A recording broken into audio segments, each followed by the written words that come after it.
And we are back. What up, Fight World? It's your boy Ego, and I'm back with some more boxing. Please come in, smash the like button. I got a great show. I want to talk about some various areas in the game of boxing. I got the Big Boy Stanley Cup.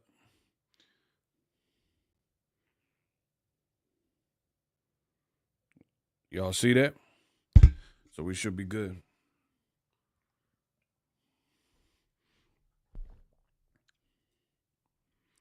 Kenya B, what's up? Yeah, y'all gotta get it rocking.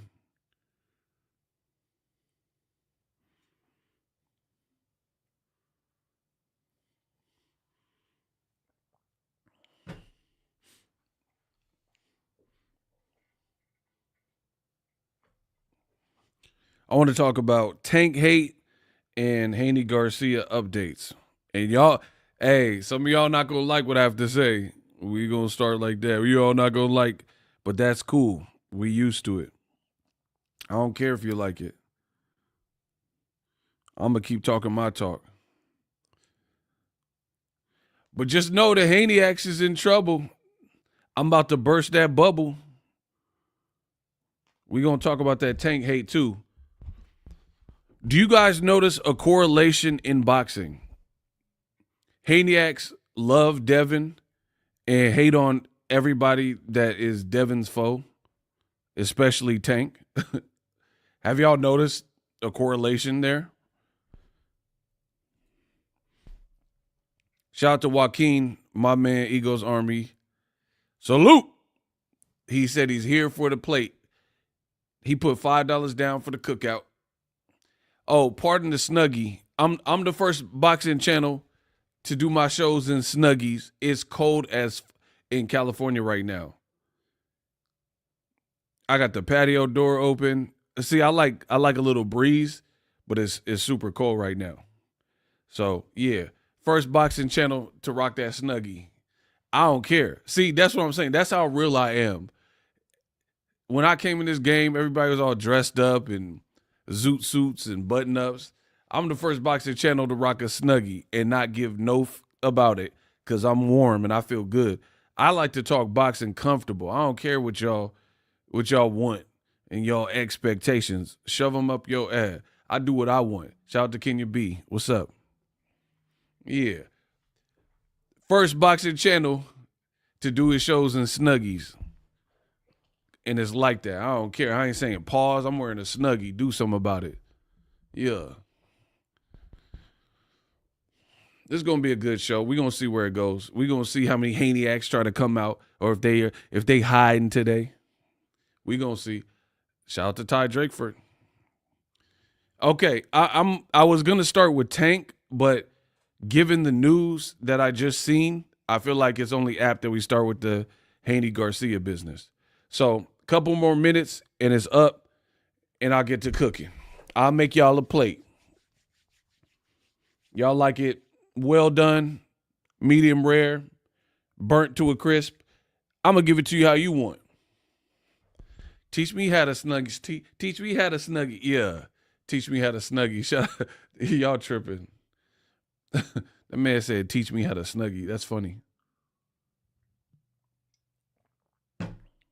See, I could take a joke. Yeah, get the likes up. We'll start shortly. Ego got the, what is that? What's Kenya B talking about? Yeah. We going to see who get the last laugh at the end of this stream. That's what I know. Christian A Bar. A Bars. Let's go. I can't wait to cook. Oh, man. Happy Friday to everybody as well.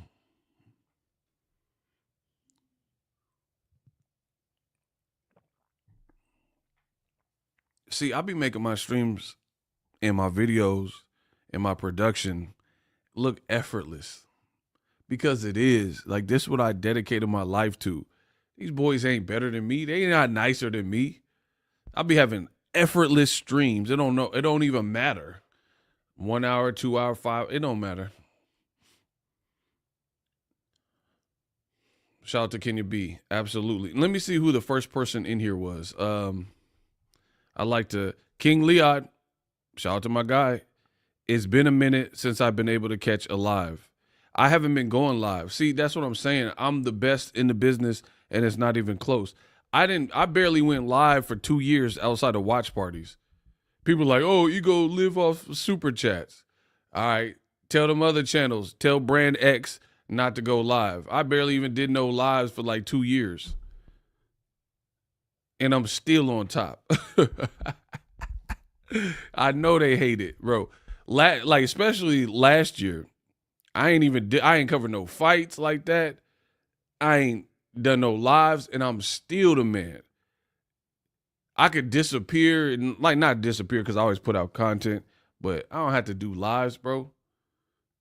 That's just a bonus. So y'all better appreciate it when I'm doing them. My boy Nuke is a beast. My boy Nuke a beast on Twitter. Salute, Ego. I forgot to screenshot Tank quoting my tweets confirming Steven Espinoza interview saying he sent a contract, as well as Eddie Hearn saying Shakur ducked. Bro, we know that Shakur Stevenson, he ain't trying to fight Tank. I told y'all that before he left Top Rank. Here's the reason. And I say these things and people are like, oh, you're riding Tank. Oh, you're glazing. But they never prove me wrong. You as boxing fans, you can judge me. I'm with that. I don't care because I know what I'm saying is true and pure. But all I ask is for a fair trial. When I say things and people respond and don't answer me, I feel like that tells you what you need to know, right? I be cooking y'all, and then people disagree, but they never outspit me. So how can you not believe what I'm telling you? I told you, Shakur was beefing with Top Rank towards the end of his contract. His next move would tell me, I said this before he even fought Artem, the Armenian, he looked like he worked at like an Armenian men's warehouse or something. I guarantee it. So I said it before his last fight with Top Rank. Shakur's next move will show me what he's on. If he don't sign the PBC and go where the action's at, go where the A-side is at, Tank, he don't really want to fight. And guess who he signed with? Eddie Hearn. You have a black dude whose crowd was walking out of his last fight at home from Newark, and he signed to a UK promoter and Saudi Arabian whatever, money man, the Saudi sugar daddy, and his next fight got canceled, Joe Cordina, fact, because he got injured, whatever. Then they skipped it all together, and now he fighting in Saudi. Not only is he fighting in Saudi, he not even the main event. He not the co-main event. Bro, he on the undercard. Bro, Shakur's the Undertaker. Because he's somewhere in the, oh, Shakur Stevenson, knife way. Where Paul Bearer at? Bro, Shakur the Undertaker. He the king of the undercards. Good little fighter, but he the Undertaker. And he on the undercard. You didn't even get co-main treatment, and you got everything to say about Tank. Tank is a main eventer. See, this is the game of boxing that we're in the age of boxing that we're in, where a person like Gervonta Davis, a person like Boxingego, we the main events in our respective careers. We are the main events. And you got people that's on the undercards looking up at the main event and talking bad about the main event. Kobe Bryant's in the game. I'm Kobe. Right? Don't tell me about no bench warmer when I'm Kobe. That's why I be cooking y'all. Tank Davis, he in his Jordan arc. He doing his thing, which we'll get into in the back half of this stream. Don't tell me about nobody who can't even main event, who got a fight on a Thursday. You could have a fight prediction and say, oh, I think Shakur wins. I don't care about none of that. That don't matter to me. I'm talking about putting people in a proper place. Shakur's crowd left, and he fight on Thursdays. You're fighting on a school night, cuh. Dead homies. Floyd didn't fight on no school nights. Tank ain't fighting on no motherfucking school nights. Shakur fighting on school nights. People got exams the next day. They got to stay up trying to fight the Shakur fight because he promised a knockout and don't get a knockout. Everything I'm saying is from the heart and is real. And if you can't stomach it, get off my channel. Yeah. Bro, he fights on Thursdays. Top Rank ain't gave him none of the fights that he was saying he wanted.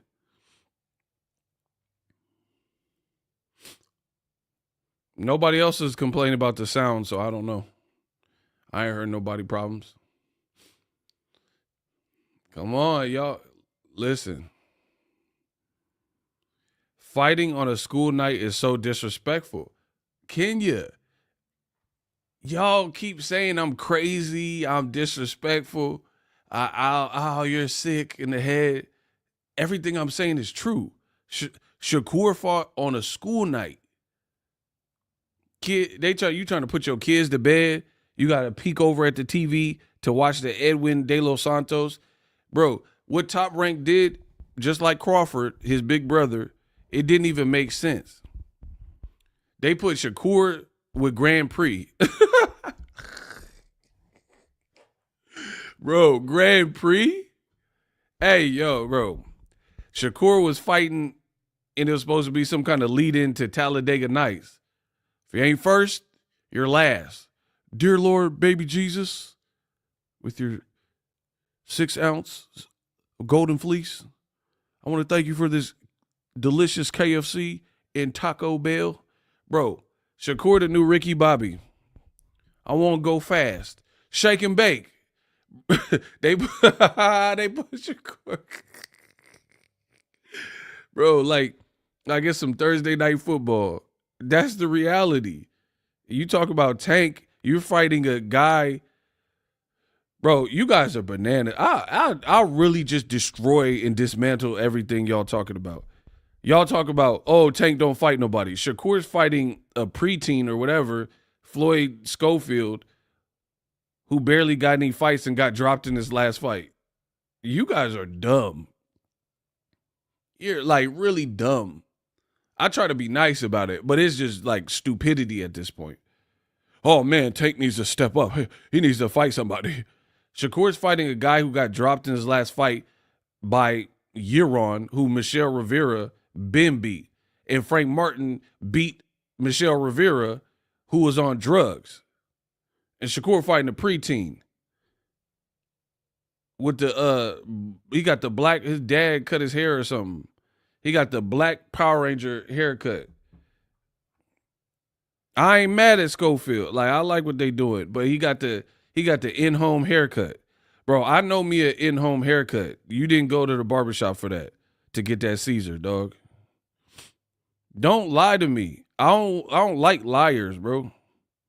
You got the Zach from the Power Ranger doing the hip-hop food haircut on Dead Homies, cuz. So you fighting the person who don't even go to the barbershop because they ain't made the big bucks yet. They got the in-home Zach cut, bro. Look, Dead Homies, come on, bro. He got the Black Ranger cut. Bro, tell me I'm lying, I'll shut up. Tell me Schofield don't got the in-home bowl cut special or whatever. I'll stop when I'm lying. Yeah, get the likes up. He said super cuts. Yeah, whatever. Sports clips, one of them. Bro, he be like, he walking out to Shakur with this. Don't make me pull it up because I know y'all trying to laugh in secrecy like y'all don't know what I'm saying be true. So yeah, Shakur, you fighting somebody who's good on the way up. That ain't, you know what I mean? Bro, look, Zach Power Ranger told you. Oh, you better hope they go back to him.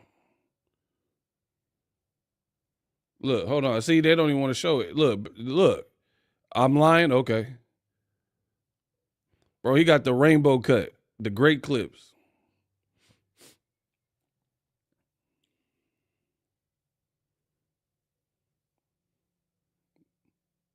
Bro, that's not a barbershop edition cut. I work with barbers. I work with dude that you was working with Diddy and Usher and all them back in the day, like filming. Bro, I don't even really want to see that Shakur and Schofield fight like that. Y'all the one hyping it up. Bro, neither one of them getting proper haircuts. Bro, I don't trust no blacks. Listen, yeah, but put this and please print this. If you black and you in the spotlight with millions and you don't get no haircut, I ain't trusting that, bro. Like you don't care. Shakur he finally got a shape up. I don't even think he got the full cut at the Ring Awards. But before that, he was out here looking like Samuel L. Jackson. Like it's battle of the cuts out this muff.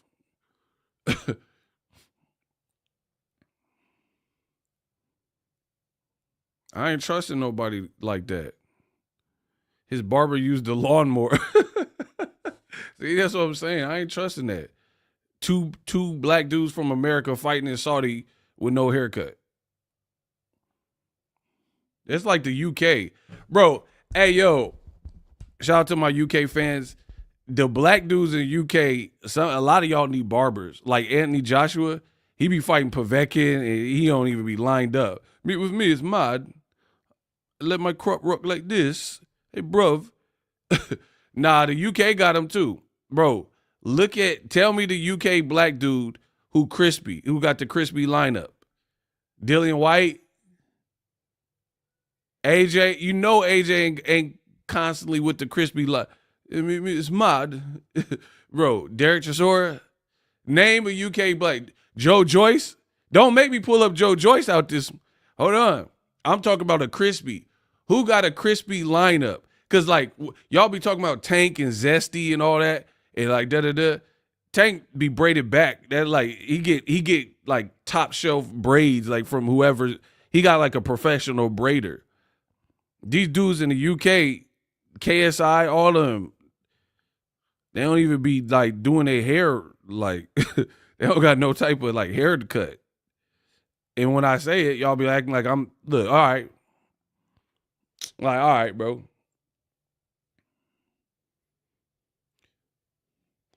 Bro, he look like a biracial Wolverine. Why you call the Juggernaut? You look like the biracial Wolverine. Hey, bub, berserker, bro. If Logan was a nutka, you feel me, bro? What is going on in the UK? He got hat hair, but didn't wear no hat. Okay. And then what's wicked about it is he got the long in the back. Like, what is happening in the UK, bro? Bro, look, go watch it on Fight Hype. Yeah. Bro, I thought he cut his hair off. He got a ponytail in the back. Hey, Joe Joyce, you wildin', bro. Hey, Joe Joyce wildin', bro. And then when I say these things, y'all act like I'm stupid and all that. Barbara D, shout out to my girl Barbara D. Shout out to Ego. Or it says shout out to you, Boxingego in the chat. Absolutely, Barbara D. Bro, he got two types of hairstyles.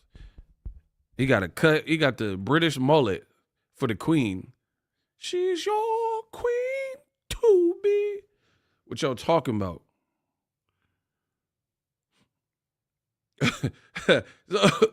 So it said he a British Texas dude. He got the shag. Yeah, that's what I'm saying. Like, UK ain't cutting their hair. Bro, don't make me pull up Chris Eubank, daddy. Come on, don't do this, UK. No, I'll pull up everybody in the UK until y'all find me a black. Give me a black that's not no rapper. I'm talking about in boxing. These motherfuckers. Just look it up. I study this game. Chris Eubank Senior hair. Hold on.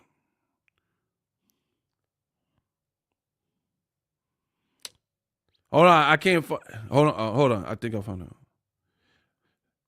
Hey, yo. Hey, dog. Hey, bro. Come on, bro. This the UK look for blacks? Hey, bro, just show me one. Give me one.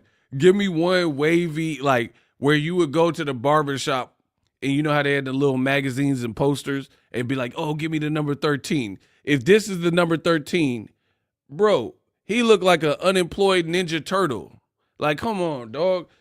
The UK don't have no Caesars. Hey, if you go to the UK, please get your hair cut before in America or where Mexico, wherever you from, before you go to the UK. Them UK barbers got to be trash, dog. Like, ain't no way, bro. They done pushed my boy back, and he content with it. That's the crazy part to me is the brothers in the UK, they get these cuts, and they look happy with it. You know how the barber hands you the mirror, and you like, oh, yeah, it's good. Bro, if the barber handed me, I'm Chris Eubank in his prime, right? And the barber handed me the mirror, I promise on dead homies, if it looked like that, I'm Jack Nicholson as the Joker. Remember when Jack had the mirror and he just started laughing? Bro, I'm Jack Nicholson. This town needs an enema. Where did he get those wonderful tones? Bro, I promise I'll turn into Jack Nicholson in the Joker with the Michael Keaton Batman, bro. I'm breaking the mirror. I'm probably breaking your shop up. Man, stop playing with me, bro. You mean to tell me you thought this was a good cut that I would like? Bro, I'm Jack Nicholson. Stop playing with me. Bro, I'm not pulling up everyone in the UK. Chris Eubank Jr. got the pigmentation, the tattooed hair. What's his name? Conor Ben got a fake beard. Like, come on, bro. The UK ain't. And this is where they doing ring awards and y'all think this going, bro, he got a beard transplant. Your beard's weird. Dog, the man got a beard transplant. And this is where, like, y'all think, bro, that's what studs get. Bro, these studs be getting that. Bro, he went from that first picture to Logan.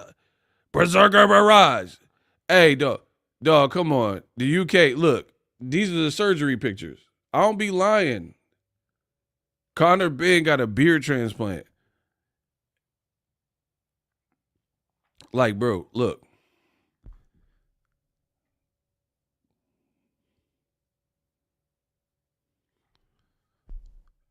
Bro, so they like 2K players. Shout out to my man.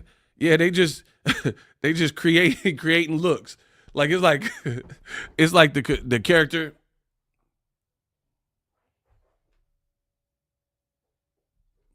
And you start adding different clothes to him and stuff.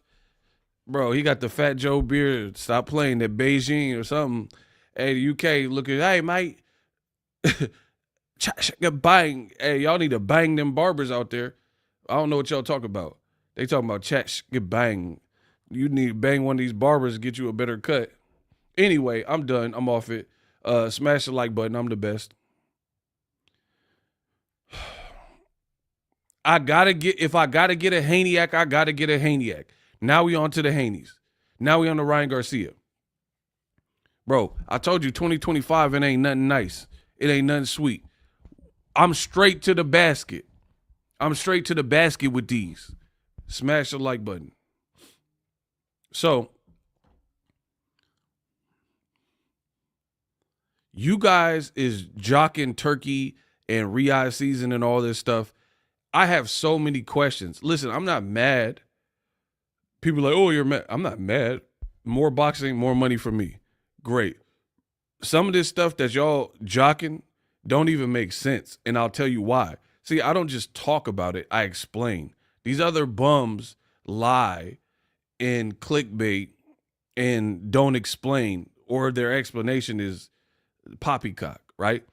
So they announced that Ryan is doing an interim fight. Devin is doing an interim fight, right? Then later this year, they want to do a rematch. If both fighters win, Ryan and Devin rematch. And then they said a trilogy. Somebody tell me what's wrong with that picture. Somebody tell me what's wrong with that scenario or whatever. I'm going to bake y'all. I'm going to cook y'all. Give me some better work. What is wrong with that scenario?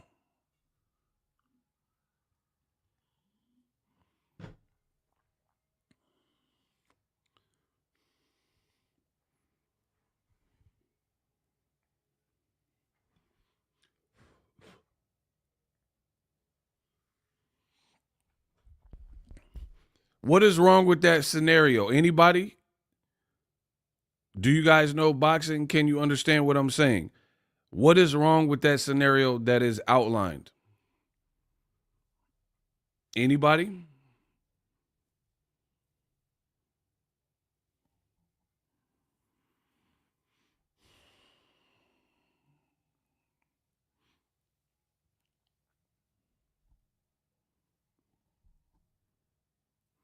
Somebody said it doesn't make sense. Going to game 7 scenario. No, I'm not. I'm looking for something specific. They won't sell enough to make a trilogy. No, I'm looking for something. What's wrong with the scenario is that Haney will get his whooped 3 times. That's funny. No, that's not what I'm looking for, though. Tank Martin did like 150K. Where did that come from? We're talking about Haney Garcia outline. You talk about a knockout that Tank already did last year. Hey, block him. Get him out of here. Because that was just, these dudes, I told you they can't stay focused. Block Grimace. We're going to send you back to Muppet Babies. Okay. Let me explain the problems with, now I got to repeat it. Oh my gosh, bro. Hey, listen, y'all got to pay attention. I'm in that mode. Y'all got to be able to keep up. It's better to keep up so you don't got to catch up. Stop playing with me. This channel is not for everybody. This channel, I'm not doing no block videos. I'm not answering no questions. Y'all gonna listen. This ain't free. You guys want to talk boxing, but y'all trying to act like I'm not the best in the business. This ish ain't free. Bro, this ish ain't free. I'm bodying y'all. Listen. The game plan, as we know it, is Ryan does a interim fight with allegedly Pitbull or T.O. or whoever. Devin does a interim fight, possibly with Jose Ramirez. If both guys win, then later to kick off Riyadh season, block Tribal Chief. I ain't calming down. You calm down. We gonna calm you down. Don't ever interrupt me. I'm the king of this. You're not. You're not no Tribal Chief. I'm the top of the totem pole. I'm the chief. I'm Chief Big Nuts. You're out of here. Don't ever cut me off. You're in my house, Kimosabi. Yeah, block him. Get rid of him. I'm not playing no block videos or nothing. I'm straight to the money. I told you. Get him out of here, shooters. So, allegedly, Ryan interim fight with Pitbull, T.O., whoever. Devin interim fight with Jose Ramirez, whoever. If they both win, Devin and Ryan rematch to kick off Riyadh season, possibly October, at 147. Welterweight. Neither guy has fought at 147, but that's the new weight class because they're weight bullies, and neither guy can make and keep their weight down to stay at 140. That's the reality. So what is the problem with that? Then they said, depending on whatever outcome, they're doing a trilogy 2025. So first problem, that's a whole lot of ifs. You guys do not know about boxing. The people who outlined this plan do not know what the boxing business is and how this game works. That's a whole lot of ifs. We don't know how Devin will look versus anybody. Why would you give him, even though Ramirez is coming off a loss and should lose or like theoretically not be the favorite, why would you, he just got slaughtered. He got slaughtered by Ryan. Why would you put him in with a Mexican-American who at best does have a good hook? That's like, if you look at the Maurice Hooker fight, that's what won him the fight. That's how he got the knockout. He hooked off on Hooker and he fell back like that, and he went on the ropes and was feeding him, right? Why would you put Devin in with a guy who's a hooker and a Mexican when he just got toe up by Ryan if you really want the Ryan Garcia Haney part 2? Stupid. Same thing with Ryan. Yeah, Pitbull, if he does fight Pitbull, which is what Ryan's kind of making, and I'll get to that in a second. Pitbull never been knocked out. Yeah, 47 should theoretically favor Ryan because he's taller, and I think he's more apt for 147. But those are potentially semi-difficult fights. It's for different reasons. Pitbull is just a rough customer. For Devin, just because we don't know how he's going to look coming off of what he's coming off of, right? So that, to me, this already sounds stupid. Boxing, you have to strike while the iron's hot. Remember, they're like, oh, if Joshua wins and if Wilder wins on the same Day of Reckoning card, then Wilder's going to fight AJ, right? Guess what? AJ won versus Otto Vailene. Wilder lost badly to Joseph Parker. There goes your Joshua Wilder fight. These people have learned nothing from similar situations on their own schedule. If your goal is to make a big fight, you don't put too tough of a task in front of either guy. You guys could call it cherry picking. I call it good business. Unless you're super confident in the fight, like Floyd Mayweather, Andre Ward, or something. Like fighters, you know it's gonna be hard to beat them. Ryan, y'all said he cheated, so who knows how he looks? If Ryan is a cheater and he was on power pellets to look like he did versus Devin, then who knows how he'll look if that's your stance versus Pitbull Cruz in a new weight class? Who knows how Devin will look coming off of a beating in a new weight class versus Ramirez, who, again, at best, you could say he's washed or he don't look the same. He's coming off a loss. But at best, he's a Mexican with combination punches and pretty tough. So I think that's stupid, personally. So that's one issue. Second, what if Ryan knocks Devin out in the second fight?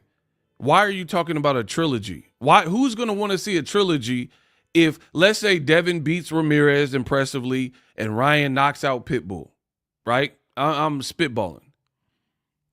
If Ryan wins the second fight, especially bigger than the first, like by an actual knockout, who's going to want to see a Ryan-Devin trilogy?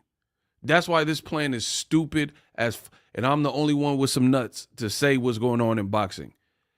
Who is going, if Ryan go in there at 47, where I give him the advantage because he's bigger, stronger, and faster, so I think Ryan has a better chance of his power and attributes translating well to welterweight over Devin, who ain't had a knockout in lighter divisions since Antonio Moran or something in 2019.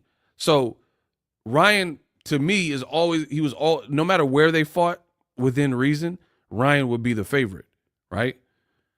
But when you put it at a higher weight where he has more power and less of a cut, I really think he is the favorite, unless he looked bad in the Pitbull fight or something. But that's crazy. Block Andre Griffin. That's what's up.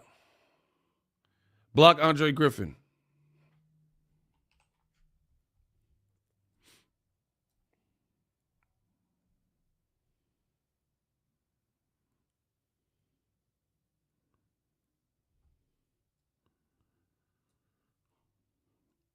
See, y'all got to answer these questions.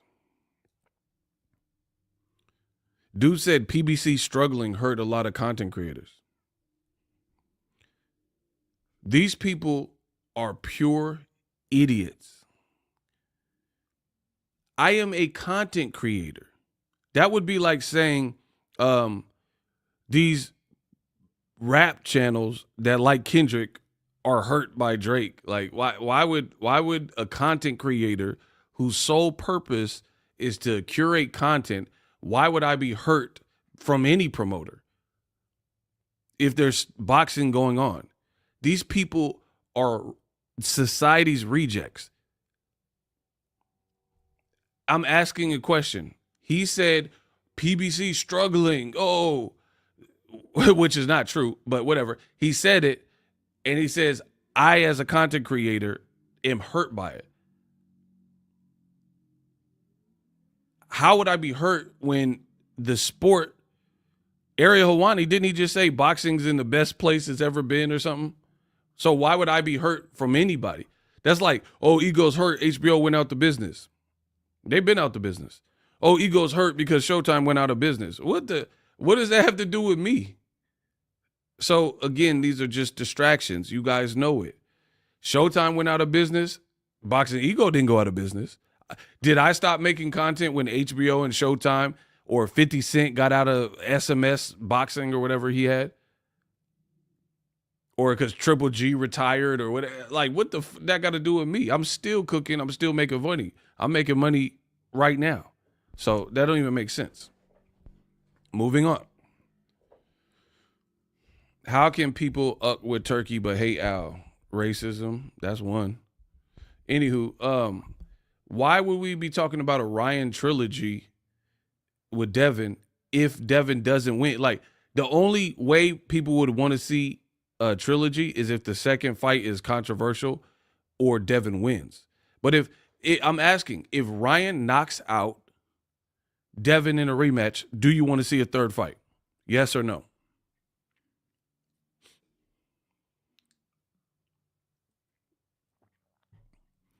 If Ryan went in there, let's say they get past interim fights, whatever, and Ryan knocks out Devin, which he didn't do in the first fight, do you want to see a third fight? What would be the point of it? Yes or no?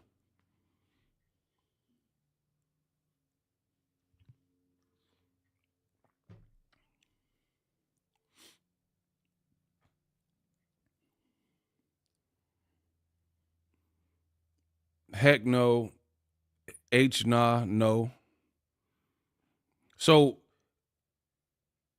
my man Daniel said he don't even need this second one. That's what I'm saying. Like, some people don't want to see the second one, let alone you have to have a decided outcome that favors Devin for anyone to ever want a third fight. So to advertise this as a trilogy is dumb.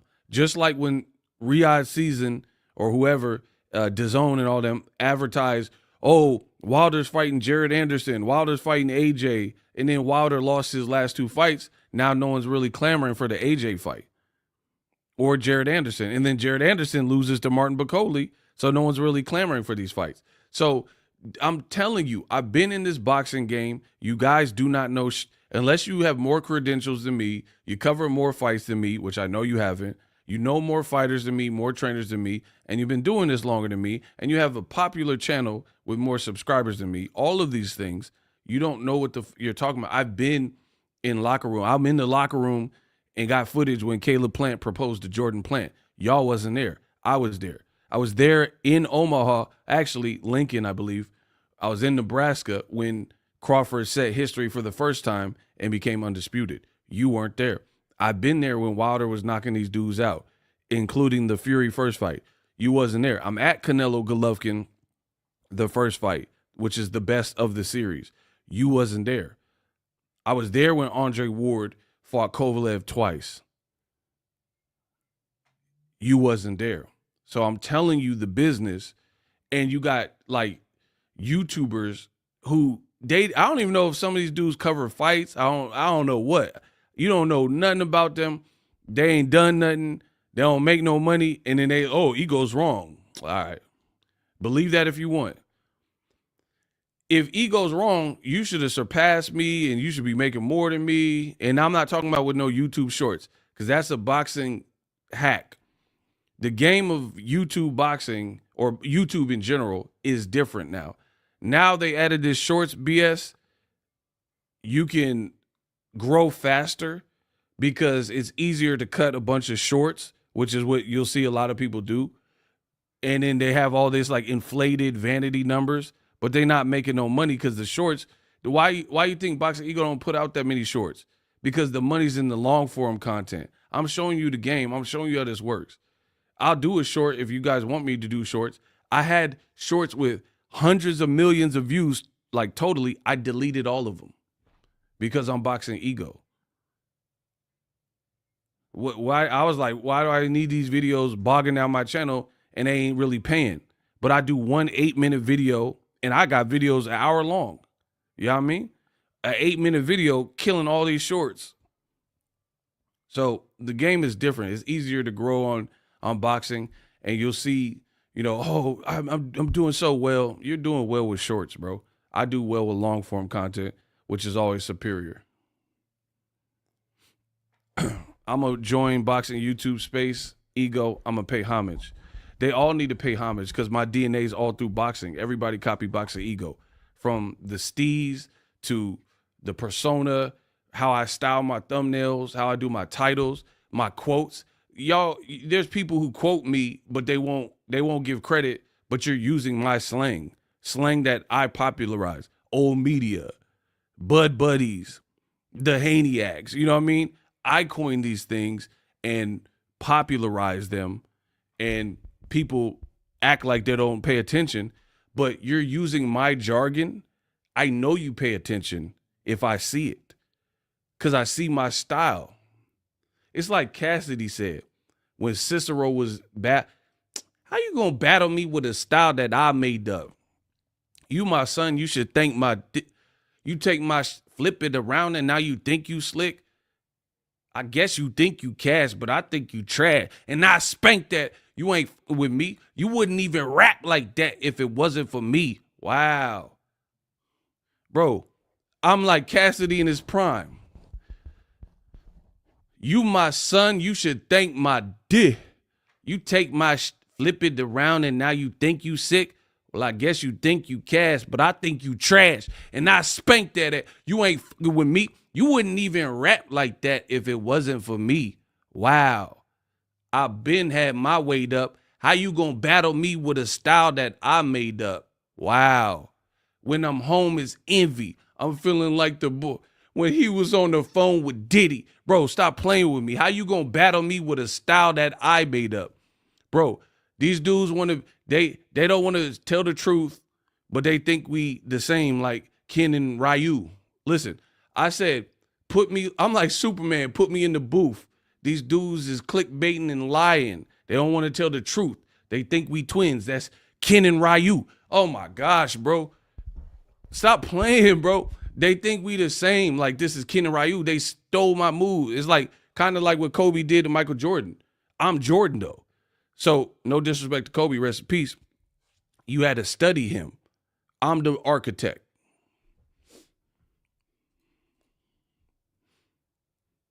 Idris, shout out to Ego putting in that work. $20. Absolutely. I'm spanking y'all. So anyway, why would we care about a trilogy unless Devin wins or unless it's controversial? Right? Second, the Haneyacks are in bad shape. You're in bad shape. To me, Devin fighting at 47 is iffy as a mug. Let's say he beats Ryan. Let's say he beats Ryan, right? Depending on how it plays off, I don't even know if people want the trilogy. What's next for you? Because the people that are currently at welterweight cook Devin, in my opinion. Boots Ennis. Yeah, all right, fight Boots. Bill Haney said he wanted to fight Boots. See, and this is what you guys celebrate. And Bill's a great black dad. Bro, that black dad or whatever y'all talking about gonna get his son in something that he can't get backed out of. He talking about he want Boots in this. All right, fight Boots. But that's all they do is like talk. Oh, we want the fight. We want the fight. But they don't really want to fight Boots. And if I'm lying, tell Bill to, well, okay, you do the math. The rumors are saying Devin could fight Jose Ramirez, who just lost in November. If you really wanted to move up to welterweight and your confidence is not rattled and shook, then fight Boots. He needs somebody anyway, especially a name. The Virgil Hunter thing didn't work, or whatever, Virgil Ortiz didn't work. So that's how I know it's talk.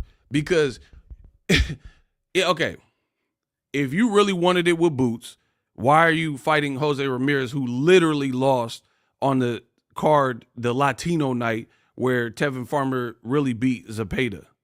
Why would you be fighting him, but you want it with Boots? And again, the Haneyacks, this is all they do is lie. So they're going to just like act like what I'm saying is hieroglyphics or something, but you know that don't make sense. And then they'll say, no, come on, Devin got more skills than Boots, and all this like long-winded stuff. Make the fight then. If he got more skills and he would beat Boots and I'm Cap, make the fight. The Haney said they say everything but let's fight, but that's what y'all doing. Y'all saying everything but, oh, we want Boots next. If Ryan fights Pitbull and Devin fights Boots, Devin does not make it to the Ryan fight in one piece. I would wager money on that. And you would too. The Haneyacks can say whatever they want, but you know the truth. Boots is not losing to no Devin, bro. He would have the weight advantage. He's probably a little bit taller. Definitely the power advantage. The kid got skills. Oh, but he gets hit. Bro, he getting hit by welterweights. He get hit by Karen, who nobody even knew. Them guys can be tricky because no one even knew who Karen Chukazian was. So there probably ain't like hours of tape on this dude. When there's hours of tape on you, it's different. Some of them weirdo, like not weird, I know, because I don't want to disrespect him like that. Not weirdo, but I'm saying some of these like unknown commodity fighters, they can be some of your toughest fights because you're like, there ain't no tape on you. We don't know who you are like that. So if they came with something correct, and you have I think Boots underestimated him because he won so easily the first time, then that's how the fight in the second time was competitive. You underestimate him, and there ain't that much tape on him, and he can do more than what people thought. So I can't really, I'm not going to be, oh, Boots is trash and all that. He just got in there with a sneaky Ukrainian that can fight. Put Devin, okay, if I'm lying, why he fight Jose Ramirez, 140-pounder off a loss? Where the Haneyacks at? I'll bury y'all. Get ready for the burial. Hold on. If y'all act like I'm crazy, if Devin is moving to welterweight, why fight a 140-pounder who's been stopped before, who just lost, who doesn't look the same as when he fought Hooker, and he just lost in November? Why not fight Karen Chukazian? He's off a loss too, but he's formidable. Nobody's saying Karen's washed. He looked better in the second fight than he did in the first fight because Karen would put them weirdo angles on Devin, and then Bill would be like, Devin, duck, Devin, ha. And he wouldn't know what to do with a Karen. Bro, if I'm lying, I'm flying. Tell Devin to fight Boots. Tell Devin, like, if you think you can beat Boots, you should be able to beat Boots' leftovers. Boots beat this guy, bettered and bested him for 24 rounds. Like, he has more rounds than the other guy has over him for 24 rounds, right? So if you can't beat Karen, then to me, you can't beat no Boots. I'm not trying to use triangle theories, but I think they're both quality operators, and styles make fights. Stylistically, Karen to Devin style should be less of a threat than Boots, theoretically. So to me, if you ain't beat no Karen, you can't beat Cody Crowley. You like remember the dude that Jamal James fought, the Russian, Abu Kakarov. He got a crazy battery. Stanionis. If you're not beating that, you're not beating. Well, Stanionis is up there, but like them Abu Kakarov, you're not beating them dudes. You're gonna be in wars with them at best. Devin will always fight the weakest link out of the weight class that has a name. Pay attention to the trend. Mr. Tell It Like. See, I love when a muff got a name like Mr. Tell It Like It Is, and he really tell it like it is. Like when people like, oh, Boxingego. Yeah, I'm boxing, and I got the ego, so the name matches. It's like when you meet a chick, you meet a biddy, and she got rump, she got cake, and the thighs match. When a person makes a factual statement and then says facts, or the person's name, they're like Mr. Tell No Lies, and they don't tell lies. Like my boy who just left the super chat, Mr. Tell It Like It Is, and he really kept it real and told it like it is. I can respect that. You guys respect trash, lies, agenda, cap in boxing. Me, if I see Shorty, man, I like when the thighs match. Now I know she ain't got no BBL and all this extra stuff. That's natural. See, you guys are BBL. The Haneyacks, they like BBLs, for sure. Me, I'm an old school cat. You know what I mean? Technically, I'm an old head now compared to what's out now. You guys like BBL. I like the 90s when my crushes was like Halle Berry and Maya and Selma Hayek. You know what I mean? Give me some Selma. Give me some Maya. Some, who else was out? Nia Long was, everyone the Fresh Prince dated was raw. You know, Vanessa Williams. Yeah, give me that. I want that. Y'all want these BBL, fish lip, Wanda looking, bro. Give me the girl with the thighs mat, Aaliyah, yeah, where it's just natural beauty, baby girl. Rock the boat, change position. Maya's still fine. Look at these BBL girls in 10 years, 5 years. They're going to look like, that's what y'all like. Y'all like BBL face, BBL primes. Yeah, man, stop. I told y'all leave me alone. Yeah, they like this that you can't wake up next to. You can't wake up next to because she looked like Nosferatu. Like she came straight out of Transylvania. That's what y'all like.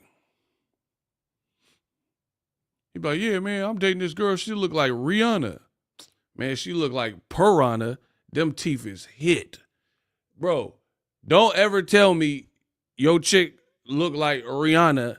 I seen a bit. She look like Piranha. That's what you meant to say.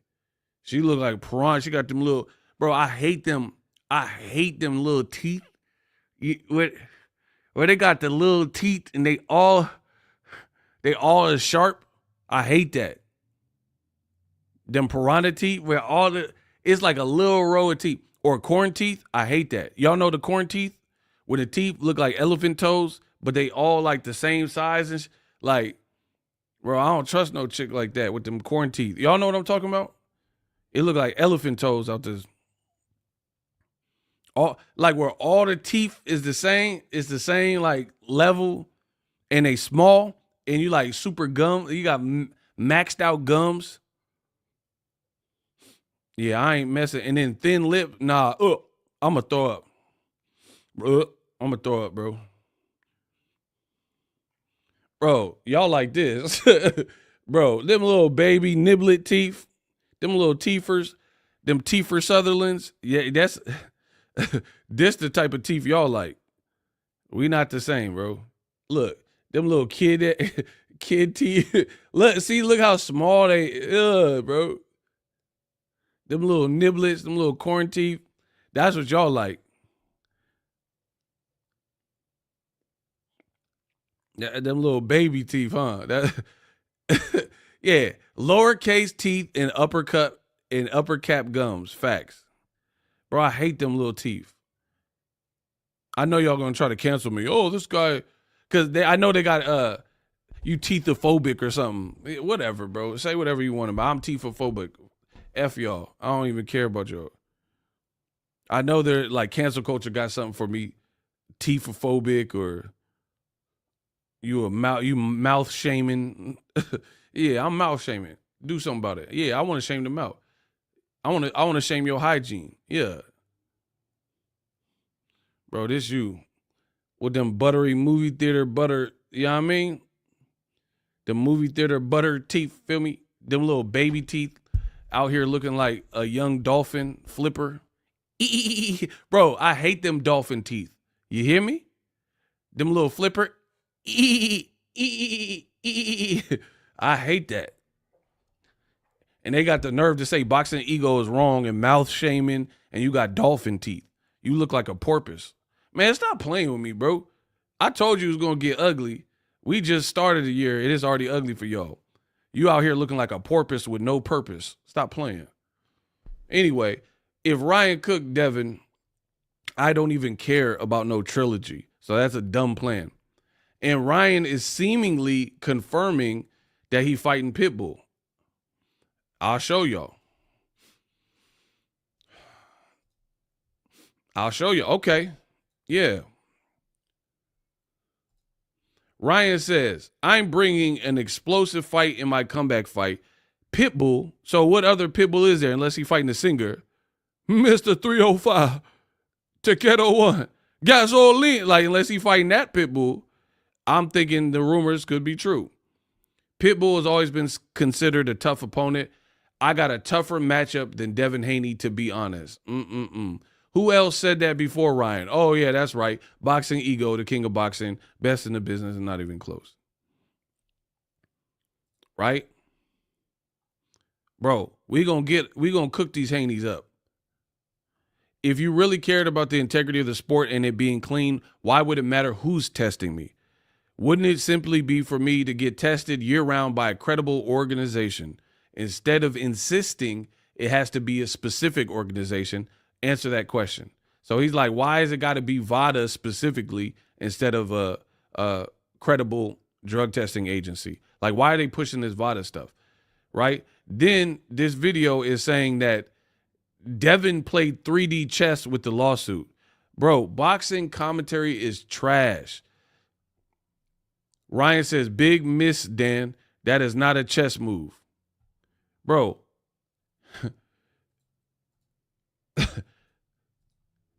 Boxing commentary is trash. Keep believing if you want to. How did Devin doing a lawsuit against Ryan that is paused now, how is that 3D chess? How is that a good? First of all, the moment he filed the lawsuit, people said it was soft. Just like Drake is going through the same thing.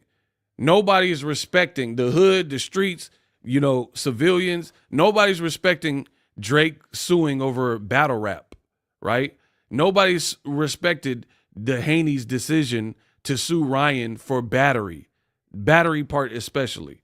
So what are people talking about? Oh man, this was an awesome chess. So basically, I guess what they're saying, the notion is Devin used the lawsuit as a negotiating chip to get Ryan fight on his terms and to get him to do VADA. That's horrible. That's a horrible take. And that's what Ryan was basically saying. So here, I could destroy y'all very easy with these arguments. It's like a bit too easy, and I prefer a challenge. I actually want some competition. Okay, this is how fake the Haneyacks are. When Devin first announced the lawsuit, the general public was like, what is this? A battery? A boxer filing for battery? Sounds weird. Tim Bradley's like, this is the softest thing I've ever heard of. Blah, blah, blah. Right? Shout out to Kurt Hurd. He sent 20. We got a $20 Cash App. Listen, shout out to my boy Kurt Hurd, always supporting the channel. He sent 20 in the Cash App. There's no message, but thank you. Thank you for your continued support on the channel. I'm telling you, you guys gotta, in 2025, you gotta find some formidable like talking points to go against me, because it's getting too easy. I know I've been in the game for a while, but the game is just getting too easy to refute what's being said. Hey, y'all got to get the claps up for the $20 Cash App. This support enables me to do more on the channel. So please put some clap emojis so we can continue. Bro, listen, there's going to be some changes in 2025. Shout out to Business Brain. If y'all not showing love, we just going to keep pausing the chat. I'm not just going to keep talking, because I can keep talking. This is easy. But y'all got to show love to the people who are making this possible and making it worth my while to do these long streams. Like, you got people who rock with the channel so tough that they go above and beyond. That's what makes it possible, because if that doesn't occur, then I'll just work on regular videos. So when people are doing this out of the graciousness of their heart or support in the channel, they're preventing it and saving it so you don't have to do it. And in turn, you can leave your emojis and comments for free, and these people are going above and beyond to support. So you got people who come to all of my videos, leave comments, but don't hit the like button. Them days is over, bro. And if I see it and I'm looking at these YouTube analytics and it's not matching up, because I'm not doing content and burning out my voice and all that to cook y'all, which is very easy, and then people ain't showing love because they lazy or they haters or whatever. I'm not here for the haters. I'm here for real people that want real boxing, that want real dialogue, and want me to cook. And if you don't want any of these things, why are you even here? The lawsuit move was weak, and the Haney looked delusional. Everybody sees it. Shout out to One Hitter Quitter. Hit y'all with the One Hitter Quitter. I told you, when the name matches. So everybody viewed Devin's lawsuit as like kind of chickeny move, like didn't look good, right? The Haneyacks, no phone call or open panel. I've done that. I started that. I've been did that. What is that? I don't need a panel. What do I need a panel for? See, this, okay. Here's my thing.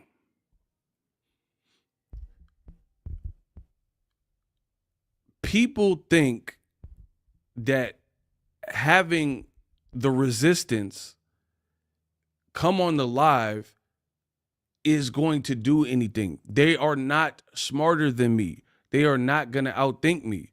So yeah, we can do it, but they got to make, what am I doing this for? So somebody, I know what I'm saying is true. They're saying, bull, what's the point? Like, I don't understand this gossip girl, like mentality and philosophy that people have. Why? Like, you guys just want to see friction and an ignorant muff that don't know what they're talking about, wasting time and stuttering, because that's what's going to happen. The resistance, old media, they cannot with me. Y'all know that.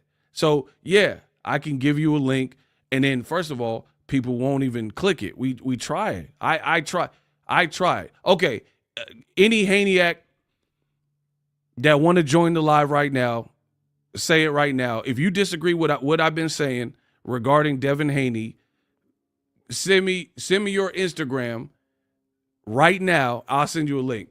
I'll make an example if that's what the fans want, and I'll show you how this goes. The only thing, you have to show your face, and the room you are in has to be visible.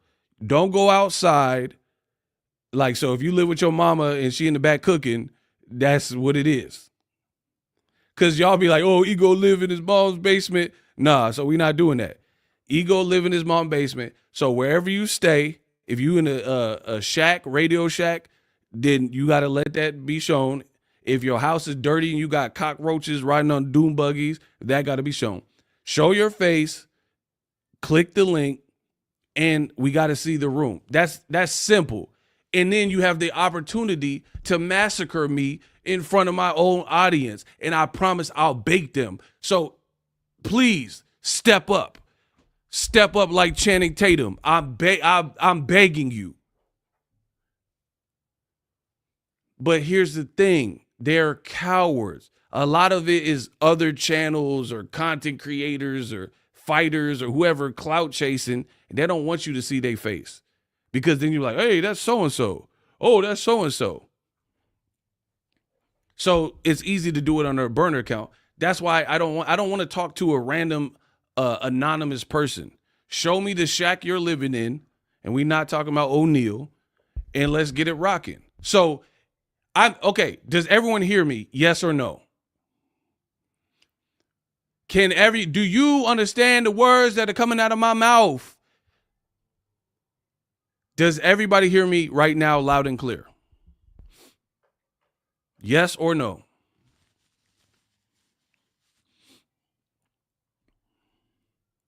Okay. I am extending an offer to any Haneyhack that is in here in secrecy that wants to join the panel and have the dialogue, but you have to show your face, show the room you're in, can't be outside, right? And you have to talk boxing and argue boxing. We're not going to do a bunch of personal, you don't know me. So that doesn't even make sense. And I'll give you the link right now. So if you accept this challenge, send me your Instagram so I could DM you the link, or your Twitter, or an email. Good luck. Godspeed. So where the Haneyhacks at? I'm crazy. I'm asking for someone to join who disagrees with everything I've been saying. Oh, you hate Devin. Oh, you don't know. Oh, you're a hater. Cool. Save the energy, show your face, show your room, and tell me about myself. I'll wait. So, Brian said the Haneyhack's finna sue me. Good. All right, bring it. Let's go. Here, this is why we don't do this as much. Where everybody's putting jokes, Ego's Army's typing, the Haneyhacks is silent. And here's the thing. They say all this stuff about me. It should be easy to bake me. If what I'm saying is like a travesty and I'm a crackhead or whatever people say about me, you should be easy to outsmart me and out-talk me and all that type of stuff. Carlos, boxing is so compromised that people would lie and Haney lost because of Osterine. No, he lost because he didn't block the left hook. Tony, what's up? Shout out to Carlos. Let's go. So the man asked me like 5-10 minutes ago why I don't have an open panel. This is why. I'm begging you to join the link if you're a Haneyhack. And I'll show you an example of how this will work. Do I have anybody who's going to accept the challenge that wants to defend Devin's honor?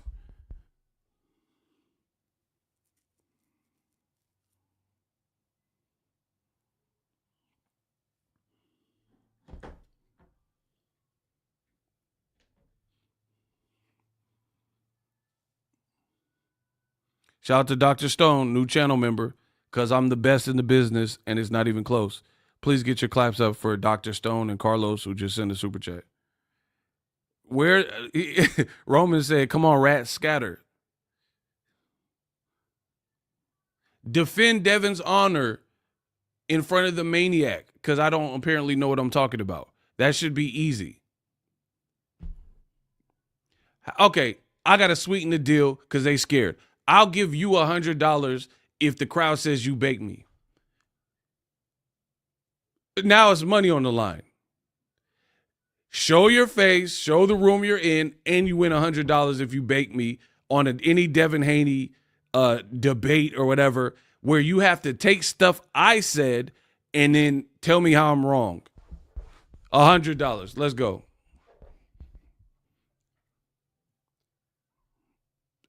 I told you. How is that not a thing? How is that not a thing where I'm willing to give you money to prove yourself?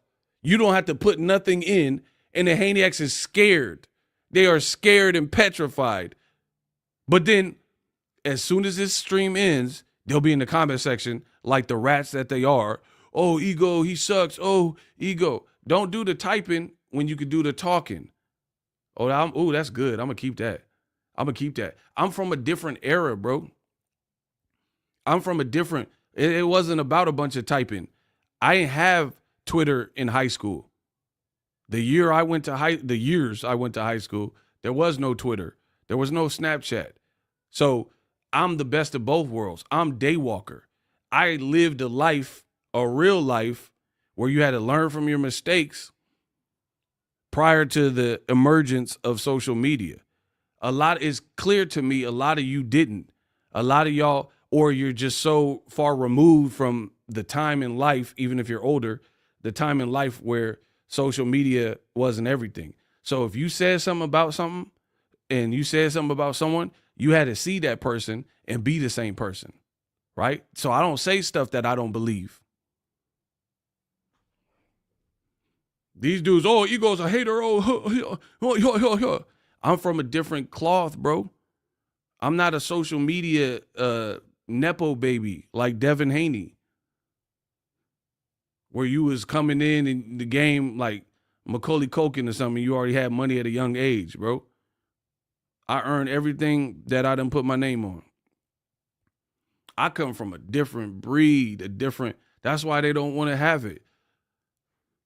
They don't want to have the debate. And you're talking about, oh, what about an open panel? You just want a goofy to call and then remain anonymous and then just chirp. I'm not for that. What's the point of that? Oh, yeah, you hate Devin, but we don't know what you looking like. I want to see the veins in your neck as you screaming and all that. That's the type of person I am. I want to see the fear in your eyes and the pain as you getting cooked. I don't want to just hear a voice, a random voice. That could be AI or something. I don't know who that is. I want to see you. I want to see how you look. I want to hear you, and I want to look at you. I want the world to look at you so we can see you stuttering, right? Told you I'm from a different cloth. I'm from BET Uncut. You little poo butt rookies, y'all don't know about BET Uncut. Ain't nothing like money in a Ziploc bag. Smash for the cash. Bro, I'm from BET. Yeah, I'm BET Uncut. Y'all don't even know that song because y'all some bums and y'all didn't really live it. Ain't nothing like money in a Ziploc bag.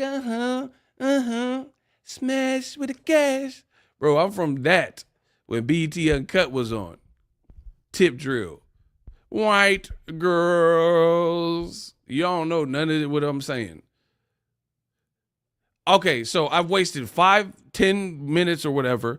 Nobody's accepted the challenge. Do you guys see that? There's a join button to become a channel member.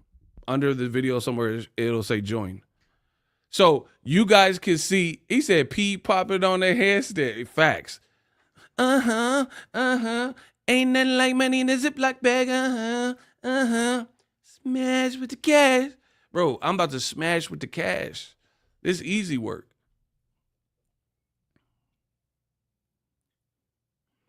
See what you're saying about the guy's hair. I don't be lying. But we all ain't like that. I'm just saying y'all representation is like that. Like the people making millions. Like you personally from the UK might not be like that. Bro, Ego, you show talk a lot. Okay, click the link then. Tell me what I'm saying that's wrong. Mind your business. Okay, I talk a lot. Now what? Click the link. Send me your Twitter. Send me your Instagram. Show me your dirty room. And let's get busy. And have the dialogue because you a Haniac. And you feel a type of way. So speak your mind. See, this is what I'm saying. Y'all care about little drive-by comments. Please pressure mind your business to join the hot seat. This man said, bro, Ego, you show talk a lot. Talking like a slave, bro. You show talk a lot. Where are you from? Where are you from with that slavery typing? Oh, Ego, you show talk a lot. This watermelon show am good. What you talking about? You show talk a lot. Okay, then show up and talk with me. How about that? Bro, I told you.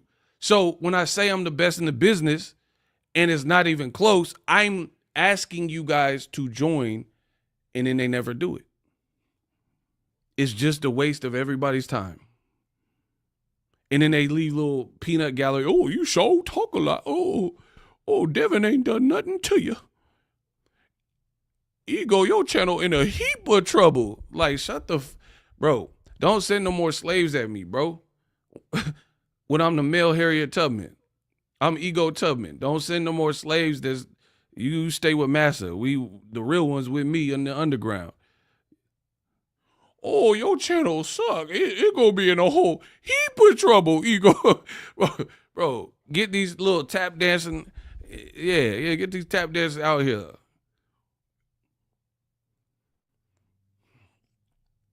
I hit a nerve. I watch you every day, pimp. And F Haney, I'm Team Boots. Bro, but you not trying to get busy, pause, and have no conversation. Now you trying to, I like Boots. Bro, you wouldn't have to say that. Oh, you talk a lot, but then you ain't gonna out-talk me. So why'd you say that? To waste people's time. Y'all a bunch of time vampires. I'm not here for that. 2025, we not here for that. We straight to the bag. Ego sending up smoke signals, but no one wants to answer the call. That's why. Look, I done delayed the whole live stream, and it's at least 10 minutes now, and ain't nobody said, hey, here's my email, here's my Instagram. I'm going to show you my dirty room, and I'm going to show my face on camera, and we can have the dialogue. But then, again, as soon as I'm off and I hit stop in stream, the Haney asks, you're just a hater. So let's move on, because if y'all feel froggish later at a later time in the stream, let me know so I can move on. Everything that the Haneys, see, this is the thing. The Haneys done backed themselves into a corner. It's over, Doza. Devin did an interview on camera, said Undisputed hit me up and wanted me to be in their game. And I said no. You want to know why I said no? Because they didn't want to put me on the cover. Who's on the cover? Canelo Alvarez. Why would Undisputed put Devin, and mind you, it was before he lost to Ryan. But it shows you how tables turn. So your best win in your whole career is Regis Prograis. Because Lomachenko is the best name, but some people say you didn't win it. Your best performance and an actual victory where there's no controversy, Regis Prograis. Why would they put you on the cover and then 4 months later, Ryan left hooked your face off? So you would be on the cover and they would have printed up X amount of copies and then Ryan hurt your brand a short time later. So Undisputed made the right choice.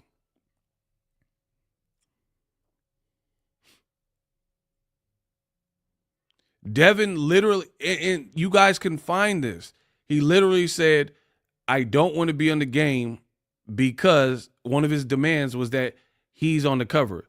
Like, who does this dude think he is, bro, to share a cover with Canelo Alvarez because you beat Kambosos? Oh, I'm youngest undisputed. Bro, that's what I'm saying. This is delusional. Canelo, when Devin Haney had braces and taking pictures with Gamboa, Canelo was probably on pay-per-view with Floyd. Do you guys understand this? Canelo was doing big boy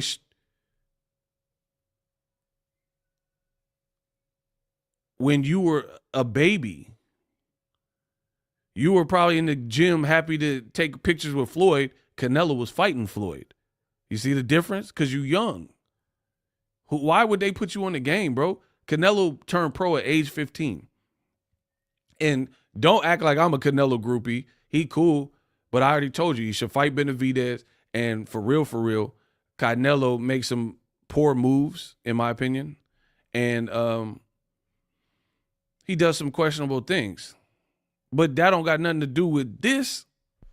So don't act like I'm like the master Canelo. Like, I tell you when Canelo do something wrong, just like anybody else. Shout out to my man Ramasis. He became a channel member again. So anyway, you was taking pictures in the Mayweather gym, geeked up, and Canelo was fighting Floyd in 2013. Because how old? Hold on.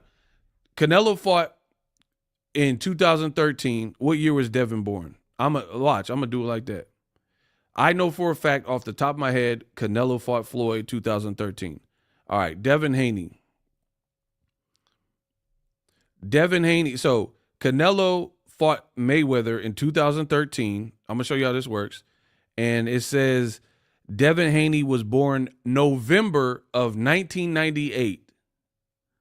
Bro, so Devin's born the year where Juvenile released the song. This one goes out for the 99 in the 2000. Like, you born like when Juvie was putting out Slow Motion for me and like back that up. You guys see? Now I'm making y'all back that up. I'm the new Juvenile. Devin was born in 98. Bro, 98, that means he was like 15 years old when Canelo was fighting against Floyd. So he wasn't even a pro, nothing. He was probably sparring Shakur in the Mayweather gym while Floyd was fighting Canelo. Why would he share a cover with you?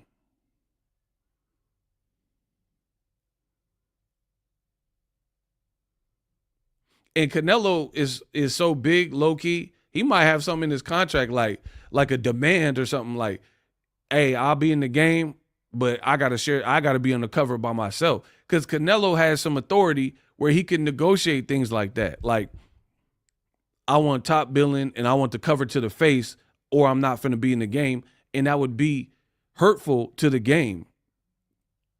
Okay, so did I say anything that was a lie right there? Yes or no?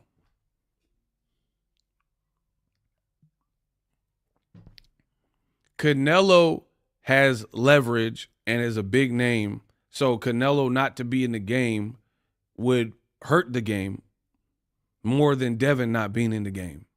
Is that cap or fact?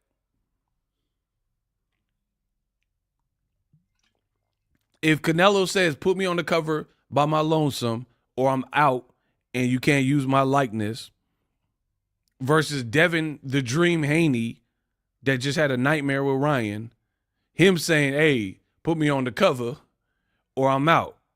As a business, I mean, let's be real. If the Haneys weren't mad at me for telling the truth, what interview would do more numbers on Boxingego? A Canelo exclusive or a Devin Haney exclusive? Come on, bro. Y'all know y'all can't bake me. It don't even have to be me. If Fight Hub or whoever, Fight Hype, do an interview with Canelo exclusive, not a media scrum, it's going to help their channel more than a Devin Haney interview. These are the facts. Remember when Fight Hype had all them Floyd exclusives? Floyd was getting straight razored, and Floyd like talking about the Canelo fight and Pacquiao and stuff. That was exclusive. So I'm sure Fight Hype can attest that helped their channel having Floyd exclusive, again, face of boxing stuff. Having a Tank Davis interview in 2025 versus a Devin Haney interview, same deal. Same deal. A Tank interview, if you get an exclusive Tank joint, you up. If you get Devin Haney, that's cool. So why did Devin think that he was going to be on the game? Like that, like he has some leverage. That's what I'm saying. So I know it's just a game. I don't care I don't even have a PlayStation 5. I don't even have a console. So I don't care about the game. If he want to be in it, cool. If he don't want to be in it, cool. So I'm not even mad at the game and all that. That's your personal choice. I'm talking about the logic.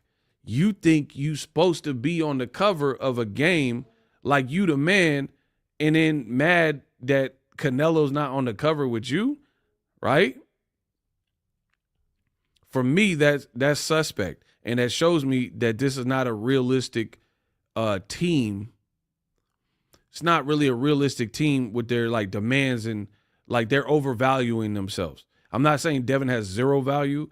I'm not, I'm not saying that. But what I am saying is the fact that you think Undisputed is going to put you on the game with Canelo on the cover, or they're going to feel a type of way. Like, put it this way. If they really wanted you in the game, they would have met your demands. They didn't give a f about you. So it shows you the diva behavior. I told you I'm going to show you who these people are, right? Now look at it. Yesterday, Devin Haney. Y'all want me on the Undisputed game? Bro, I'm unbeatable. I'm exposing everything, and you can't do nothing about it. You can't prove me wrong. Now, after Ryan done left hooked your face off, you asking the fans if they want you to be in Undisputed game, the same game that before the Ryan fight, you said you didn't want to be in because they refused to put you on the cover. So guess what? Your stock, sir, has taken a hit, because what would make a person back off of their demands? Like, if I say, like, I'm a man, bro. I don't know how else to put it. A man got to be congruent with what he says. So if I said, I'm not going to be in this game unless X, Y, and Z, and X, Y, and Z standard is not met, and I put up a stink about it, then guess what? I'm not in the game. I'm not going to get beat up by Ryan and be at the worst point in my career, the dark, bro, they finna go on Vice and do the dark side of boxing, and the first episode finna be Devin Haney. You know what I'm saying is true. The dark side of boxing, episode 1, Devin Haney, right? And now you're at the worst part of your career in terms of having something to prove. The world feels you lost, even though it got washed away, blah, blah, blah. Now you talking about, y'all want me in the Undisputed game?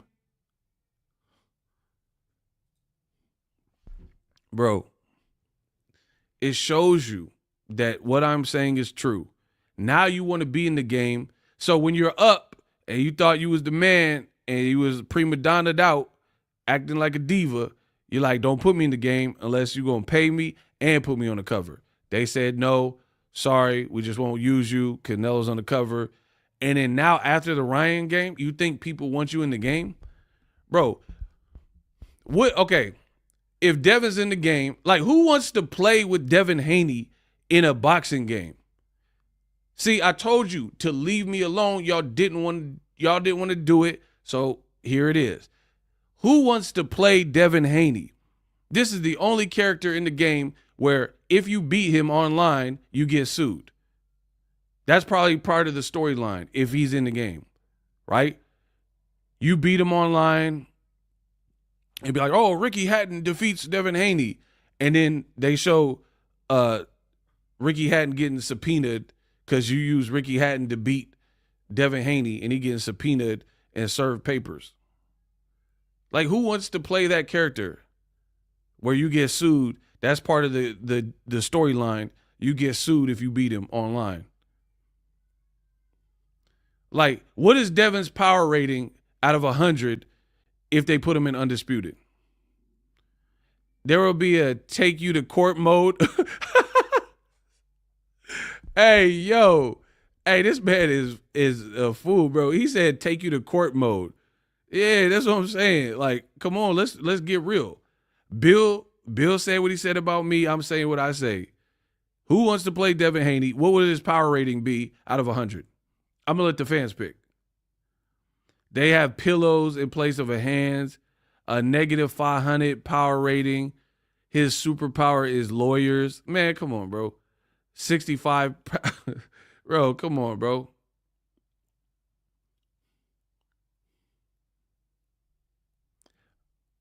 Like, I don't have the game. I never played the game. But on games like that, people want the bruisers and, like, Wilder. So you could go crazy and Wilder. You know what I'm saying? Wilder going crazy. What's the chin rating on Devin in the Undisputed game? Somebody said litigation positive 150. Bro, what? Yeah. Bro, you remember how like Street Fighter be like Sonic Boom, Sonic Boom, Sonic Boom. Devin character be like, lawsuit, lawsuit, lawsuit, subpoena, subpoena, lawsuit, lawsuit, lawsuit, and he throwing paperwork at you. Bro, that's Devin's Sonic Boom in the game. Is if you play against him, like if you Mayweather, you gotta have the Philly shell and dodge paperwork flying at you. He should like Gambit. You know how Gambit throw the cards? Credit card, credit card, credit card, credit card. Bro, Devin like lawsuit, lawsuit, lawsuit, bro. You dodged the lawsuit. Hold on.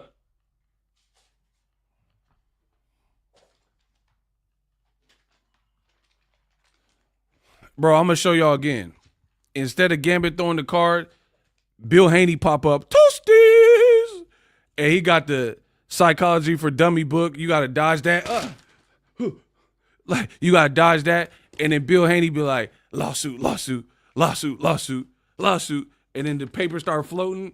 Cause you know if you get the subpoena and you actually accept it, then now they know you got it. You've been served. So you gotta dodge the paperwork. Bro, you dodging paperwork. Who want to play with that character, bro? Devin got them boots on from the Ryan fight, and you can't change his shoes. Bro, you got to wear them Fear of God Uggs on. Man, come on, bro. Y'all getting cooked. Bro, I don't even want no character that got to have them great Uggs on that he had. Like all the other characters, you like Caleb Plant, you can switch the shoes. Whoever else in the game, you switch the shoe. Devin, you stuck with them boots.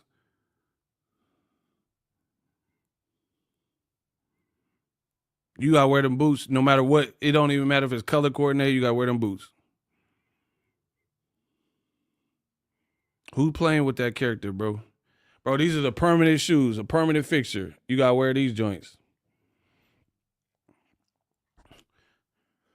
Bro, I just thought of something. Hey, Kamal, should I get him? Y'all want me to get him? Y'all want me to get him?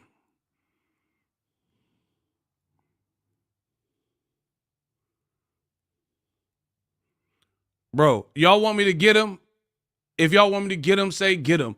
I'm the best in the business, and it's not even close. I talk the most, but I back it up with facts. If y'all want me to get him, you know what I just thought of, bro?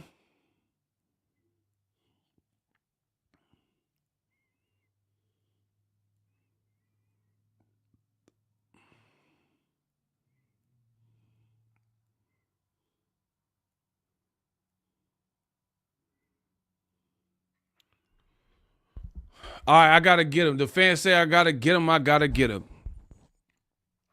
Who's seen the classic Judy Garland Wizard of Oz movie?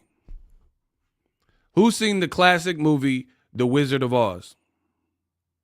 I need to start there to see how many seen the classic movie, bro.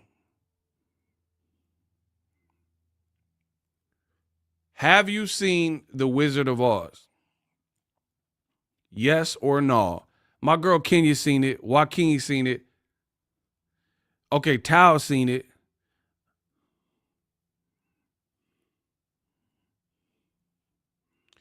Bro, I told you this was a battle the Haneyaks didn't want. Remember I said that. I said, leave me alone. This ain't what you want. And the Haneyak content creators kept subbing me. Bill kept dissing me. You know, Devin started dissing me. All right. So remember that. I told you, just leave me alone. Like it's cool. You're not gonna interview with me. Cool. It could be that. Right? The Judy Garland Wizard of Oz, right? Somebody said he's a scarecrow. Off to see the wizard? Wow. He said this scarecrow. Nah, we're not going there with it. You guys will see. Bro, you guys will see. Give me a second. I'm working. I'm always on the clock. But y'all gonna pay for it. Y'all gonna pay for this. Okay, in the original Wizard of Oz, right? The Wicked Witch of the West came about because the Wicked Witch of the East died, right? And she, I'll get you, my pretty, and your little dog too, right? That's how the story goes. Remember the Wicked Witch of the East had them shoes and she fell, she was underneath the building with them shoes? Tell me why that looked like Devin. Bro, tell me why, hey, tell me why Devin looked like the Wicked, look, tell me that's not the same energy. Hold on, I got to move this off the screen. Tell me this is not the Haney energy. Y'all go get to work. Bro, when the Wicked Witch died and she was under the house, tell me Devin didn't look like that with them boots on. Hold on. Y'all gonna get the whole. Bro, so this is the Wicked Witch of the East, right? Dead homies. And look at Devin in the Ryan fight. Same energy. I told y'all be lying. Look, Devin, Wicked, I'll get you, my pretty, and your little dog too. Bro, there's no place that Devin said, there's no place like home. There's no place like home. Man, stop. Get the, I'm evil now. Okay, I'm evil because he wore them stupid boots. And he was under there like the Wicked Witch of the East. But I'm the one. I'm the one. Nah, bro. Nah, I'm the one. I told y'all. I told the Haneys. I told the Haneyacks, leave me alone. They didn't want to do it. Now you gonna get the works. Bro, same energy. Come on, no, I ain't telling no lies. These ain't no fake. Look, there go Devin. And y'all talking about a trilogy. I don't even really want to see it just because I thought of this. Ryan at 47 might really get with him.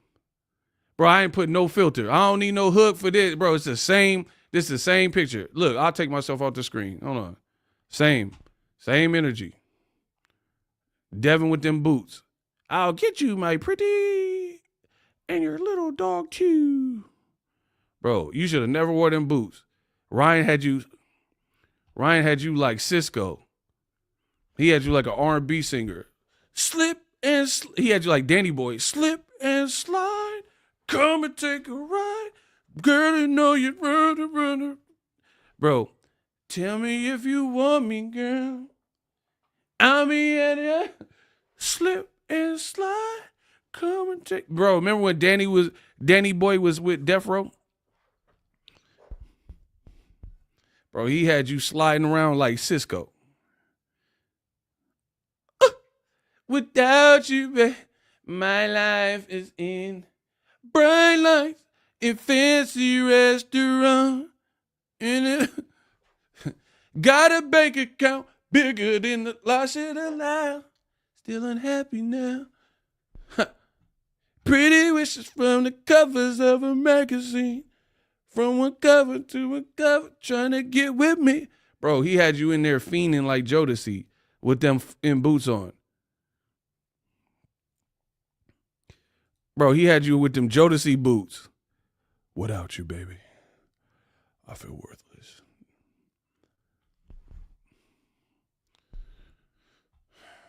It's been a while since you came home.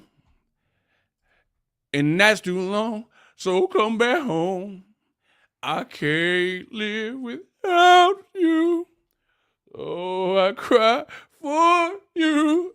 Bro, he had you Casey and JoJo. Crazy. Stop playing, bro. You thought you were going to beat Ryan in the left hook with them socks on? Bro, he had some military socks on.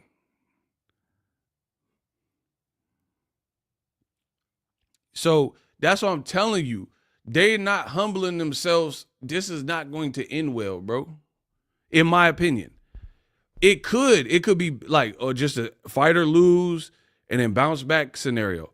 But they're talking about, oh, we want boots. They beefing with YouTube channels. They dissing everybody. Devin is dissing Teofimo. Devin is dissing Richardson Hitchens. They haven't learned anything, bro. And then now they're going to fight Ryan at 47. $40. 47. Okay, if they rematch at welterweight, they said no morning weigh-in. Who does that favor? Ryan or Devin? Put it in the comment section. In your opinion, if they rematch at 147 welterweight with that's what the report said. No morning weigh-in. They just got to make the 47 and pass drug test. Who does that favor?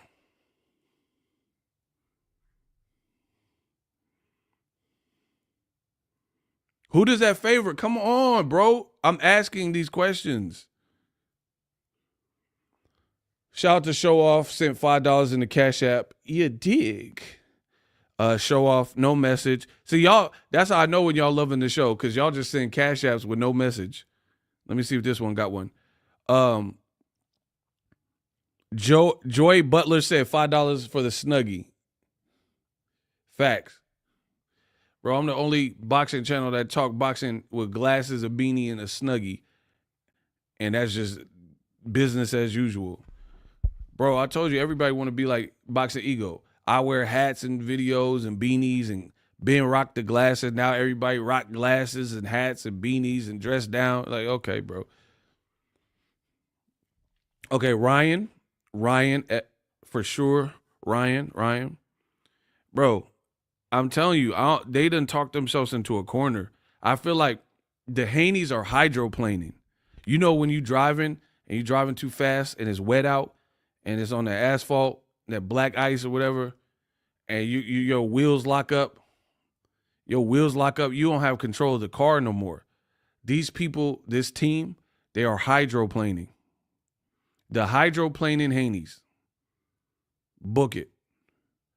Because instead of learning whatever lesson from all the BS that transpired, improving, and just carrying on your career, coming back solid, they're doing too much.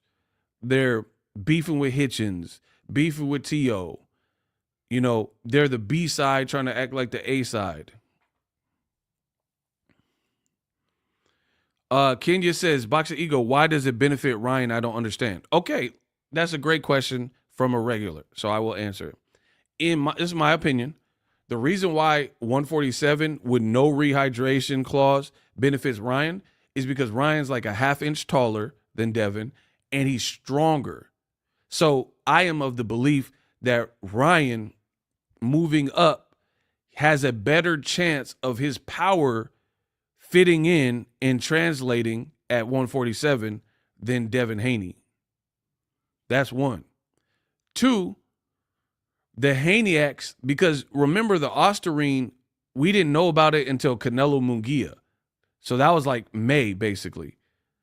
No reports showed that Ryan had failed a drug test until weeks after. Remember what the Haneyaks was, their first complaint is? Because they didn't have the Osterine to even say, right? The Haneyaks said Ryan cheated before he cheated with Osterine.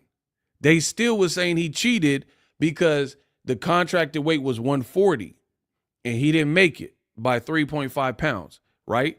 Your boy Ego says under normal circumstances, it would be tis, shame on Ryan because he did have a contract that he was supposed to make 140 and he didn't do it. So the brunt of it, all the blame could have been on Ryan. But I said, here's the caveat. The moment you renegotiated and amended the contract and said at the weigh-in, weight don't matter, I'm going to get him out of here. He's a C-class fighter. The weight won't matter. I never thought about backing out of the fight. You amended the contract. You took payoff money thinking you could still beat Ryan. All that crying about weight is out the window because now it just becomes a poor choice. You can regret. See, I have no remorse for people that have no accountability. If you don't learn, life is going to throw a lot at you. If you don't learn from situations, best of luck to you. I have no remorse. If you make a decision, especially, I can't tell you how to be a woman. I'm not a woman. I can tell you how to be a man. If a man is not congruent with what he says, I don't really respect it. If a man makes a decision, not like someone put a gun to your head and forced you to do something, but you made a choice and then your choice especially in the business world, right? Your choice backfired. You have to have accountability for it.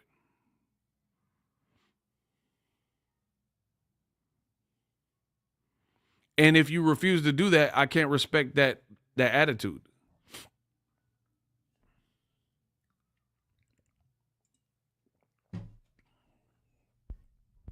I can't. You chose to proceed with the Ryan fight. You chose to take Ryan's $600K as penalty money when he missed weight.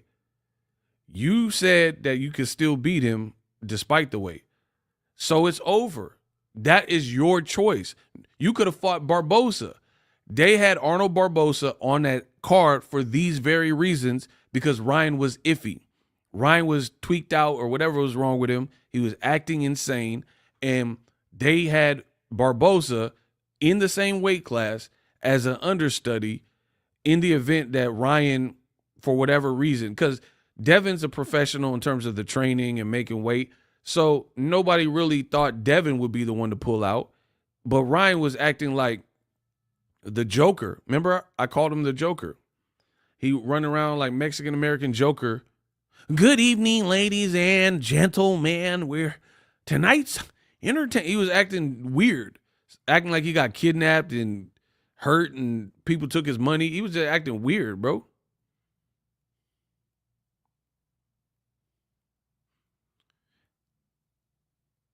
Hey, block Trilly. I don't care what he talking about. You trying to make too much of a. You could have just left. We don't know you, cut. Get him out of here. I don't even want to see his face. Trilly, get him out of here. Devin has drained himself too many times. He's gonna be chinny no matter what weight he at. Ugh, my boy from Stockton. His head literally looks too big for his body now. Ugh, my boy from Stockton. Bro, this whole thing is stupid. They painted themselves into a corner. Boxingego, we'll see. But I definitely believe in what I'm saying, and I don't like it. They done too much, made many mistakes, and now you just gotta. It's like one of them movies or something, and then you done got yourself in a situation, and the person was like, "Hey, I'm just gonna rob this bank, and just be the getaway driver." But then on the way out, a cop run up, and then the guy has to shoot. Now that's a homicide, and you the getaway driver. Now, instead of just a simple like bank robbery, y'all both is wanted for murder now because the cop just got killed trying to prevent it, and you the getaway driver, you in too deep. You know what I'm saying? That's the Haneys. Like, it's like a situation that could have been avoided totally, and decisions could have been different and made different, but they got too much pride. They won't humble themselves. And, I don't know if you believe in God or Allah, Jah, whatever you guys believe in, but that's what you guys have to understand. You have to humble yourself. Allah, like, look at how you're acting. Talking bad about Richardson Hitchens, calling Tank a monkey Bill. You know what I mean? That's what Allah wants. Acting like a spoiled brat and entitled and put me on the game or I'm not in it. That's what Allah wants? I don't know. So for me, I just think they done made so many poor choices. It's like Drake. Drake keep making it worse for himself too. Bro, his paperwork came out. He got YouTubers in there. You trying to mess up YouTube? You got all this money. Drake, if you're Drake, you got all this money. And you're trying to mess up YouTubers' money over the Kendrick beef. Like, it's a bad look, bro. It's a bad look. So anyway, back to Kenya B. She said, how's it favor Ryan? To me, Ryan had more power. He's slightly bigger. So I think he has a better chance of being a welterweight with some power than Devin does. That's what I truly believe. Who disagrees? Let's start there. Who believes that Ryan will be a harder hitter at 47 than Devin Haney? Agree or disagree? We'll just do it like that, simple. Ryan will be stronger and a harder puncher at 47 than Devin Haney. Agree or disagree?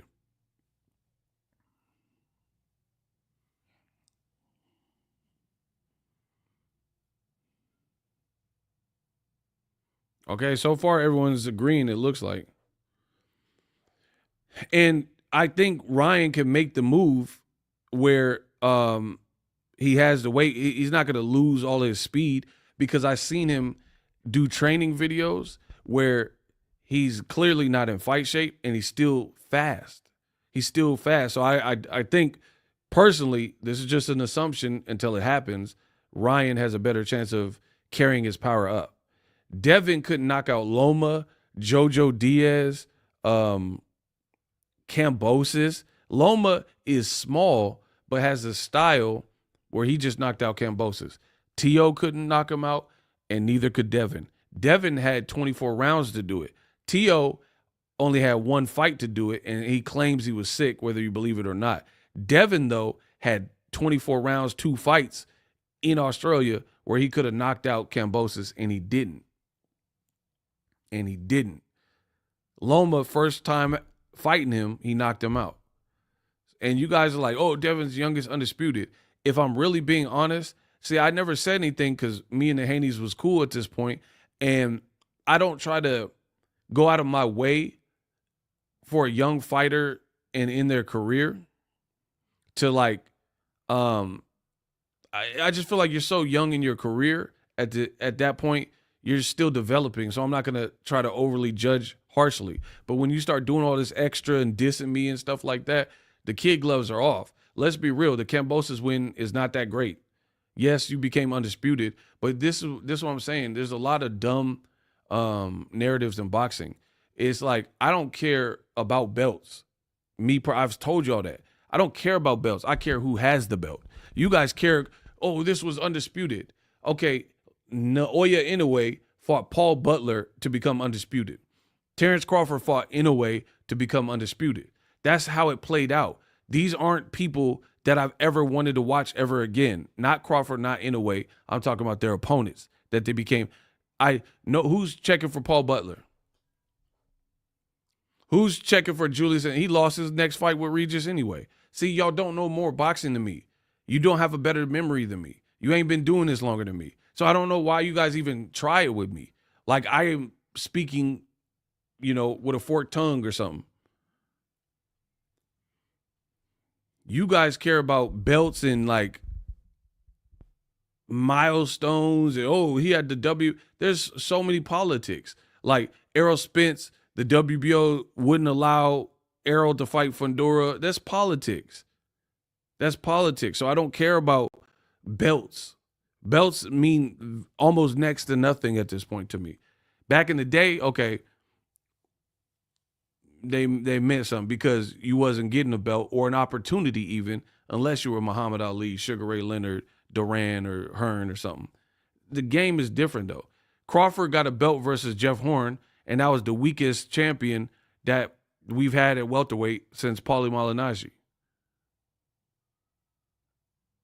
So, it's cool. It's your journey, but you guys like Devin beat Kambosos, and before the T.O. fight, Kambosos had like split decisions versus Mickey Bay, Devin's trainer, and Lee Selby. Lee Selby's not good like that. And Mickey Bay is a good fighter, but he had inactivity. So he wasn't even like really an active fighter and pushed George Kambosos to the brink. And he had no activity. He was like, that was a comeback, right? Devin beating Kambosos is and then it's the same people that are pushing this. Devin's the youngest undisputed. That's a fact. He was. But they're also like Tank. They're like Tank's resume it sucks. Bro, put Tank's last 5 in there with Kambosos and tell me how many. Let's look at it right now, shall we? All right. So Kambosos after T.O., right? And I'll look at Tank's last 5. I'm going to pull it up right now. I told you these guys can't beat me in boxing, bro. They're not telling the truth. Okay, Tank Davis.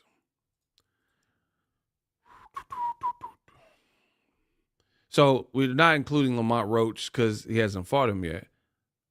So Frank Martin, Ryan Garcia, Hector Luis Garcia, Rolly, and Pitbull Cruz. and then Barrios. That's Tank's last 5, right?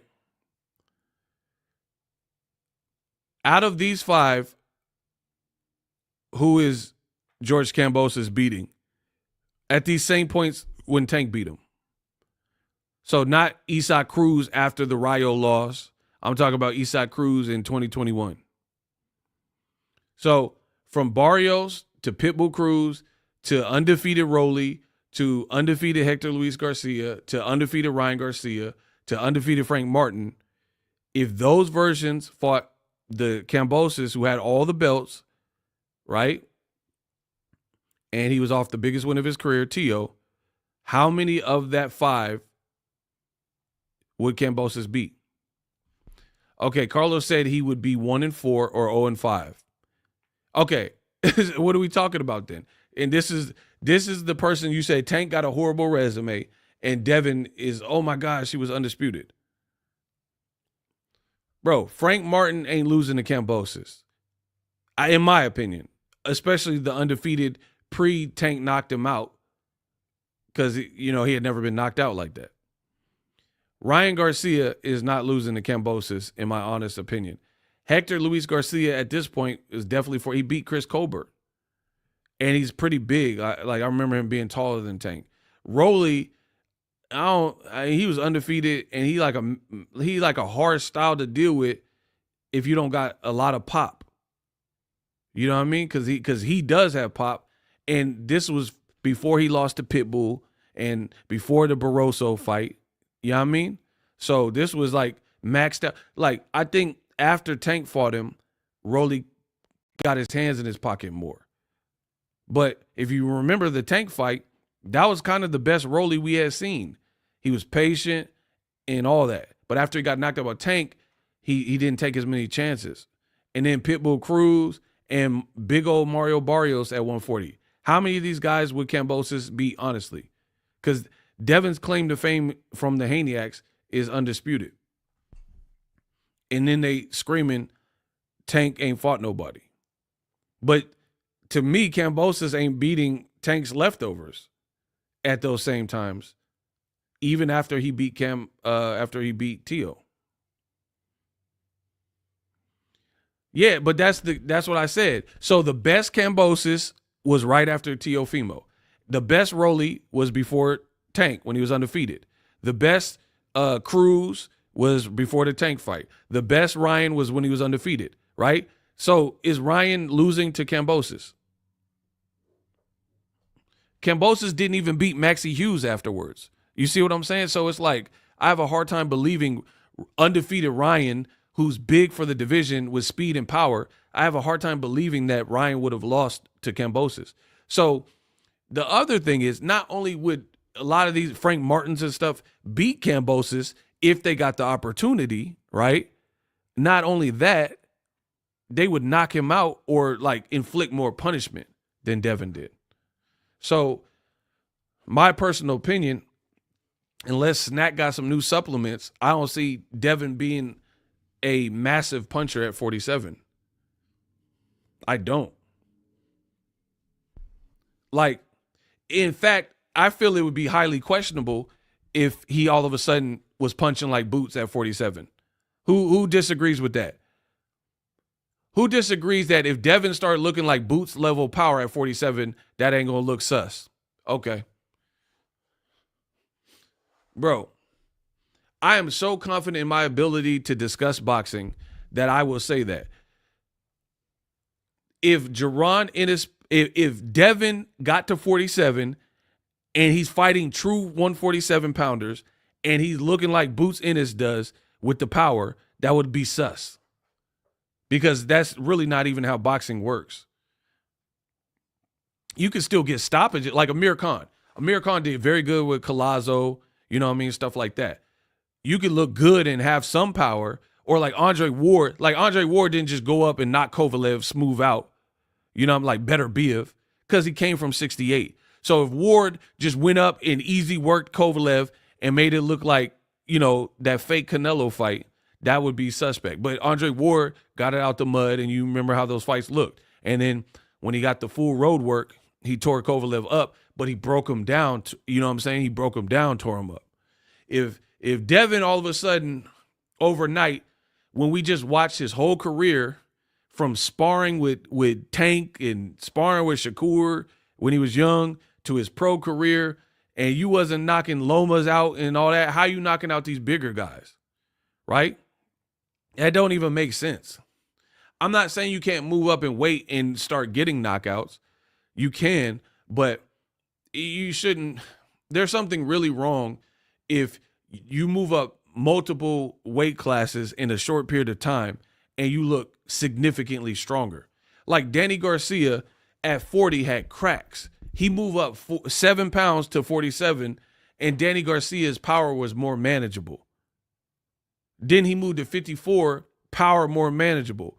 He just fought Lara at 160, and his power did nothing to Erislandy Lara. That's how boxing typically works. Danny Garcia was very big a puncher at 40, but as he kept going up, especially in a small period of time, like he didn't knock out Robert Guerrero, but he knocked out Khan. He badly dropped and hurt Matisse. Bro, if Devin all of a sudden become like Thanos, people are going to be pointing the finger at Conti or something. It's not going to look right. Crawford. Ooh. Man, Kamal be cooking y'all.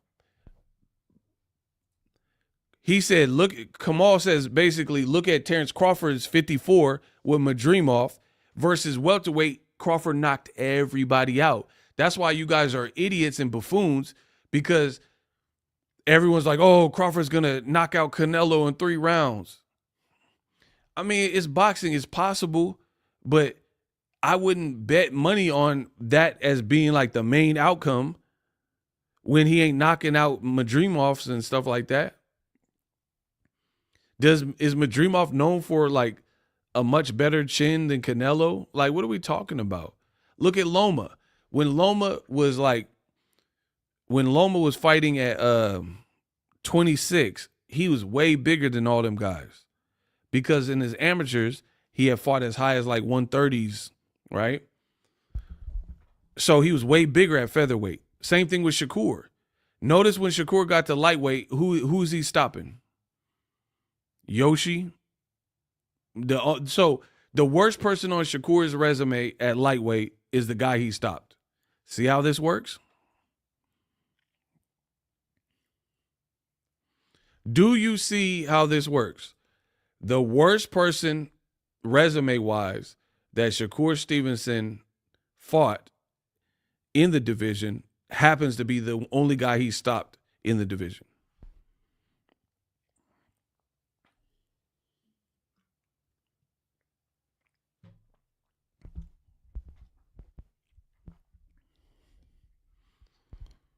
Dang, you got a Corso? Dang. Mario Barrios, he came from 40. He not just leveling Keith Thurman and Ramos. Like, do you see what I'm saying? Like, okay, who hit harder? Hold on. Who hit harder at 40? Mario Barrios or Devin Haney?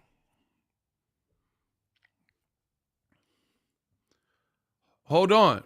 Who has more power, Mario Barrios or Devin Haney?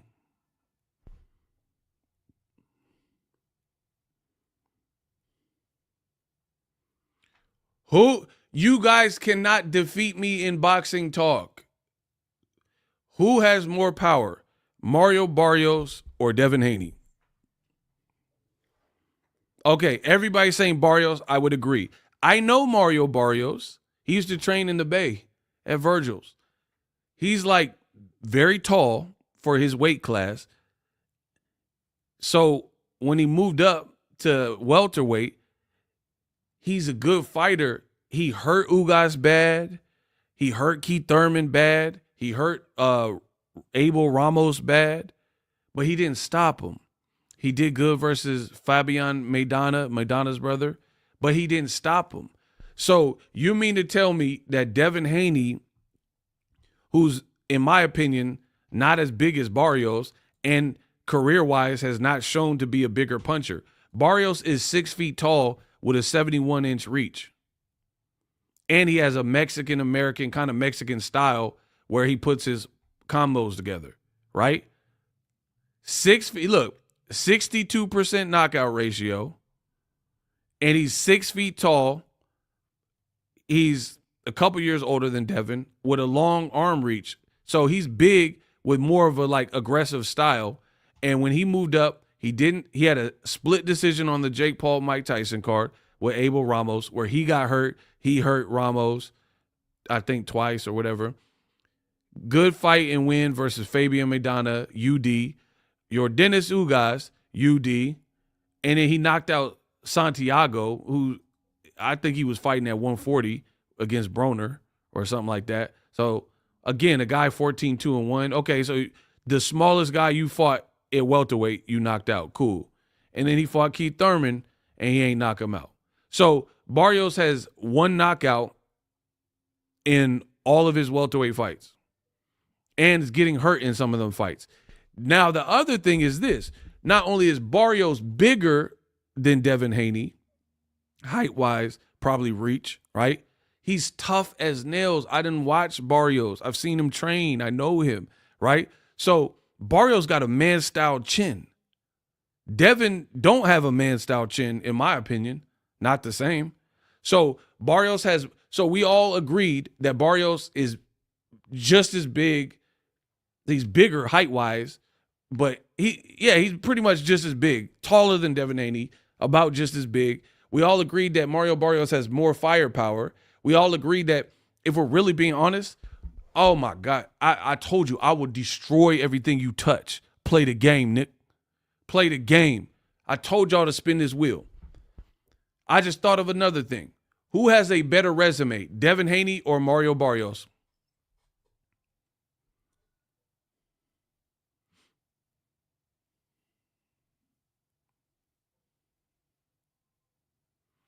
I am going to cook y'all. Who has a better, think about it before you answer. Who has a better resume? Mario Barrios, who fought Tank. Tank beat Ryan. Devin's biggest name is Ryan, who cooked him. Meanwhile, the guy who cooked Ryan when he was undefeated was Tank, who Barrios fought. And he had a tough fight with Tank to the point where we haven't seen Tank back at 40. And I think Mayweather or somebody was like, hey, Tank, you might be down on the scorecards. La, la, la, la. You got to step it up. And then Tank stepped it up, got the knockout. Barrios fought Keith Thurman. Name somebody that So, oh my gosh, bro. I can't,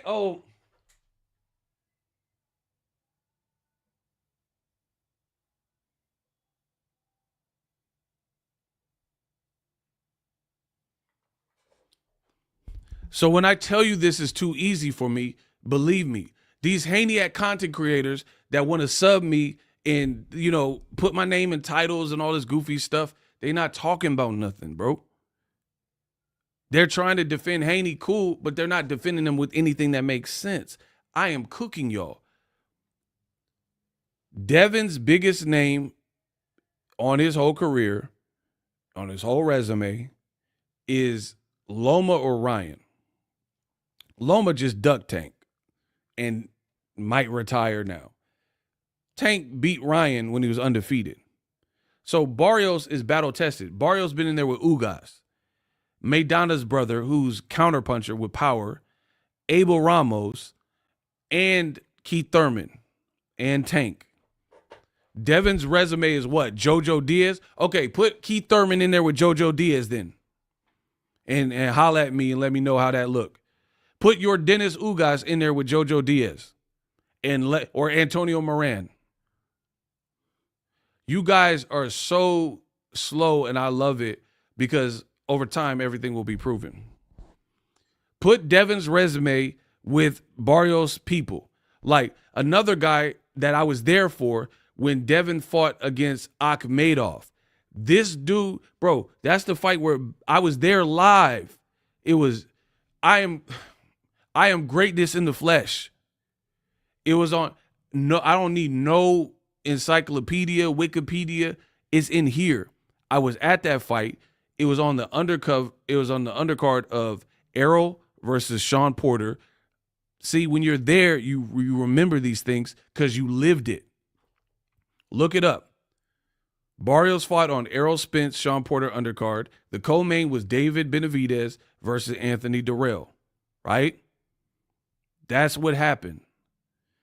Barrios had an extremely tough fight at 140 against Akhmedov, who is relentless. He has power, and he's just tough as nails.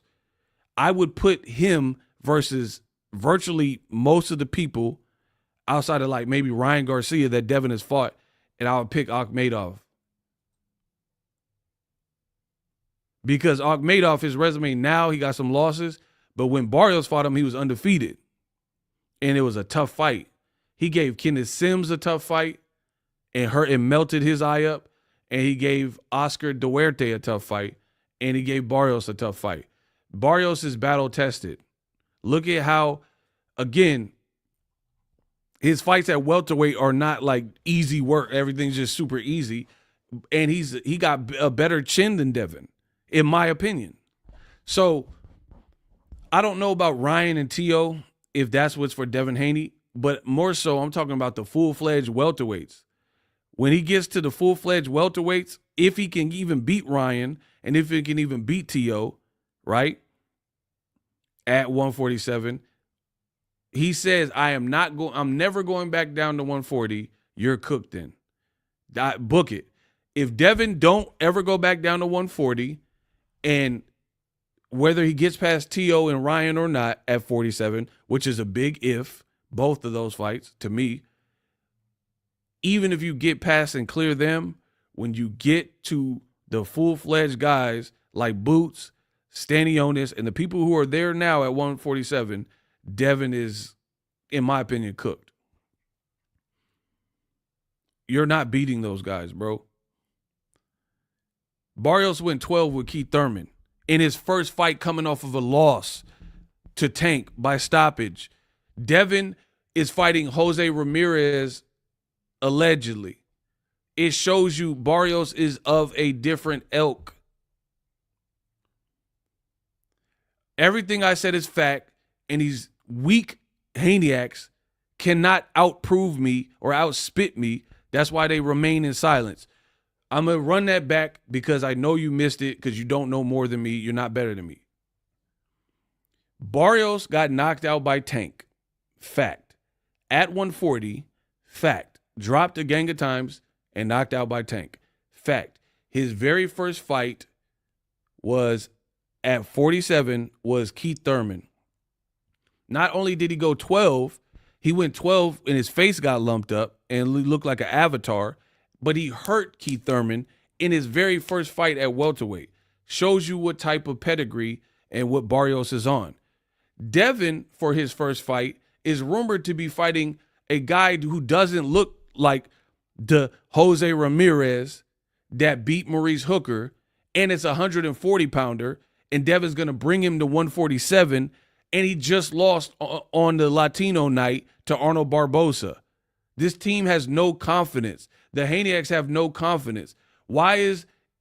Okay, Devin's side, the Haniac side, they're claiming that, oh, Devin was cheated, he was wrong, he never lost confidence because Ryan's a cheater.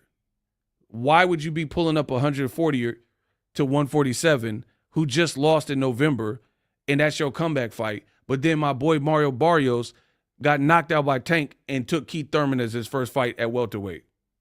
Okay. Bro, that's why I don't care what people say. Show me in your moves. Your moves are going to dictate what it really is. That's like a fighter saying, oh, I'm going to knock you out, and then the fight happens, they don't knock the guy out.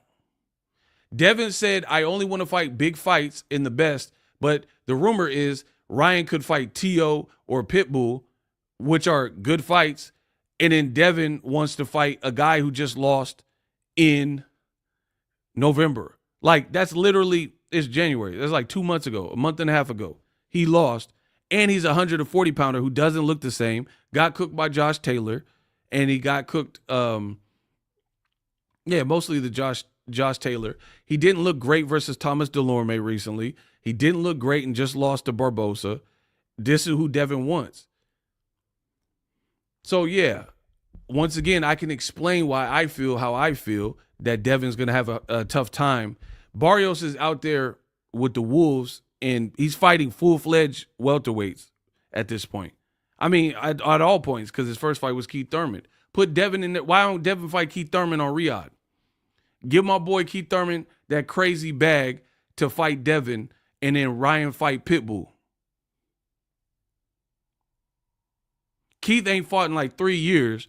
Why Devin don't take someone like that? That's a way bigger fight than Jose Ramirez 2025 in Devin.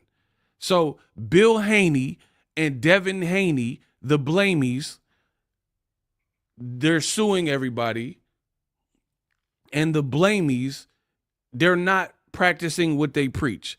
They are saying one thing, although they are doing another thing. And the Haneyacks too. So Devin Blamey, fight Keith Thurman. Fight Jaron Ennis. If you a real welterweight, fight one of them. You still trying to fight Ryan, he a 40-pounder. T.O. a 40-pounder. None of them have done nothing at 47. I'm talking about when you fight a Boots. You fight Stanionis. You fight someone who been fighting at welterweight. That's what we talking about. Barrios' first fight at welter was Keith Thurman. He a man. Bro, he did that off of a loss to Tank. This dude is, Barrios say, I'm the Aztec warrior. You can't take that away from him. Because every single time he come to scrap, and after a Tank knockout, he was willing to move up 7 pounds and fight Keith Thurman, who was at least a little bit more active back then. So that was a dangerous fight. And not only did he go 12, he did pretty good, all things considered, coming off a loss, and he hurt Keith Thurman to the point where he almost stopped Thurman. So if Devin is not shaken up and said he don't like tune-ups, why are they talking about him fighting Jose Ramirez? Okay, but the Haneyacks can't answer this. Okay.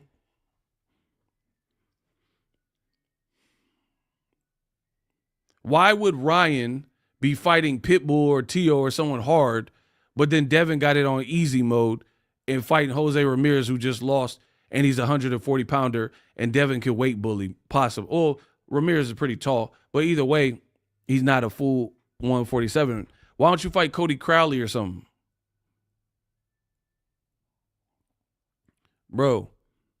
And then y'all be like, oh, Devin, he's picking the hardest fights. Everyone's ducking him. He ain't picking the hardest fights. Fight Barrios.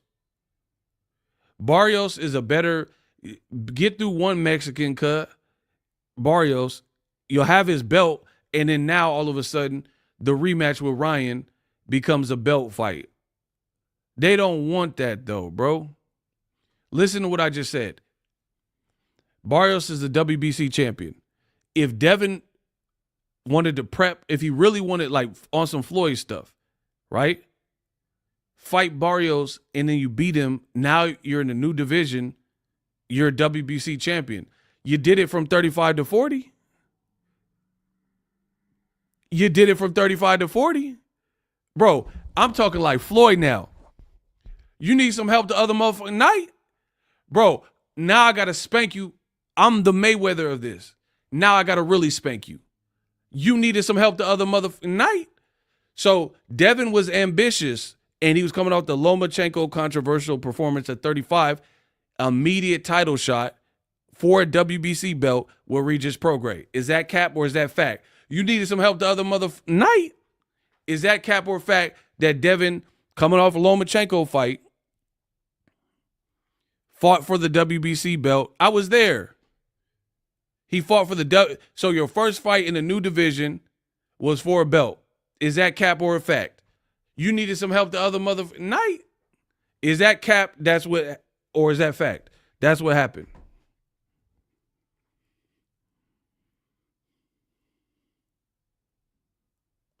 Is that cap or fact that Devin's first fight at 140, he was ambitious and he fought a champion? Okay, it's fact. So I'm breaking them down. You needed some help the other night?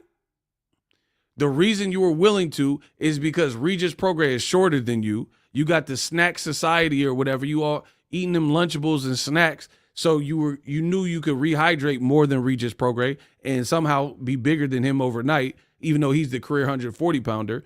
and Regis is 35 or whatever age he is, and he looked bad versus Zorilla. So outside of Ryan Garcia, 2 of Devin's last 3 fights, if he fights Ramirez, look suspect in the fight right before they fought Devin. You needed some help the other motherfucking night. So, and Ryan lost to Tank and then beat Duarte, but pulled him up in weight. So that was all right. That was, you know what I'm saying? He got some power. That was all right. Ryan kind of fought weird when he was turning his back to Duarte. So really, in Ryan's last couple of fights, he didn't look that great because it was the Tank and then it was Duarte where he kind of looked mid. Devin picked him. So Devin's last 3 fights, you really could make the argument that 2, possibly 3 of the 3 was coming off of recent performances where they didn't look killer. But then y'all stupid muff is all like, oh, Tank, why he fighting Frank Martin? Frank was undefeated. Oh, why he fight Ryan? Ryan was knocking out and undefeated. So why y'all talking about Tank? He fought like back-to-back undefeated guys. He fought Hector Luis Garcia, who had beaten Chris Colbert in an upset fashion. And who cares that he was fighting Hector Luis because it was a tune-up, knowing that he was fighting Ryan already because they announced it at the same time. These boys can't beat me. So Devin keep fighting people off of sus recent performances. Lomachenko, I thought he lost to Jermaine Ortiz. That's when Devin fought him. And Loma's like, this guy lightweight? He's a heavyweight. Bro, I can't be beat. You listen to Bill Haney if you want. Listen to the Haney content creators if you want. Listen to Devin if you want. If you break it down, if I got to get me a Haney, I'm going to get me a Haney.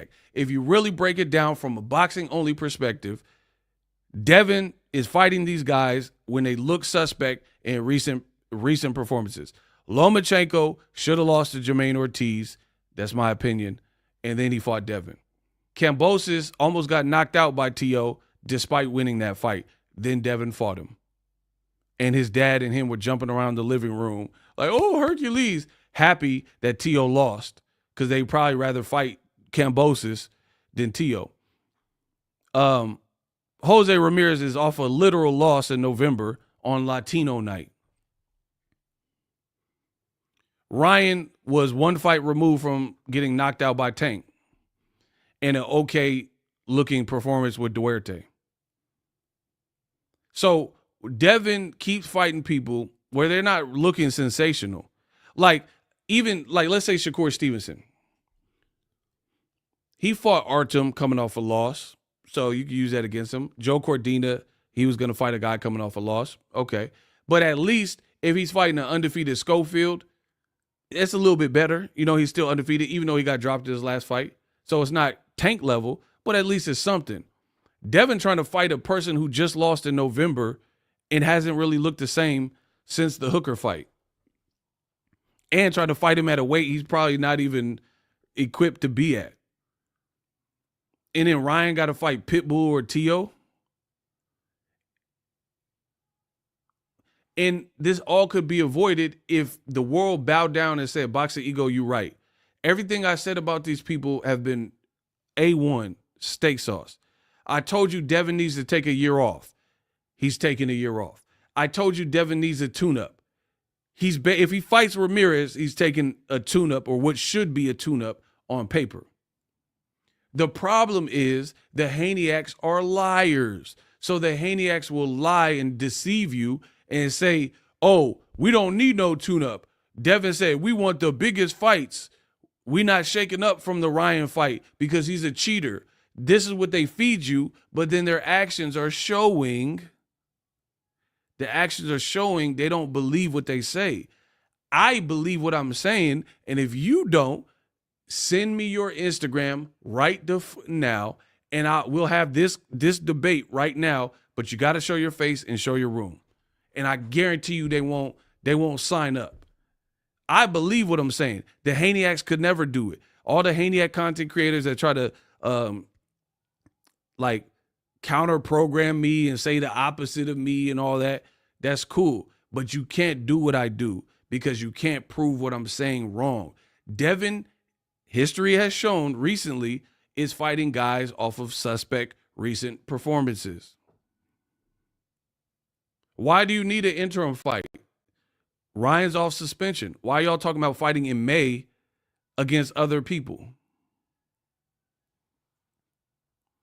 Why not just go straight into the Ryan fight if you're truly confident? And see, for me, I'm a realistic boxing fan. So if Devin and his daddy admitted, hey, we kind of got roughed up, we got some things to correct in camp, we need a tune-up, the world will back off and just accept, okay, fighter had a rough fight. Like if Errol Spence said, the Crawford fight wasn't my night, bad night in the office, I need a tune-up, I wouldn't be mad at that.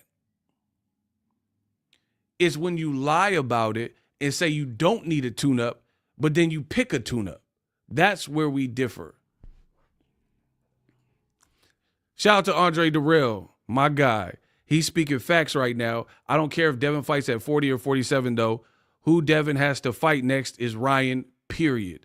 He got to run that back, up the belts. This is for rep. That's what I'm saying. You would go, especially if you're using the cheat angle, people, if you're using the cheat, I only lost because this kid cheated me, then it shouldn't even be interim fights.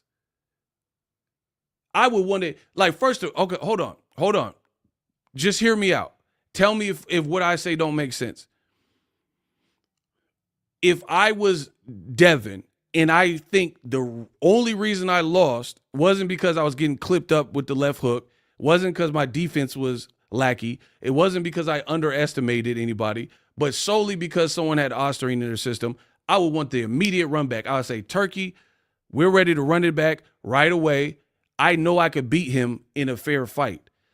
If a person fails a drug test, the longer you extend it, because now they have the asterisk, the black cloud over their whole career, because we don't know if they intentionally cheating or how long they've been cheating. That's all a mystery, except for the people involved, right? So with that being said, I would want to get this person out of the way ASAP. I don't want you to fail another drug test. I don't want you to have time to acclimate it. I want the immediate run back, especially if I'm claiming I only lost solely because the person cheated me, right? And that's what everyone from out boxing history, especially black champions, have done. Andre Ward, the world said, I don't know if you beat Kovalev. People were hating on him. Next fight was Kovalev. I was at both of them. Jermell Charlo, they said, I don't know. Castano fight, you could have lost that one. Jermell Charlo immediately ran it back. Jermell Charlo lost, and y'all was laughing at him for crying because he lost to Tony Harrison. He signed up for an immediate rematch. They did a press conference. Tony Harrison had to pull out because he had an injury. So he ended up fighting Jorge Cota. I went. And then when Harrison was healthy, he ran it back with Harrison the very next fight. I went. So I'm here. I'm at the fights. Well, not recently, but career-wise. I've been at the fight. I've seen these moments. Sugar Ray Leonard. The no mas is more historic than the first fight because we ain't never seen no fighter do a no mas and be like, I'm done with this. That's because the boy Sugar Ray Leonard had some nuts and said, bro, this man fought hands of stone. I mean, no disrespect to Ryan. He ain't no Roberto Duran. Roberto Duran is like championship caliber. Ryan ain't never been a champion. Ryan hits hard, but so did Sugar Ray Leonard's opponent, Roberto Duran. That's why they call him hands of stone, right? Sugar Ray Leonard, if you really Sugar Ray, if you really a Leonard, immediate run back. That's why people make excuses. Oh, after Roberto Duran won, he started drinking, he gained weight. That's on him. If you get hyphy because you got to win and then you're not disciplined, that's on you. So the Haneys could say whatever they want. They could keep hating on me and lying on me and stuff like that. Fine. But we're here telling the truth. You should be trying to get back. I would tell Turkey, hey, we don't even need no interim. This guy cheated me. I'm going to embarrass him. I'm going to show the whole world. Look at Wilder. For all of his flaws, technically, that people talk about Wilder, you cannot take away from the guy got heart, right? You can't take away from he had to pursue Tyson Fury. Like, even though he lost, He got bested in the series. The man got heart and was like, yo, I'm willing to go through mediations and arbitrations and litigations to ensure that you don't duck and run from this trilogy.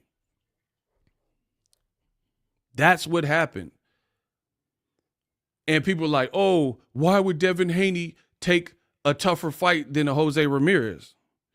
Why did Wilder fight Luis Ortiz in a second fight, knowing he had the Tyson Fury bag, but he had to get past Luis Ortiz a second time? Ortiz showed in the first fight that he was capable of hurting Wilder in that 7th round. So some fighters are wired different.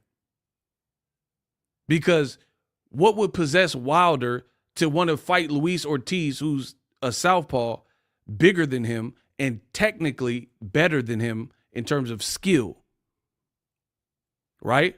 And Wilder didn't care. He's like, people said I got afforded more time to recover, and he ran it back with Luis Ortiz. No, because I remember because I covered it. He announced that he's fighting Luis Ortiz on Instagram, and then after it's Tyson Fury 2. That's what happened. Devin Haney wanted to pull up a 140-pounder off a loss while saying, I want the best fights. I don't want a tune-up. Ego slandering the Haney brand. Block him. I don't slander. I will block you. You're slandering me. What I'm doing, this ain't slander. Look up the term slander. Slander is defamation. I'm not defaming your character. I'm exposing your character. That's a big difference. You will not put these labels on me as a content creator because you think it's cool. Talking about, oh, Ego slandering. You could have said slaughtering. That might have made sense. But when you say I'm slandering, that means I'm lying and defaming, and I'm like conniving and just doing anything possible to make them look bad. I don't got to do anything to make them look bad. They're doing an excellent job of doing it themselves. Don't tell me I'm slandering the brand. If I'm slandering, Devin should sue me then. How about that? Sue me like you suing Ryan. I'll take that to court. Because then when the judge hear me, the judge be like, ooh, that boy Ego cooking. Yeah, take me to court. Take me to court. If this is slander and not a slaughter, take me to court then. Because the girl, they said Cardi B had the bump. They said she was bumping. The little YouTuber said Cardi B had the herp. She had the herp or something. And then that Tasha K or whatever got sued. So I should be getting sued anytime now. But you can't sue me. You can't sue me for having an opinion. You can't sue me for cooking. I'll tell the judge to their face, give me Judge Judy. Give me Judge Joe Brown. I mean to tell me you had $20, gave the other little lady the $20. Bro, get Judge Joe Brown over here. Yeah, sue me. I mean, Devin Haney, he say he the next Floyd, all of a sudden, he don't know how to duck the left hook. Bro, get Judge Joe Brown. I'll be like, yes, Your Honor. I cooked him. Don't tell me I'm slandering somebody. Tank usually fight people coming off a win. Floyd fight people coming off good performances. Cotto just avenged the Margarito loss. We know Margarito cheated him. Shane Mosley just beat the dogs out of Margarito. Floyd fought him. Okay. Maidana just beat Broner. Okay. Y'all can't with me with boxing talk. That's why they come in with a little, oh, Ego is slander. They're saying slander. Slander is what they do to me, saying I don't know what I'm talking about, but I'm showing you what I'm talking about. Devin Haney, why are we talking about interim fights if Ryan is a cheater? Why do you have to build it? The fight is already built. I'll pay my money right now to see the fight. Why? What are we building? Tell me what we building. Now all of a sudden y'all turn to Bob the Builder. Oh, let's build the fight. The fight's already built. Ryan demolished him. Then the Osterine. The fans is split. Whatever. Why are we doing interim fights then? Devin want to fight 30 some odd year old people with strategic advantages. That's what it is. But then he want to pose it as like, yo, I don't want no tune-up. Yes, you do. If you fight Jose Ramirez and Ryan got to fight goddamn Pitbull, You for sure want the easy path. We got a $5 Cash App. Cooking y'all. Yeah, slander is Bill calling me out my name. Absolutely. Shout out to Crystal, the one Herrera, for the $5. God bless you. Floyd fought Castillo again. Absolutely. Floyd fought Maidana again. Absolutely. No in-betweeners. Why y'all talking about in-betweeners? Because y'all some wieners. Y'all wiener schnitzel. Why y'all talking about in-betweeners? Because y'all some wieners. Huh? Devin's supposed to say, hey, give me this drug dope fiend and in my next fight. Turkey, you got the bread. Put that in Saudi or whatever y'all doing with that. Pay us our bread. Okay, hear me out.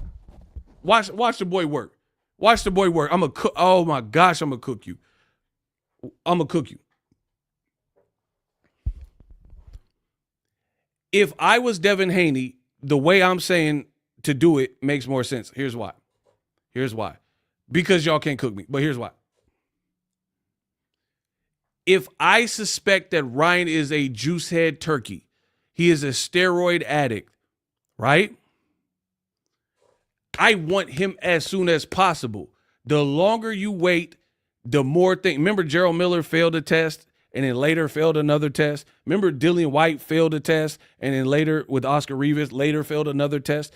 If you really think someone is juicing, you have to do the stringent drug testing and get them out the way. The longer, interim fights and all that goofy stuff, the longer you prolong it, the more chance you have for upsets, injuries, cuts, someone to fail a drug test again, right? So you're supposed to want that immediate run back to minimize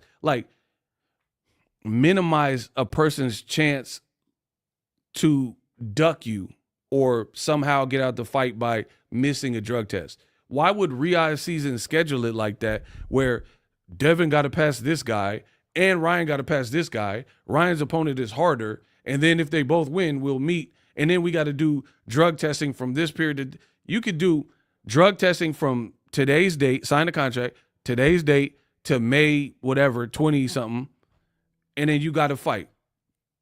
So why even take interims if you know the only reason you lost was because of tune-up? I mean, because of Osterine. I read someone put tune-up.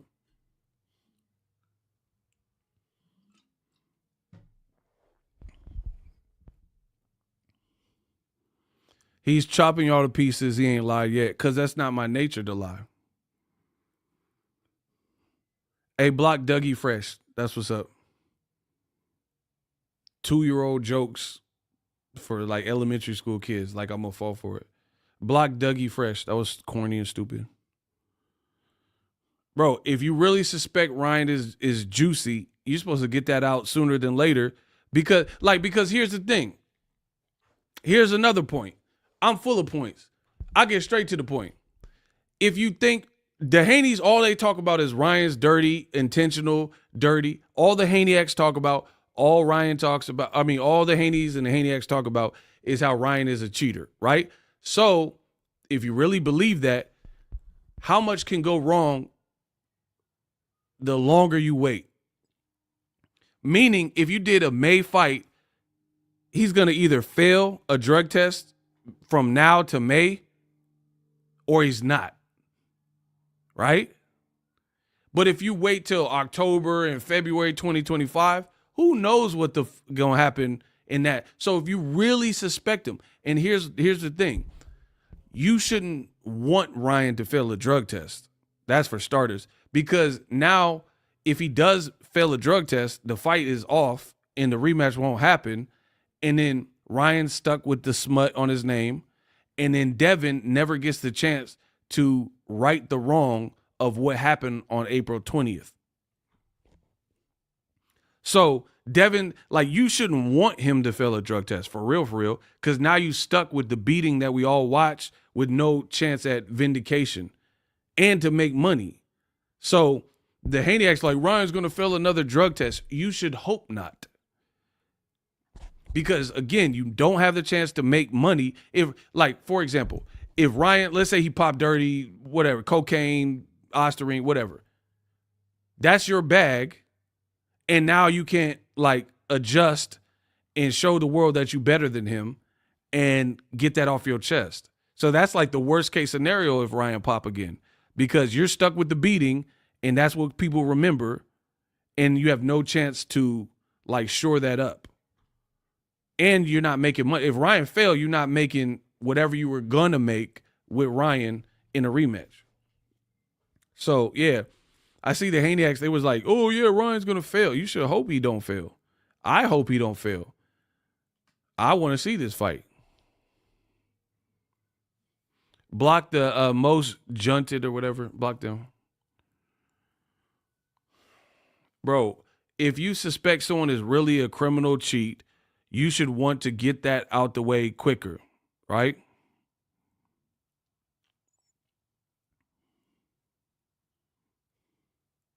Like if you're a hunter and you come up on a bear and 2 cubs, you gotta take care of the grizzly bear.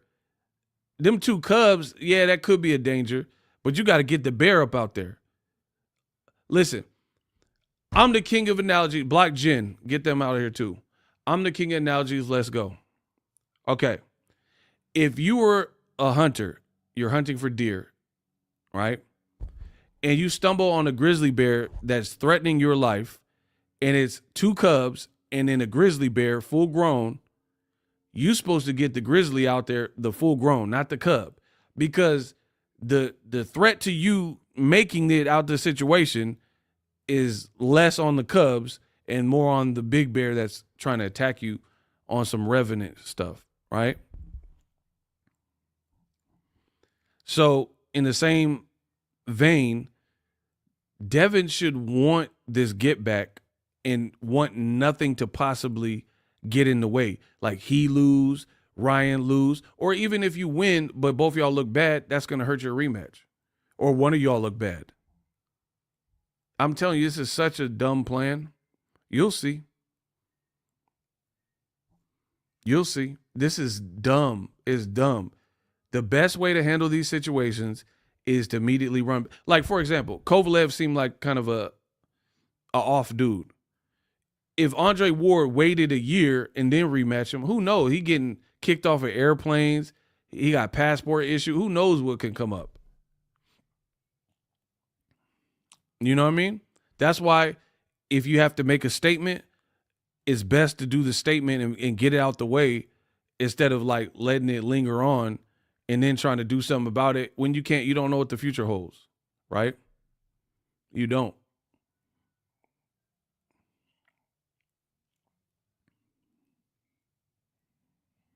I know old boy at the carnival wants to run it back with Devin. Oh, wow. That man said the carnival dude.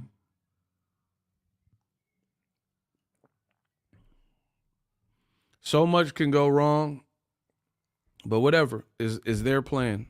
So if they plan it out like this, it is what it is. But for me, I don't like it. I mean, it's cool for boxing, but I don't like this whole interim fight business. Just run it back. If that's what it's come to, and y'all not doing tune-ups or one, and like, why is Ryan got to fight a harder person than Devin?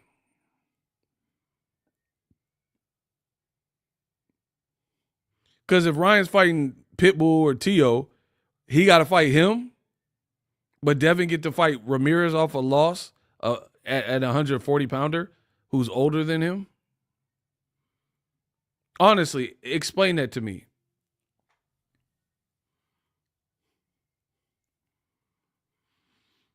Why does Ryan have to fight Pitbull or Tio, and then Devin get to fight Ramirez, who just lost in November? I told you, the Haneyacks, they're going to have so much to clean up this year. It's so funny. It's impossible that they can do it.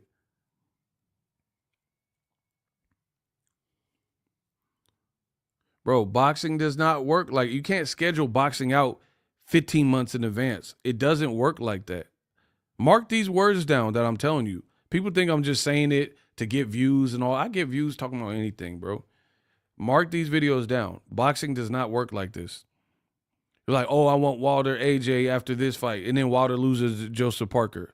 Okay, we want Wilder Jared Anderson. Okay, then Wilder loses and gets knocked out by Zhang. Oh, we want Jared Anderson and Dubois. Okay, and then Martin Bacoli knocks out Jared Anderson.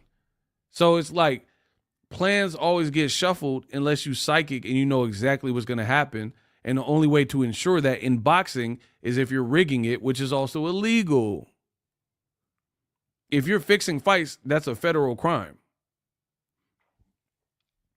So you either fix the fights and then you can make it go whatever way you want, and then you run the risk of your whole operation getting shut down, or you have real fights that people want to see, and there's no way to gauge. Like, how would we know that a guy who on paper has no power would knock out Jaime Munguia? That guy had 4 knockouts, Sudase. He had 4 knockouts, and Munguia showed a beard versus Canelo, Derevyanchenko, but then the guy with no power knocks him out.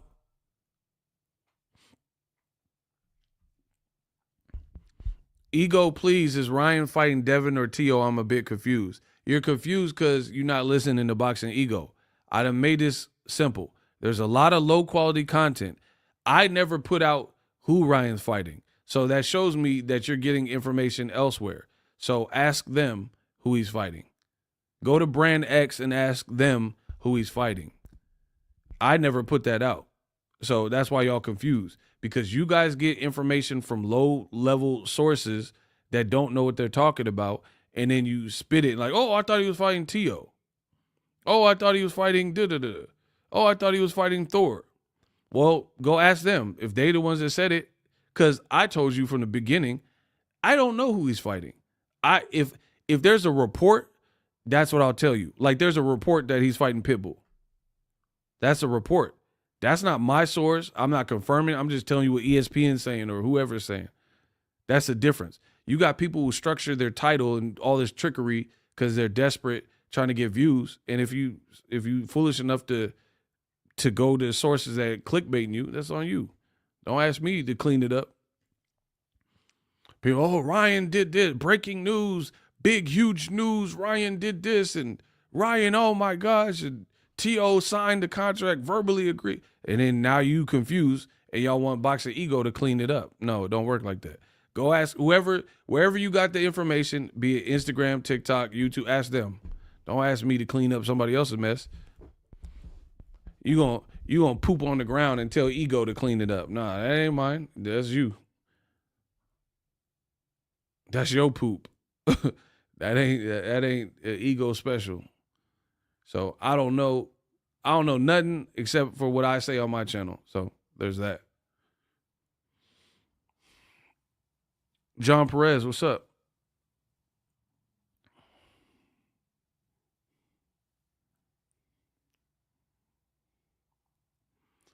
Ryan said more than likely I'll be fighting Tio. But then he talking about fighting Pitbull on Twitter right now too. So I don't know. I'm not Turkey. Ask Turkey. I don't know what they got cooking up. And like for real, why do y'all care? Why, like, not saying from a boxing perspective, why do you care? But what I'm saying is, why do you care to know a day or a week early or something? Like, you guys act like little kids sometimes in boxing. Like, I feel like I'm in high school. Like, the internet is like one big high school. I just have to know. Why do you have to know? Like, you'll know when it's time for you to know. Why do you guys want to know so bad when it's not, the business ain't finished? Like, it's boxing got a lot of weird behavior. Like, y'all need a girlfriend. Y'all need to get some fresh air, do some push-ups, something. People are like, you must know. You ain't got no life, bro. As a man, you ain't got no purpose. I don't give a who they fight. Whenever they decide it, then I'll commentate on it. You guys just sitting around Twitter and looking at everybody's tweets and stuff. I don't know. I guess when you're in the game, it's hard to see the game from the stands. I'm in the game, so I don't know. I do my content, hit the record button, hit the stop button, and keep it pushing. Y'all seem like consumed where it's like you want to know all the rumors, and that's why you guys keep getting your hopes up and then dash when the fights don't happen. I'm not doing all that. I told you, I'm not doing all that for boxing, where it's like every day is somebody like Tio Fimo. They just said he fighting 40 people. Boots, Ryan, Matias, and we still don't know who he's actually fighting for sure, confirmed by the promoter. So I'm not doing all that back and forth stuff. They'll tell us when it's time, when they got it figured out.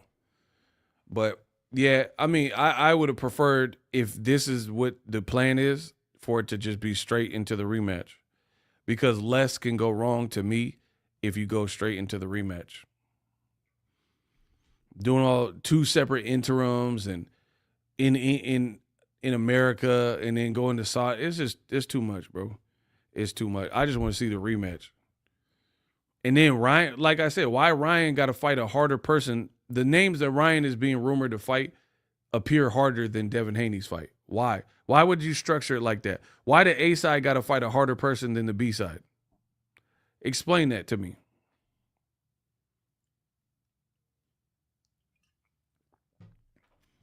The rumor names that I'm seeing for Ryan appear to be harder than the rumor names that I'm seeing for Devin. Why the A side got to fight a harder? Why can't it be like they're both fighting good fight? Why Ryan got to fight competition that's anticipated up here, but then Devin fight Ramirez off a loss? I don't know, man. It looks suspect to me. Hey, shout out to High Heads. He said Devin versus Ramirez is nasty work. But again, the Haneyacks are trying to lie to you. The Haneys are trying to lie to you, saying they don't need a tune-up. Then what is Ramirez coming off of a recent, fresh loss? And he would have to fight at a weight that he hasn't fought for most of his career. How is that not the definition of a tune-up? So it shows me either the planners or Turkey or the Haney, somebody in there does not have faith that Devin Haney is as advertised or will bounce back accordingly if they got to step his competition down like that. You went from moving up your first fight off Loma and fighting a champion and looking sharp to the Ryan fight, and then now you got to fight a guy coming off a loss at a new weight class. And then there's still, for real, still some danger there, even though Ramirez hasn't really looked good.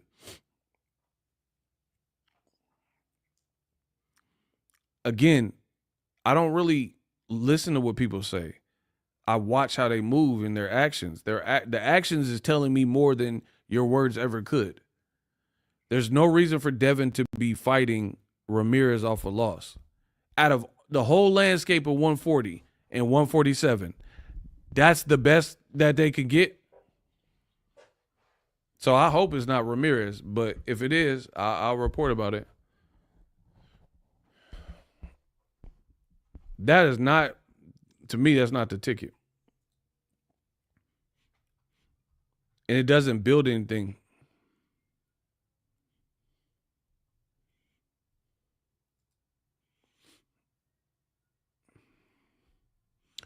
Bro, this fight, it's already some, look, I just seen some new stuff.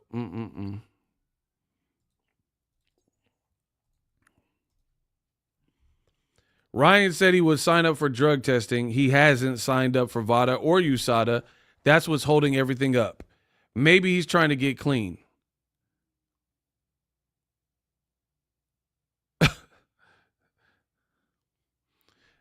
Bro,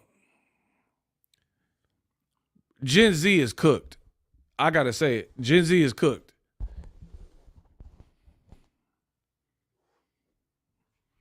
The Haneys clearly are not as good with the marketing as they thought. You keep saying Ryan's a cheater and he's not clean. Pushing. Why? Okay. If you're slandering Ryan and saying, oh, he's dirty, he's trying to get clean, why do you think people are going to pay for your pay-per-view then? Why do you think people want to spend their hard-earned money if it's going to be some BS and it's not a fair fight? Devin needs a PR person like Pronto and Bill Haney. This can't work. Like, trash talk, yes. But if you're telling us Ryan is dirty and he's trying to get clean, and you're like, why are you keeping us in the loop? Either y'all fighting or you're not. You talking about, oh, he said he would sign up, but he hasn't signed up for VADA. Ultimately, the fans don't really care.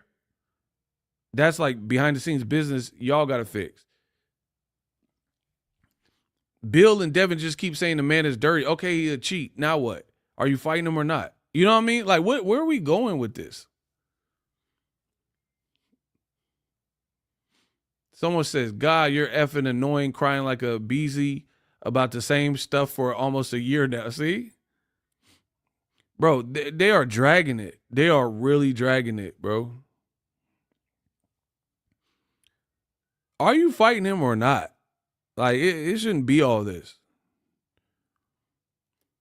And to be honest, like, it's a good fight and a good rematch, but it's not good enough to be like babysitting like this. Oh, Ryan didn't sign up for VADA, and then Victor Conti writing essays. Like, no one's reading all that, bro. Nobody's reading all that. Turkey's the money man. He need to figure it out and put the show on and announce it. This is what comes with being a promoter, people. You got money, great. Ryan has his issues. Devin has his issues. Turkey's the money man. Figure it out.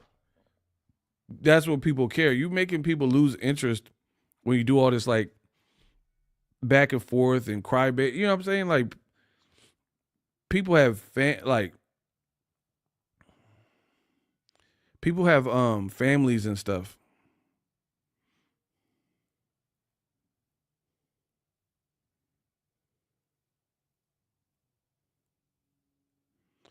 Oh my God, bro.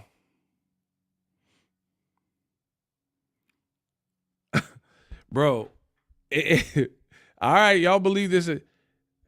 Bill Haney says all the boxers quiet about VADA 365 random testing are like people who don't want metal detectors at the door because they're carrying a pistol. If you're clean, you got nothing to hide. Bro, the Haney's the Haney's is crashing out, bro. Bro, I don't even know what to say at this point. They are crashing out, bro. You are not the first fighter in America to get cheated. Let's start there. Bro, you are not. This is really reminding me of Drake. Is dead on, but one's hip hop and one's boxing. This is like the same thing. Drake can't take the Kendrick loss. People saying not like us and you lost, and Kendrick's doing Amazon concerts. He doing the Super Bowl, and meanwhile people are cooking you and you cutting your hair. You're doing all these changes because now people is like off the bandwagon and your stock took a hit, and pride is just messing you up. Pride is messing you up. Now that Haney's on this like rampage about drug testing and stuff like that. Here's the thing. Let's be real. I think most people would accept this a bit better if you hadn't worked with Alicia Baumgardner, who has her own situation where she failed, and Victor Conti. Like, if Boxingego was like talking about drug testing every day, I don't do drugs. I don't associate with people that is like cheating and stuff like that. So I can talk about it because it don't. But when you got people close to your unit that got all these like crimes and crimes of passion and weird cases and, you know what I mean, cheating, and they got their own issues, but then you're trying to be the voice of reason and like police everybody, that looks a bit weird. Like, if you sat at a mob table and everybody's mobbed up, this dude, he done burned a building. He's an arsonist. This dude is a hitman. This dude ordered the hits. This cuz over here did whatever and snake people to get on. This guy bought some cops. Like, everybody at that mafia table got their own skeletons. right? They got their own skeletons. So it's like, what do you look like sitting at the table and then trying to be high and mighty when y'all all kind of got skeletons, or you got people with skeletons around you? So I think that's a major reason why, like, Floyd could do it because Floyd was a trendsetter. So he could talk about the clean boxing. He ain't failed no drug test. You know what I mean? He ain't failed no drug test. Roger Mayweather, Floyd Sr. ain't failed no drug. So he can practice what he preaches and talk the drug test stuff. Because, like, he not really keeping that. He not keeping that around him. The Mayweather gym wasn't, like, a known, like, drug hub. But the Haneys to be working with, like, the biggest PED guy that got the biggest case, it just looked weird that you're doing all this. And then you're almost like, oh, Ryan don't want to sign up. He's a cheater. Holla at us when the fight is done. You know what I mean? Anyway, I need some Chipotle. I'm going to holla at y'all. Hopefully you guys enjoyed the stream. Much more to talk about. Yeah, man. I told you, it's about to get real dark. You got people who surrounded their camps with, like, people with similar offenses, and they the ones that are trying to, like, police boxing. Like, oh, the people that don't want metal detectors are the people carrying. Bro, that's not even true. That's not even true. Like, so maybe someone doesn't want 365 testing because they don't want to have to wake up at 6 a.m. when they have no fights to do a test. Like, I don't do drugs, and I wouldn't want to do that. I have nothing to hide, but I don't want to wake up on someone else's time to give vials of blood and pee. So what are y'all talking about, bro? Ever since Devin lost, you never seen Alicia around that ninja again. Oh, that's a good one. Bro, tell me if I'm lying. If you are a clean athlete, would you want to get, because here's the thing. If you are clean, then it's a formality. You're just doing it knowing you're clean, and you got to wake up at 5 in the morning, 8 in the morning, or do whatever they say, and then take blood and pee just to prove you're clean when you know deep down inside you're clean. There's not a lot of people that are going to be wanting to do that at this point. Now, if boxing had a union or something and they mandated it, cool. But where we're at right now with it, that's not what happens. Bro, okay, for example, I'll do a lie detector test if y'all pay me. I have never done a drug in my life outside of drank alcohol, and I've smoked weed before. Never even regularly, like social drinking, right? I was never alcoholic or anything. I'll do a lie detector test, right? I haven't drank alcohol in years, right? Just because, personal choice, right? It's not like I was at Betty Ford and they told me, I just chose not to drink. And then once you don't drink for X amount of time, you're like, you don't even really miss it. I got other things on the plate, and I noticed I was waking up sharper, you know what I'm saying? So that's my angle of, I just felt better. You don't have to, like, alcohol shits, you know what I mean? Stuff like that. So I know I haven't had a sip of alcohol, and I know I haven't had any drugs. Do you think I want to wake up tomorrow at 5 a.m. and do a drug test to prove what I already know? I'm saying me personally. So I'm telling you, we could do a lie detector. Listen, if y'all pay for it, I'll do a lie detector. I'll do a lie detector test to validate all those statements that I've never done hardcore drugs ever in my life, and I haven't had a sip of alcohol, and I haven't done any drugs. Y'all pay for it, and we'll run the lie detector test. I'll do a live stream, right? But yet and still, despite me being that confident, because, like, I know there's no drug in my system, I still don't want to wake up on somebody else's time just to give blood and then go back to sleep or something because I'm tired. Like, so it's like, it's not as easy peasy as y'all making it sound. And then Turkey said he gonna bankroll y'all drug test. He didn't say he's covering everybody in boxing. Hey, if Saudi got the most money, tell him to cover everybody's drug test. So let's say Caleb Plant, if he does 365, he got to pay for it. He about to have a second kid, right? He about to have another child. So he has to pay for that. And he has to inconvenience his life just to prove to you that he's clean when he knows he's clean. So it's not as simple as like, oh, you got something to hide. I haven't had a sip of alcohol. I don't want to drive through a checkpoint. It's a waste of my time. I know I'm not drinking and driving. So me getting slowed down, hey, have you had anything to drink, with a cop with the flashlight? It's a formality. I'm willing to do it if that's what I have to do to get home. But I don't prefer to go through one. And it has nothing to do with being scared or I got dope in the car and all this type of stuff. I just don't want to. I want to go straight to Target. I want to go straight to the grocery store. Who wants to go through a checkpoint? It's like, come on, bro. And Bill and the Haney's trying to make it like everybody cheated. Listen, make no mistake about it. There are people that haven't been caught that are cheating. But you're not going to make it like everybody that doesn't sign up for 365 is cheating. Because here's the dumb thing with that argument. Devin is literally the only fighter that is doing 365. So everybody else in boxing but Devin is a cheater? You out your scalp. You sound crazy.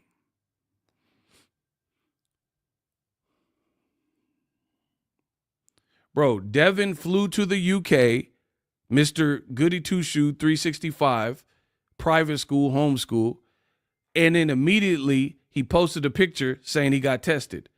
That's what y'all want to do? Like, even if you're clean with nothing to hide, you want to fly to another country for a media day, and before possibly you get to your hotel, you got to do somebody's drug test. Like they caught you. Ah, there you go. And you got to just submit. You got to submit when they say submit. There's nothing. Just let's talk about the word submit. There's nothing I want to submit to when at somebody else's bequest. Nothing. And it has nothing to do with hiding. Like if someone's like, you have to eat. It's like prison. You have to eat right now. I don't want to eat at a certain time. I eat late or early, or I eat whatever I want and when I want. You know what I'm saying? I don't want to have to eat at 3:30 because the warden told me I got to eat at 3:30. Ooh, one hit of quitters thinking. Yeah, is Jose Ramirez doing 365 in Fresno? Bro, you're not going to enforce that on everybody. Not everyone's doing that. Some fighters are clean, but they can't even afford to do that. Like, who's out there? Let me think.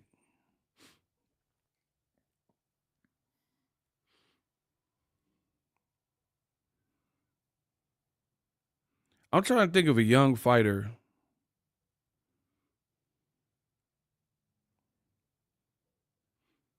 Let's say like Diego Pacheco or somebody. He ain't had the big fights yet. So who knows how much money he's made, so to speak. Like, does he have the money to pay for the drug tests are expensive because, okay, they're sending people to you. So people got to get paid. They got to get some kind of salary or hourly or commission, something, gas, vials, test, the actual testing is costly. You know what I'm saying? Diego Pacheco, Carmel Moten, whoever, are they in a position where it's like, yeah, I got extra money for that? Even though I'm clean, that's what I want to do. So this ain't the way, bro. The Haneys, they're trying too hard, bro. They're trying too hard to make it look like they're the only clean ones in boxing and all that. And if Ryan didn't move fast enough for you, then he's cheating and still cheating. Why do you even want to fight him? Like, that's a real question. Devin just said this. Ryan said he would sign up for drug testing. He hasn't signed up for VADA or USADA. That's what's holding everything up. Maybe he's trying to get clean. So if you still suspect him to be on, why do you even want to fight him? Why is Riyadh Season in Ring TV posting articles talking about y'all doing a trilogy? Why do you want to fight this man? If you know he's still juicing, why do you even want to fight him and waste the fans' time to see an unfair fight? Bro, I'm telling you, the crash out is major, and y'all are witnessing it. So good luck with that. I like if it's all this and you know he's cheating, I don't even see why you want to waste anyone's time. Because I don't want to see no cheating fight. I don't want to see no fight where the winner don't get credit and the fight get reversed and no contest. What boxing fan would want that? Where the fight happens and wastes people's time and then the outcome is reversed. I didn't even need to watch that then. If it don't count for nothing. That, like, imagine, only in boxing, bro.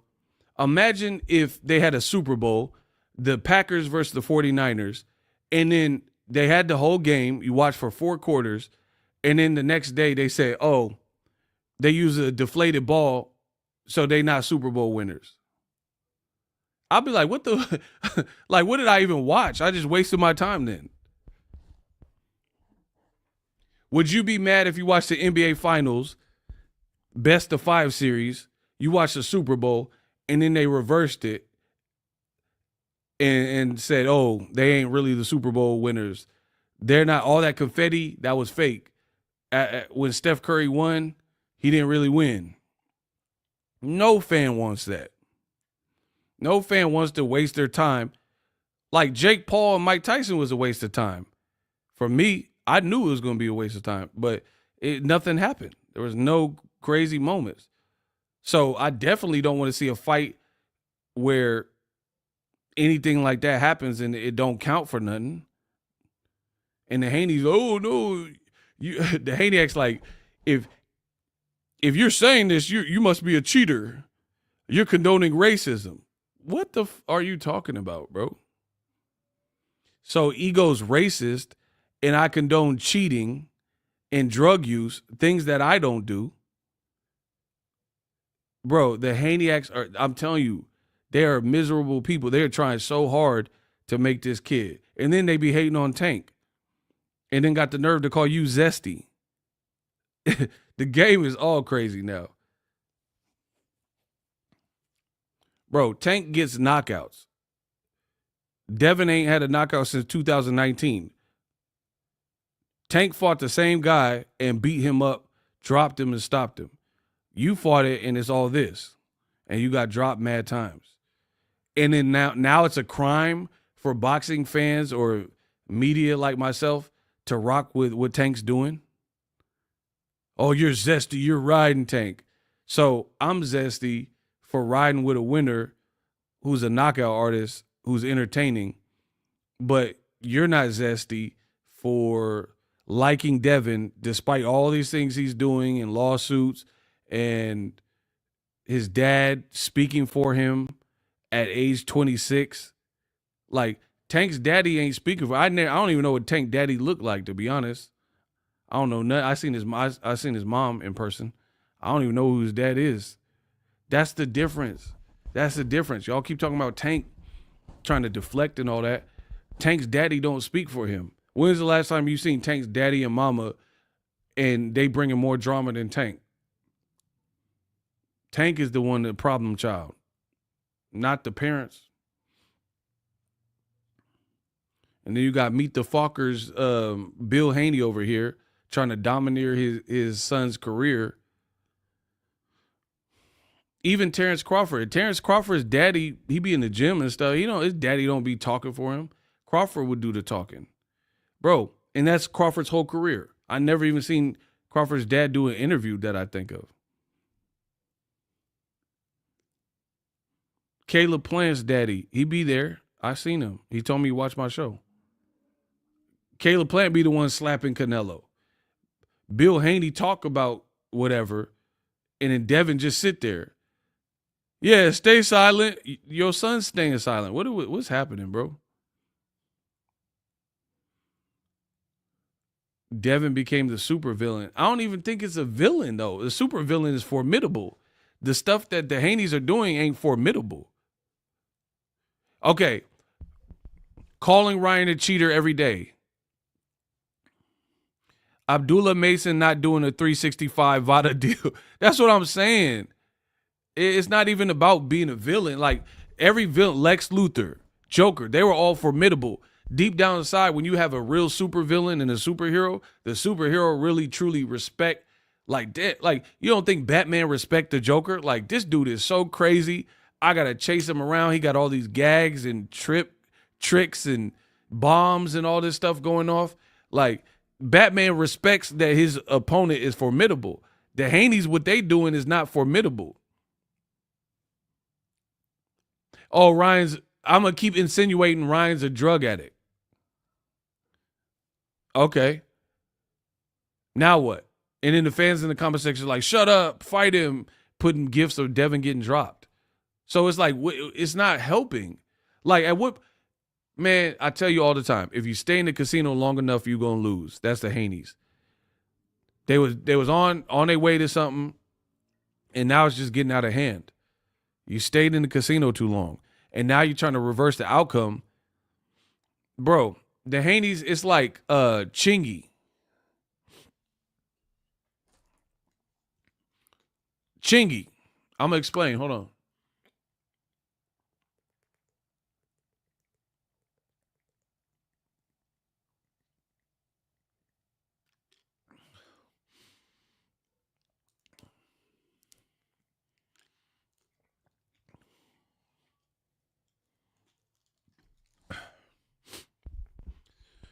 Remember Chingy did that picture with that transgender, and she said she messed with him? Right? That one move ruined Chingy's whole run. Chingy was on the radio. Bro, what I'm saying is that one instance, like, changed the whole trajectory of where Chingy was at. And he got lied on. He did. No, but I'm not talking about it was a lie. I get that. But what I'm saying is, when you're in the celebrity, like, these singular moments can knock you off crazy. I give you, shout out to Carlos. The difference is Chingy got lied on. So that's unfortunate. That is unfortunate that it played out like that. But what I'm saying is, look at Kramer when he said the N-word. And Mel Gibson. You know what I'm saying? Doing all this extra stuff.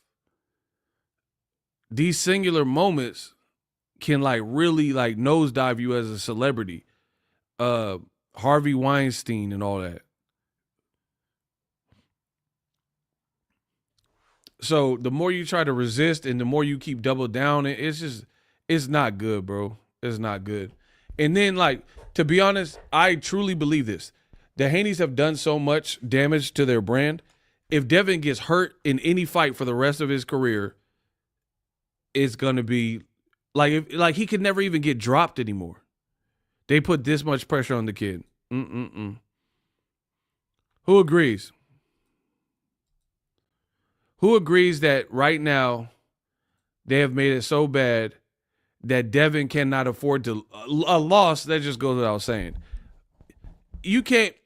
That little moment with Linares, that can never happen again. Like, if Ramirez clipped you, if he losing the whole fight, but then Ramirez said, and clip you with something, and you do that walk, it's done. It's done. And it didn't have to be all this. You didn't have to diss boxing ego. You didn't have to go at content creators. You didn't have to, like, do this whatever lane that you're in right now. But this is what you decided, so good luck to you.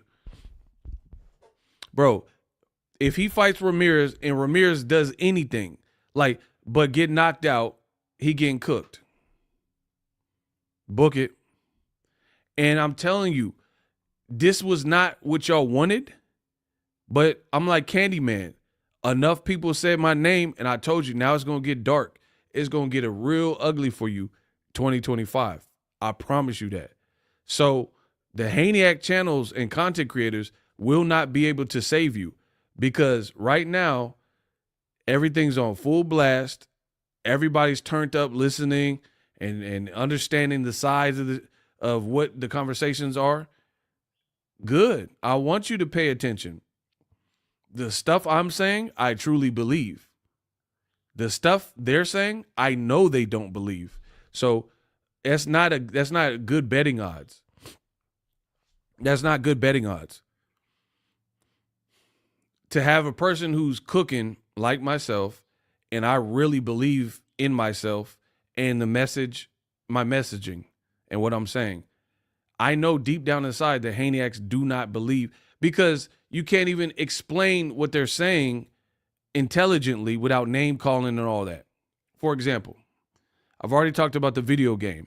First, you wanted to be on the cover, and they said no, so you said, I don't want to be in it. Now you begging to be in the game. Here's number two. This is how weak this crowd is, right? The Haneyacks, when Devin, hold on. If y'all want me to cook, everybody type the word cook. If you want me to cook, everybody needs to type the word cook.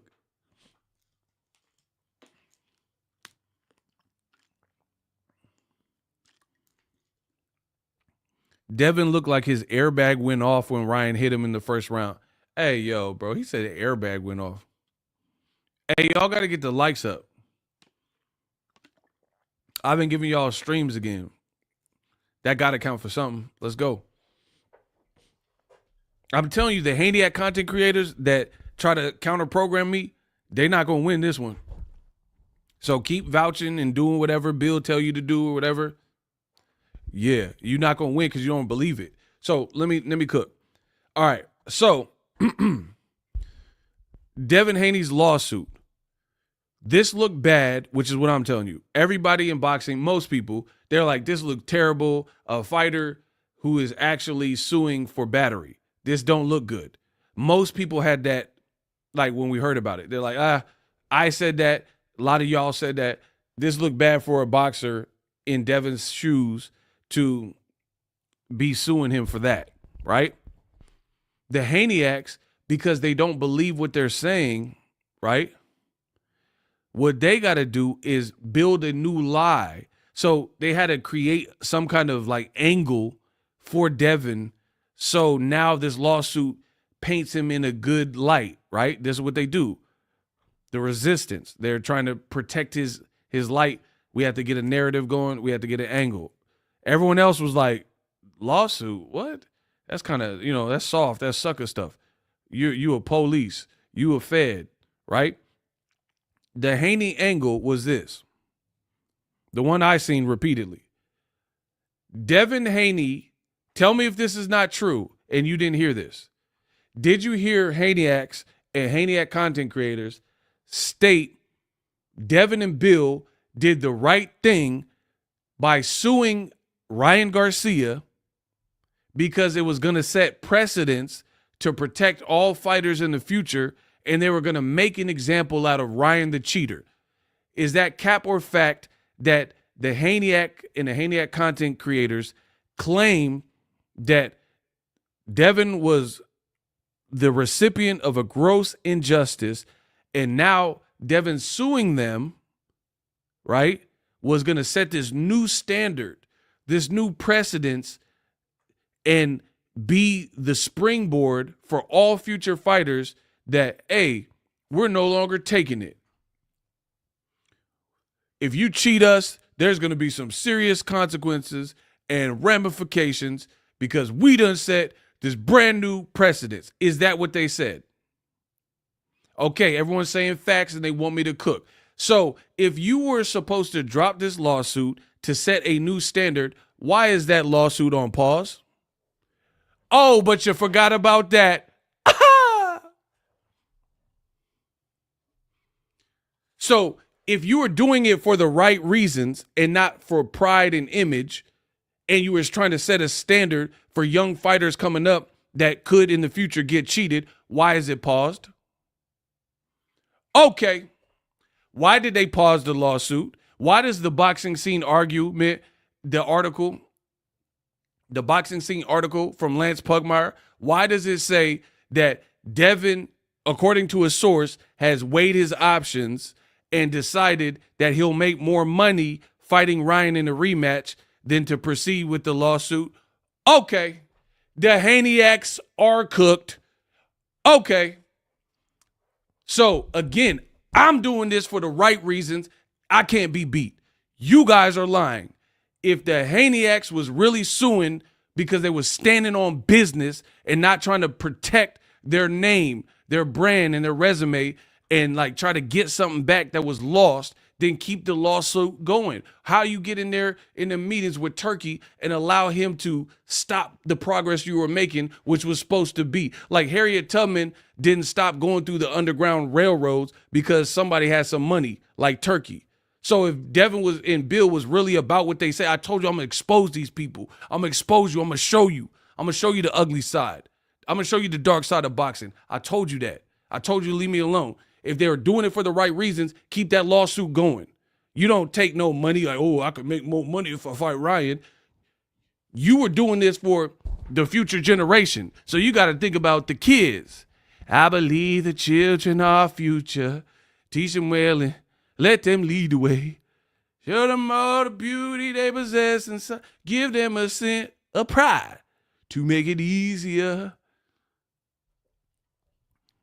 This is how you know that I'm keeping it real and the Haneyat content creators are liars, because they told you Devin was suing to set a precedence that would actually impact more than just his career.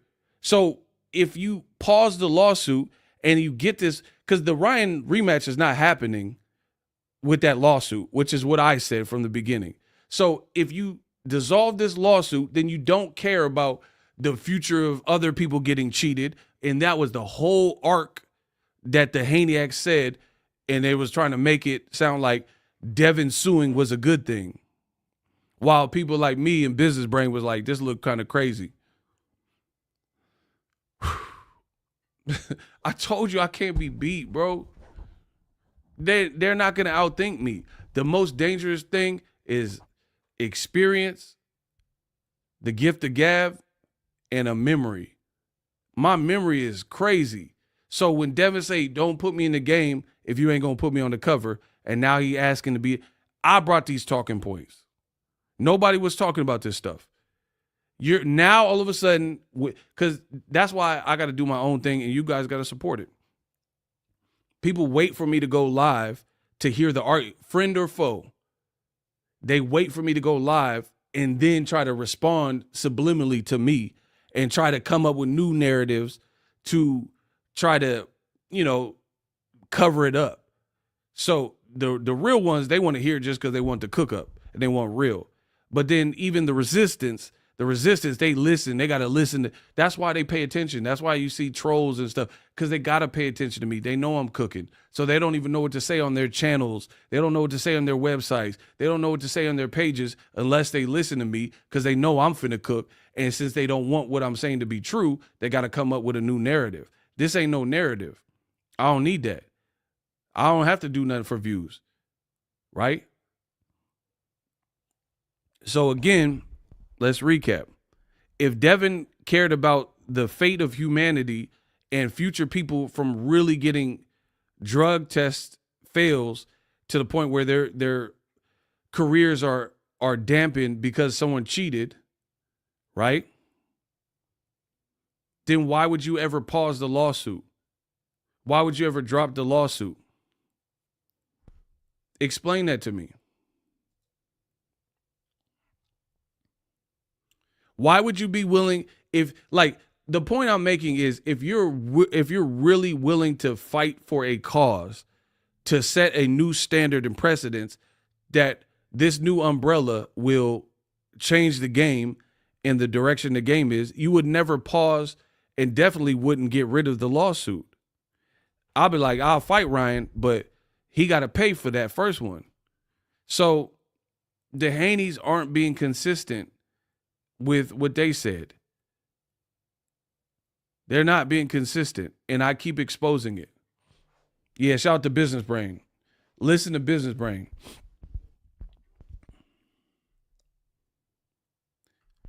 You would not be bought, like, I'm trying to think of an example.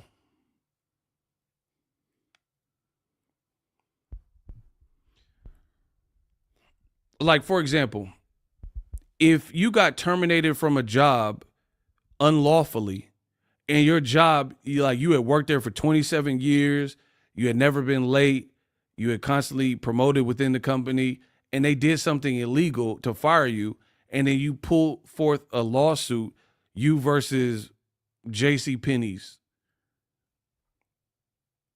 And you're like, man, I'm going to make sure that the future of other employees, this court case is going to set precedents for the future, so no other person, no other employee has to experience what I went through. Loss of income, getting evicted, whatever. If that is your real angle, then you're not pulling that lawsuit.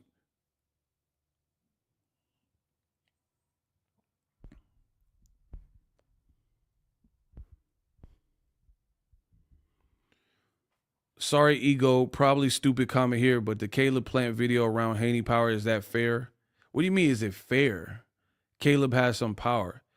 See, y'all be asking me weird stuff. What do you mean, is it fair? You better ask Devin Haney about the fair. He the one punching people at the fair. Why are you asking me if that's fair? Devin's the one at the fair punching carnies. It's not about fair. I don't know if you listened or whatever. Demetrius Andrade did an interview in which he compared Devin Haney's power to Caleb Plant. That's what I talked about in that video. So this wasn't my comparison to begin with. This is what Demetrius Andrade said in an interview. So if you watch the video, I stated that. So it doesn't, what do you mean fair? I'm talking about what Andrade said and the comparison he made. So ask Andrade if it's fair. You're asking a person reporting about another person's comment if it's fair. That don't even make sense to me.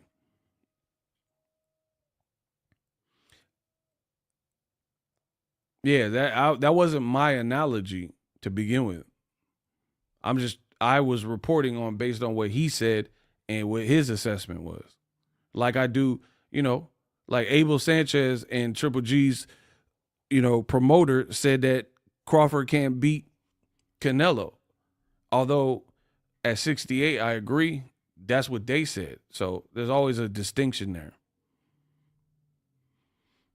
Anyway, yeah, the Devin crowd, the Haney said that Devin was standing on business to make cheaters. Like, you literally have content creators who said that Devin suing Ryan is a great thing. So despite what people were really saying in the comment section, they said Devin suing Ryan is a amazing thing.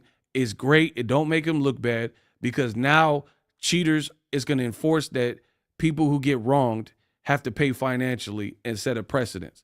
So why did Turkey get them to pause it and likely, like, both parties drop their suits to fight? So you're not really about what you said you're about. Because if I have a point to prove, that point's getting made. I don't care what else. I got to make a point. So it shows you. So the Haneys can be bought. Because the Haneys getting Ryan Garcia rematches, that only benefits the Haneys. You see what I'm saying? That benefits the Haneys. That don't benefit other boxers in the future that might get cheated. And this is what you guys said they were doing it for. To set a precedence. And make the new standard that cheaters get held accountable. See, they're not even consistent with what they say. I know I'm consistent with what I say. So explain that. I got there's so many loose ends with the Haneys because they keep talking and keep saying more and it keeps getting worse. There's so many loose ends where it's like, it's not even making, it's like child abuse.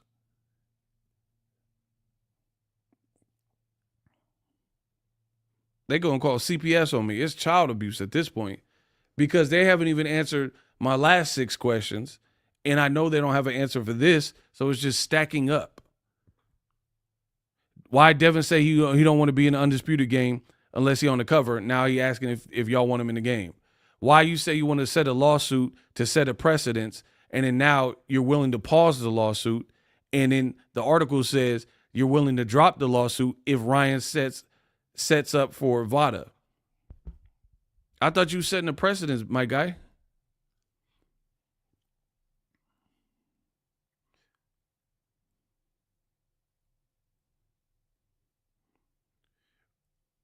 Bro, if you're suing to help, this is what they claimed, to help the future of boxing and set that standard so we have a precedence of a fighter with a name who sued when he got cheated.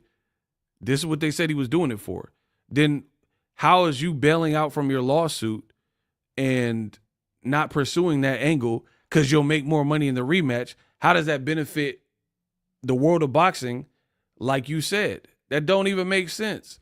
So that means you're lying. You never really cared about the grace of boxing, and you never really cared about the youth and other people getting cheated. You cared that you got cheated. And that's cool if you kept it real. If you kept it real and said, hey, I don't care about no one else. I'm in it for me and my family. We got cheated, so I'm suing for that.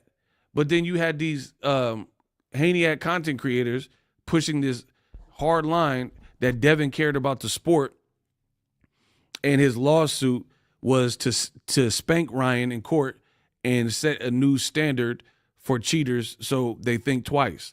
So giving in to money and not pursuing the legal discourse with Ryan and then rematching the Ryan, how does that benefit? So if you were real, that means Ryan can cheat you and you guys keep calling him a cheater, but then you'll still be willing to fight on his undercard.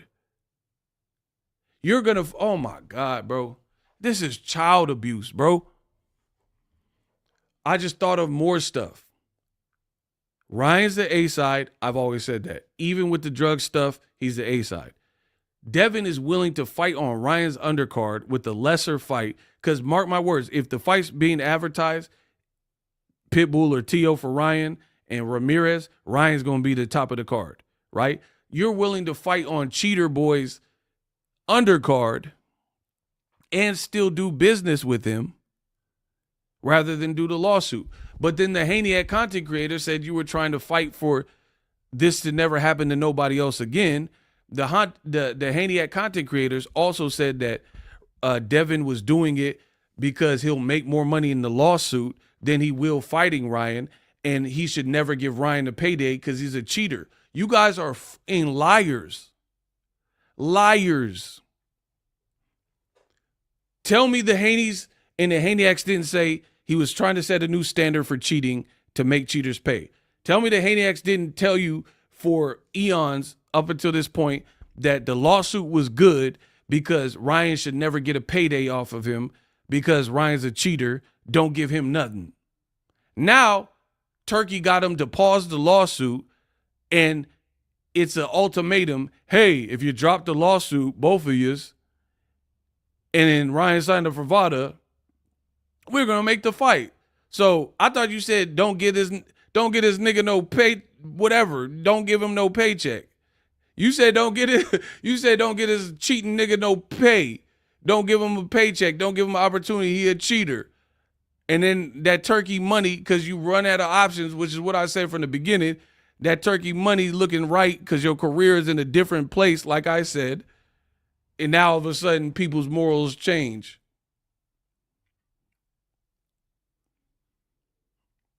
I thought you said he should drop the lawsuit to make the fight. I did say that.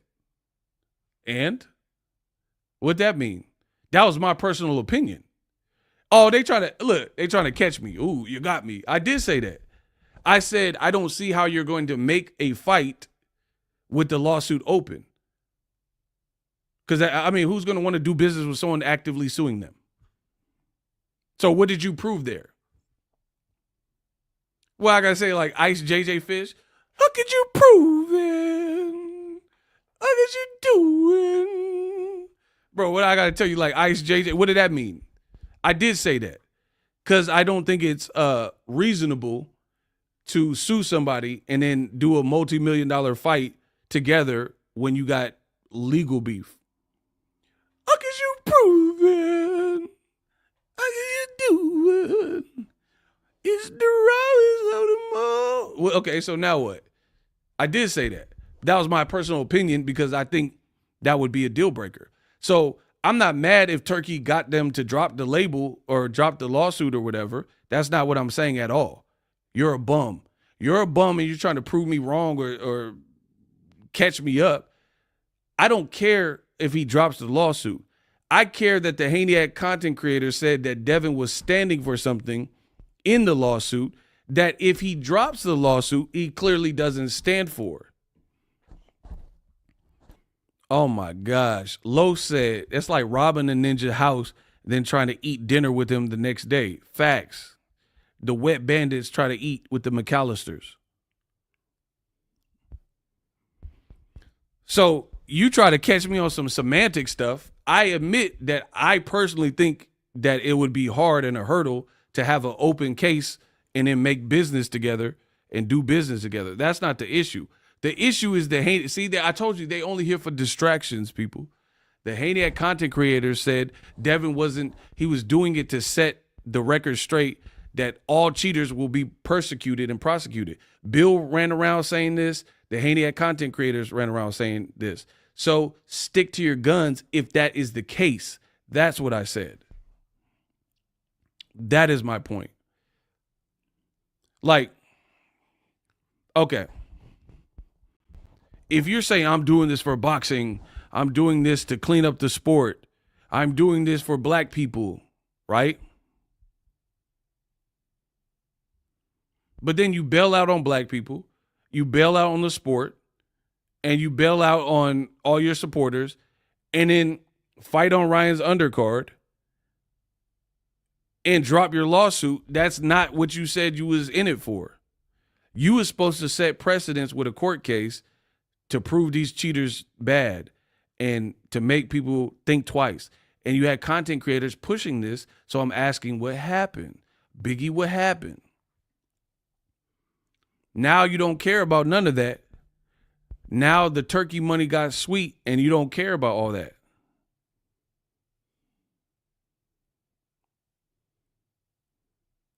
Bro, I got the Frank Lucas mink. Hold on. Blue Magic, name brand like Pepsi, I guarantee, my dollar, huh? Bro, Frank Lucas, me, I'm killing y'all with that's $25,000 alpaca. You don't wipe that, you blot that bro, Frank Lucas cooking y'all.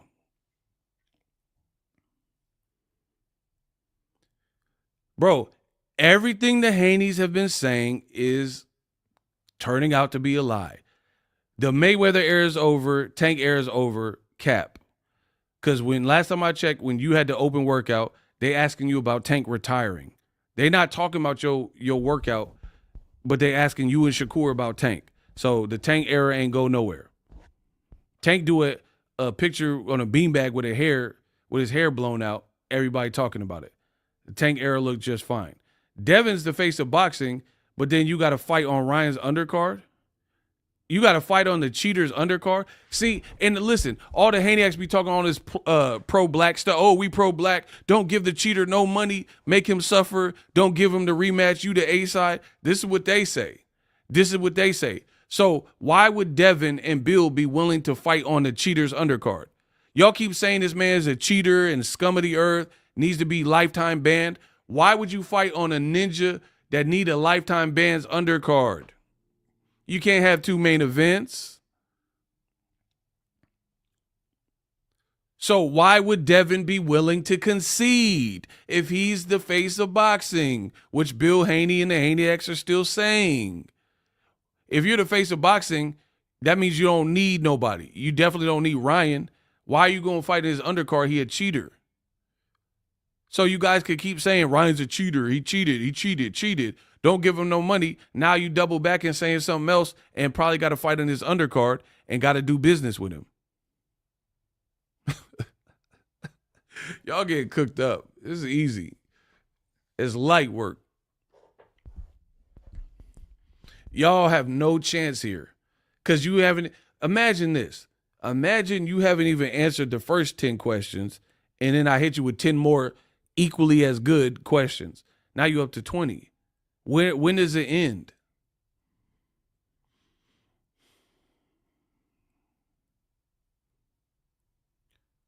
The Haneyaks and the Haneyak content creators spent all this time acting like they was standing on business, acting like they had morals, acting like they were so against cheating, to be Devin groupied out, acting like, yeah, Devin, you call the shots in the rematch. You're the A-side. Why is he fighting on his undercard then?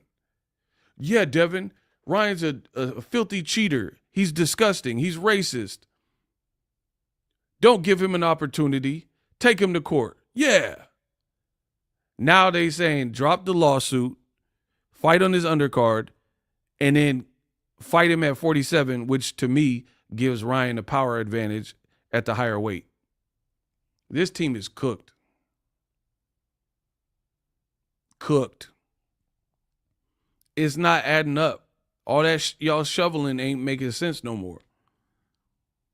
You the face of boxing, but you got to fight on his undercard. Right? See, and that's what I'm saying. That's like me. If I do a smear campaign, it's ether. You know what I'm saying? If I do a smear campaign, like I'm trying to get you where there ain't no coming back from it. You did this smear campaign on Ryan, and then he's still a main event. What we talking? Oh, Ryan's a cheater. Okay, so why does Turkey? So Turkey's Muslim. Ryan done said crazy stuff about black people, crazy, insane stuff about Muslim people. Why is that fight likely to be a main event? But then when I say whatever I've said on my channel, you say, oh, Ego's racist. He supports racism because Ryan's a dumbass that said stupid stuff, right? And I'm the blame. But Turkey, he said stuff about Muslim people, and he finna pay Ryan and likely have Ryan as his main event. So how's it just ego? Y'all not keeping it fair. So Ego condones racism. I don't have to pay. I'm not paying Ryan nothing. But Turkey, to get him on the main event, he going to have to pay Ryan. And he said equally disgusting things to black people as Muslims. So what I'm asking, since the Haneyaks are so noble and they have so much like ethics, allegedly, then where are all these ethics? You said he was doing the lawsuit for the right reasons to prevent people from cheating and getting away with it. Finally, Devin Haney, the kid from Henderson, Nevada, he's going to set a new standard that even Mayweather didn't do by suing Ryan Garcia. Now people will be forced to think twice before they cheat because everyone's going to know about this huge lawsuit settlement that Lord Haney won. Yeah. This is what you guys said, and now y'all talking about the lawsuit paused and Haney could make more money if he just dropped the lawsuit and rematch Ryan. But y'all, I thought y'all was the king and queens of ethics. Now that they don't have the same ethics. Yeah. You about black power and F these cheaters, but you about to fight on the cheaters undercard. That's embarrassing, bro. He cooked you, cheated, and you have to fight on his undercard. Bro, this kid, bro, this kid career is in a bad spot. Block Ant Money. This man was too scared to put the word gay, so he put a rainbow.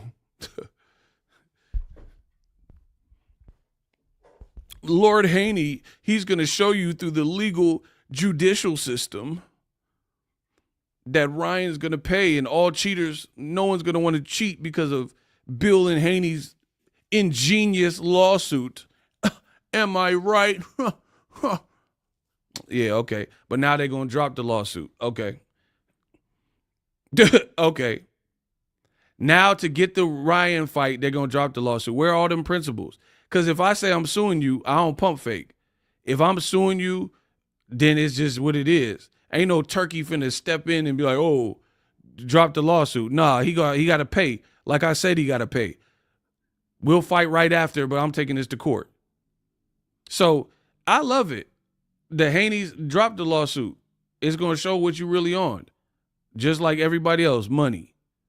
You care about that money. You don't care about setting this new code of boxing, code of ethics, and you don't care about this new standard and precedent. That was never it. But this is what you try to feed to people. All they talk about is Ryan's a cheater. Cool, he's a cheater. Now what? He's a disgusting, racist cheater, and you gonna fight on his undercard like a good slave. So where are all these ethics? Bro, don't put me on no racist undercard. I promise you, if I'm Boxingego, I'm the star. Don't put me, I don't care how much money. Don't put me on no, that's like, I ain't fighting on no KKK undercard. If I really think these people are racist and they not in it for similar, we don't have similar causes, don't put me on that. Don't put me on no KKK. They doing the Sieg Heil, bro, they on some different stuff. Don't put me on no undercard like that. Don't put me on no Clayton Bigsby undercard. But Devin gonna go right there like a good slave. Devin and Bill, the people with alleged morals, all of a sudden. Bill done snake more people than you know. And now all of a sudden they got morals. You gonna do just like anybody else for that money, for that guap. Cause you like, man, fight on BBL Prime or fight with Turkey on the slave spot. And you like, if I fight on BBL Prime, they gonna clown me, Daddy. Daddy, they gonna roast my ass. Bro, Devin was like, if I was a fight on the BBL Prime, they gonna chew me out. I'd rather take the slave spot and fight underneath Raya's racist L.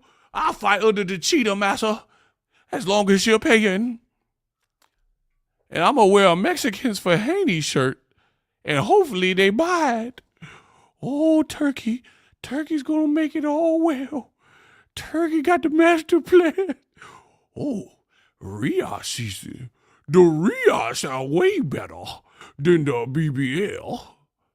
If I fight on BBL, I'ma be in hell.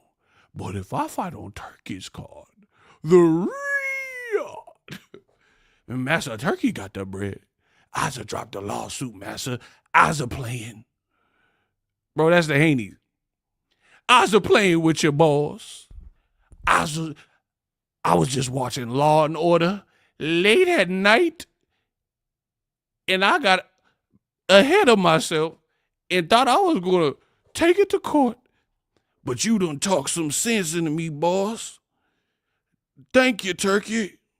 I paused the lawsuit as long as Ryan Garcia getting them drug tests.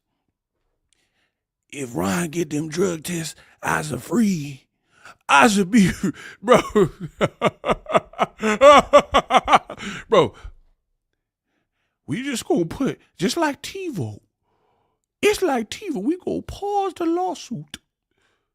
I want to see him in the drugs. I gotta see him in the drug program. Put him in the methadone. I should cancel the lawsuit.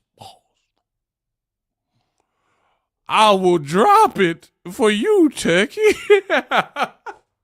Bro, I'm standing on town business. I represent the Bay Area. Oh, that Boxingego, he don't know nothing about nothing. But I dropped the lawsuit. All my ethics is out the window for you, Turkey. Y'all better stop playing with me, bro.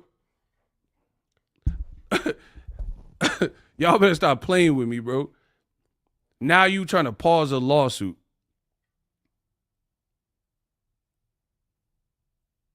And fight right.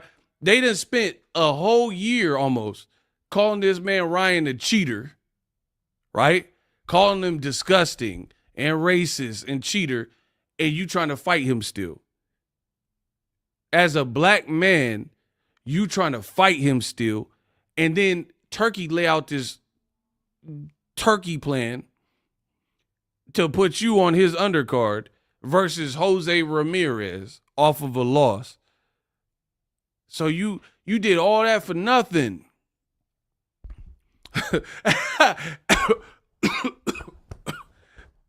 Oh my God. JJ almost took me out. He said, I dropped the lawsuit, your ecstasy. Oh, his excellency. Ecstasy. I should drop the lawsuit. Bleep, bleep, bleep, bleep. Bro, Devin's stuttering every interview. He sounded like Joe and Mystical. Stutter, stutter. Talk to me where you were late at night, but you're ticking me off, ticking me up. Bro, he's stuttering in every interview, and y'all saying, I don't know what I'm talking about. But he sound like, lie when you talking to Mystical. Lie when you talking about Joe. Talk to me where you were late last night, but you're ticking me off. Ryan, you're ticking me off. Oh. Bro, he out here stuttering. See, first you was stuttering, trying to sound like Floyd. You was right here with it. You was trying to be like Floyd. Now Ryan done really put the Floyd in you because you really sound like you got a real stutter. I told y'all leave me alone. Y'all didn't want to listen. Okay. Bro, we know you was trying to copy Floyd with that stutter and that cadence. You've been copying Floyd for the longest. Security guards. Bro, no one is worried about you the one punching carnies. Why you the one with security? Obviously, the carnival operators, they the ones that need security from you. You the one jumping them. Bro, I told you this ain't what you want, bro. Let the boy ego cook. You got 5 or 6 brothers and bodyguards and Black Panthers, whoever, Wakanda, whatever is going on, soldiers, Foot Clan, and you the one jumping people. You've been trying to be like Floyd since the longest. And then your dad got the nerve to diss him, and you dissed him. For real, for real. Oh, man, Floyd been hating. Why you got to hate on you? You can't even beat Ryan Garcia. Floyd a legend. You can't even beat Floyd protege's leftovers, which is Tank. So, yeah, we know Devin. Bro, listen. Study while I'll be mad. Devin been copying Floyd lingo, using the same vocab words. He Lil Zane. Tonight I'm yours, turning up the pick up the phone. Bro, you Lil Zane. You trying to be like Pot. I live a life of a celebrity. A made figure way bigger than the mother cat you let it see. A money stretched like a rubber band. Cats got beef with me, so get your grades up. You Lil Zane, bro. You been stealing Floyd lingo. I'm going to show you. Ryan, he a C+ fighter. Okay, like Floyd ain't say that to Arturo Gatti. Okay. Like, I don't know my boxing. Okay. Bro, you stole Floyd's whole shtick. You stole his whole shtick to a T. Floyd was like, Arturo Gatti, he's thunder, I'm lightning. You know what strike first. If he keep talking, I'm going to cut it to 3. Like, bro, that was Floyd. Talking about C+ fighters, A+ fighters. You studied this man, and then you stole from this man. Bar for bar. You plagiarized him.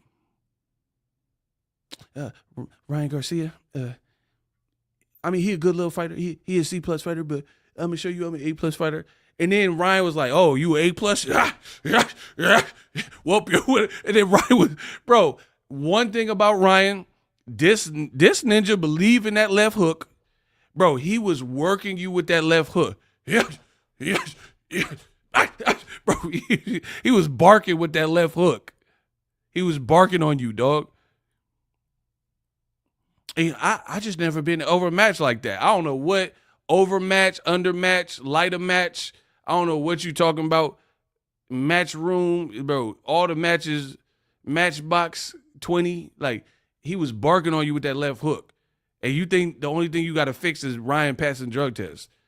Good luck. But the bad guys probably know where you're at. Good luck. Bro, Ryan. Ash. And it's quick, too. Ash. Devin. Bro. Devin got hit so hard in the first round, I thought he was in the Soul Train dance line. Ryan said, Ash. Devin said, I can't sleep at night. I toss and turn, listen on the telephone. I can't believe it. He turned to Bobby Brown real quick. Okay.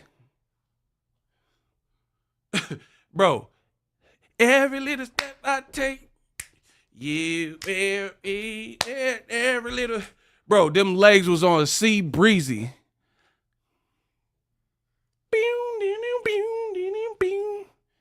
Whoa, here we are. All alone in this room. So get ready, babe. I got plans. Whoa.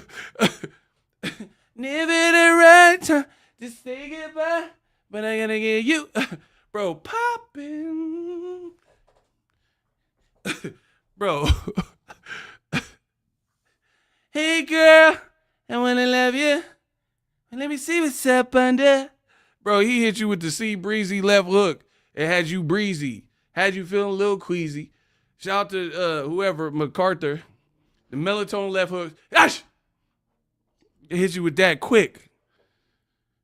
And you was like, all that bush for the bird. And you ain't nothing but a voucher. Always hoping for the word. Waiting for me to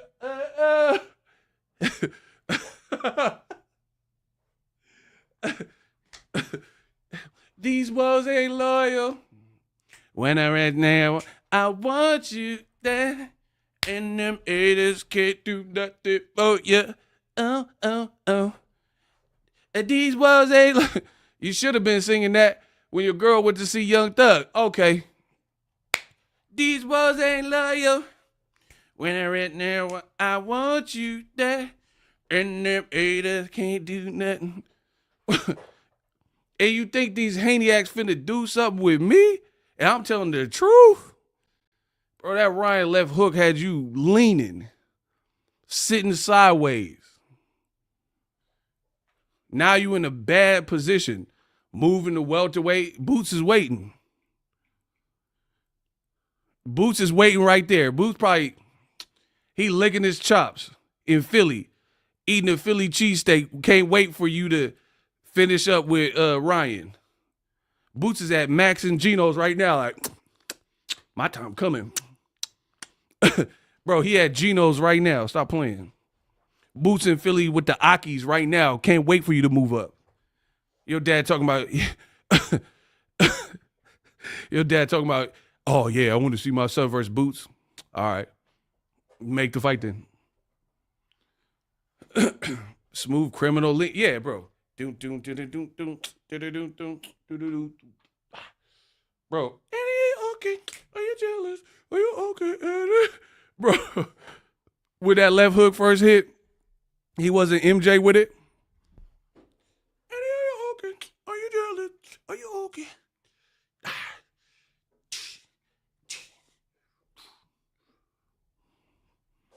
Divinity. Dangerous. The girl is so dangerous. No one to do that by. Bro, he turned to all them dancers immediately. Oh, that was some ostarine in that hook. I could tell. Bro, you can't tell nothing. You didn't even know where you were at, bro. You talking about, oh, I knew he was on something. You didn't even know where you were at, bro. You fighting a Barclay. You thought you was in the town at a sideshow. Tell me when to go. Tell me when to go. You was in New York, though. I was at the sideshow. Listen. Something. Yeah, you thought you was listening to Keith this sneak or something. Something, yeah. Bye. Have a lost you. Still with me. Keith and the sneak. Devin getting picked. Bro, you thought you was 3 times crazy. You was at the sideshow with me. What you talking about? Oh, Cetas, kick in the snake. Bye. Have I lost you? Still with me. Bro, that's where Devin was at the sideshow, claiming Oakland with a Tupac shirt on. Oh, Cetas, kick in the snake. Bye. Have I lost you? Still with me.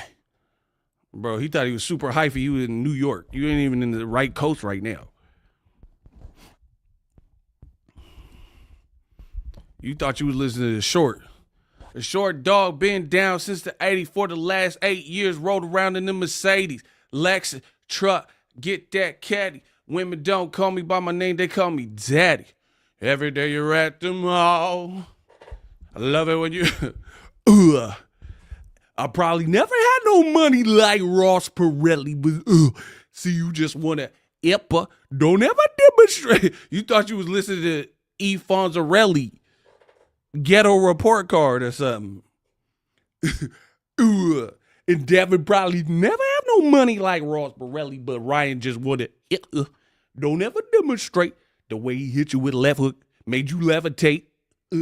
Like a lot of these fools I see on TV. Bro, He had you listen to E40 albums because you was drunk. Woke up in the AM, toasted out of my cradle, gotta took a dump in the Mediterranean. Me and my weebilization, Ryan Garcia be hitting him with that left hook. Bro, you was getting hit with that left thumper. Ryan Garcia off that Austrian, he was on your bumper, hit you with that left hook, that thumper. Bye. Bill Haney said he from the town and he really held it down, but you was getting hit when he was on your bumper. Bro, what y'all talking about? Like, I am. Bill Haney should have threw in that towel. He knew his son was done. All of a sudden, he didn't want to throw in that towel. Bill, you should have threw it. Bill. Yeah. Bro, Bill should have threw in that towel. He knew that it was over with his... Bro. Bill should have threw in that towel. Knew his son was over with the oodles and noodles. Bro, the man had your leg oodles and noodles. He had you tucking your tail like poodles. You was off that oodles and noodles. Fuck y'all talking about?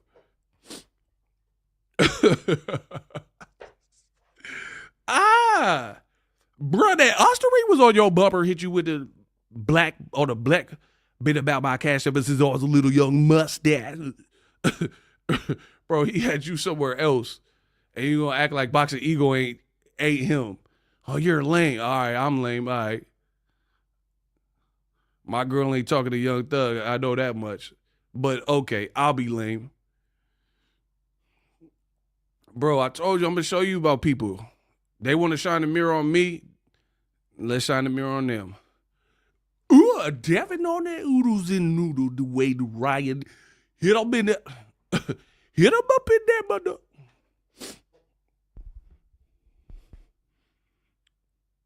Bro, he said, I used to get hit with boards and whoop with extension cords. Y'all got it up. I tried to tell you I'm still king. He said, shout out to E40 rap snacks and oodles and noodles. Ninja had the baby legs like he was in that movie. The Fox and the Hound. Baby legs with the thumper. Bro, that's what I'm saying. Like, y'all can't with me. I show it so effortlessly.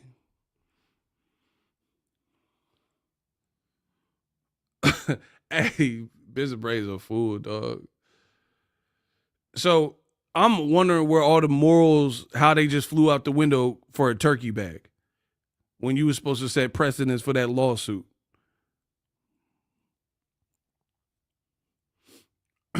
And if you, did Devin say he don't need a tune-up? Yes or no? Did Devin say he didn't need a tune-up and he ready for the big fight straight away? Did Devin say he didn't need a tune-up, he ready for the big fight straight away?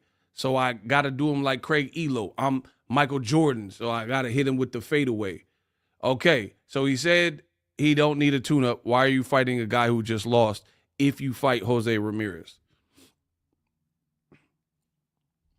And then Ryan got to fight somebody low-key tough like Tio or Pitbull, even at 47. These are the people that you telling me have something for me and I'm the liar? I don't got to lie. My stock ain't never dropped. So why would I have to lie? Your brand took a hit fighting Ryan Garcia. You said you were the face of boxing and Tank wasn't. So now the chickens have come home to roost. You got to make good on all this stuff you said. And here's the kicker. Let's say he gets past Ramirez. Let's say Ryan gets past his interim. Then you still got to beat Ryan. To bring all this back in, you still got to beat him.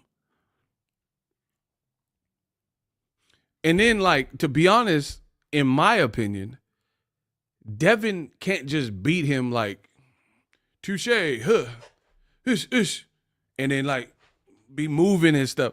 You got to, like, you have to have something with some semblance of what Ryan did to you. If your whole, like, that's why I said there are certain times where people should just shut up and say less. This has definitely been one of the time, but now it's too late. But the reason I'm saying that is because of this. Because if you've been double downing so much on Ryan's a basehead and a cheater, so now Devin has to chew this man up. If your whole catalyst for why you look like that is because he cheated to look like that, then it should look like a whole different fight in a rematch when you fight him. Is that fair or unfair? If I race Business Brain and he smokes me and I say he's cheated, he was on EPO, then if we do another race and he still smokes me, then what's my excuse now? If we did drug testing and Business Brain still smoked me with no EPO, then what could I say?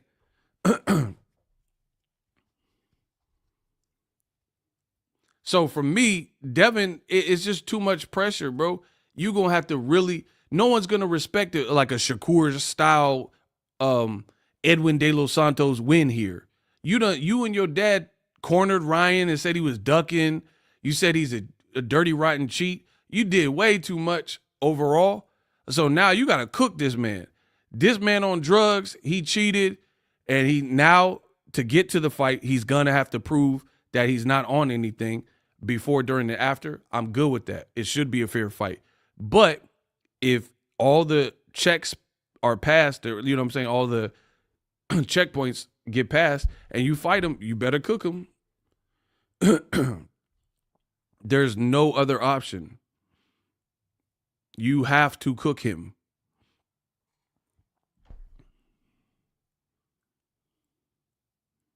You can't have like a cute win with, and see, this is what I'm saying. These fighters, they're not always the sharpest knife in the drawer when it comes to stuff like that.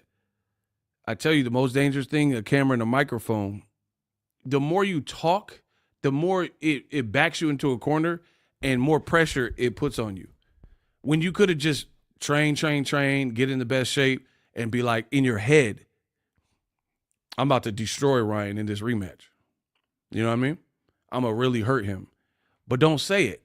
This Gen Z has a big problem with opening their mouths and like putting everything out on Twitter. Putting every thought and, you know, pattern, and that's a paper trail. When you don't say anything, there's no standard to hold you to.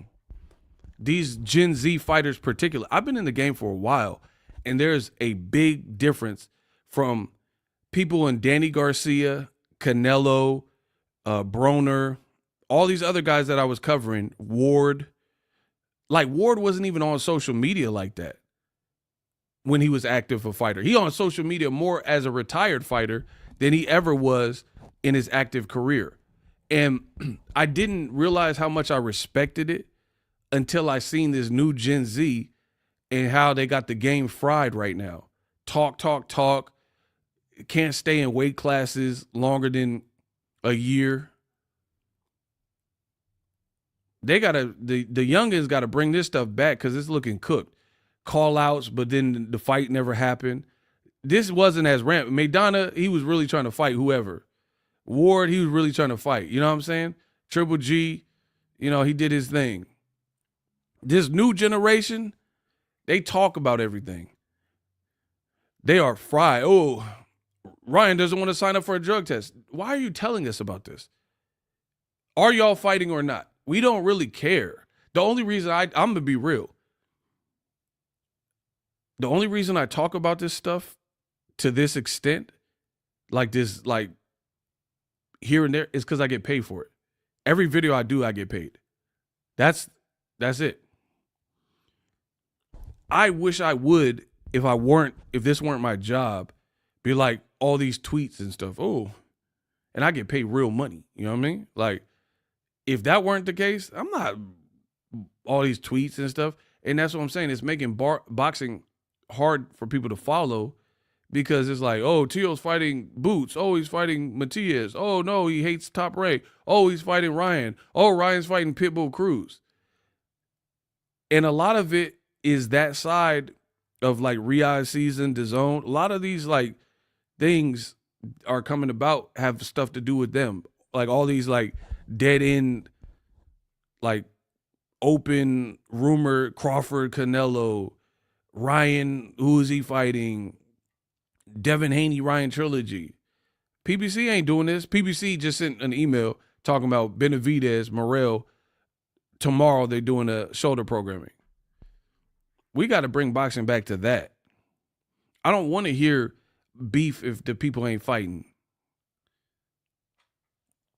Tell me some beef like Morales and Barrera, and they actually fighting each other and signed up, though. Not like Devin Haney taking shots at Richardson Hitchens, and then Hitchens, they're going back and forth. But fight Hitchens next over Ramirez. See, the game is, y'all got this game fried, bro. The young boys, some people are doing it right. But a lot of these young boys got the game fried. Can't make weight, can't stay at the weight, Twitter talk. They got the game fried, bro. Yeah, Pacquiao Marquez. And give me something like that, bro. Some real beef. Shakur like, oh, Tank sucks. His resume sucks. Who are you fighting? Like, what are we, like, you know what I'm saying? And then there's so many different takes and content creators now.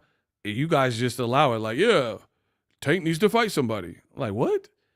Shakur beat Yoshino. That's his only stoppage at lightweight. Keyshawn Davis beat Gustavo Lemos directly off a loss to Richardson Hitchens. In a new weight class. Well, not new, but he had to go back down in weight. And then couldn't make the weight, so he probably didn't even train or something. And then these are the people talking bad about Tank and his resume. But when people fight Tank, they're showing up as their best. You can't say Gustavo Lemos showed up at his best versus Keyshawn when he missed weight by like 10 pounds or 15, whatever it was. But when people fight Tank Davis, that's like Frank Martin looked focused in the fight. Rolly, that was like the best we've seen Rolly, the most patience we've seen from Rolly. Ryan looked way sharper, even in a loss in that fight with Tank. He looked dangerous as hell and faster than when he fought Devin. We got to get back to the real boxing, like, analysis and the conversations that are real.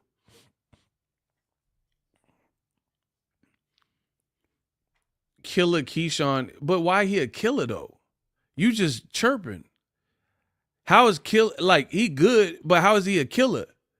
Bro, y'all are trash. Get off my channel. You don't know boxing. What made Keyshawn a killer at this point? And that's not even no hate. I'm asking you to define it.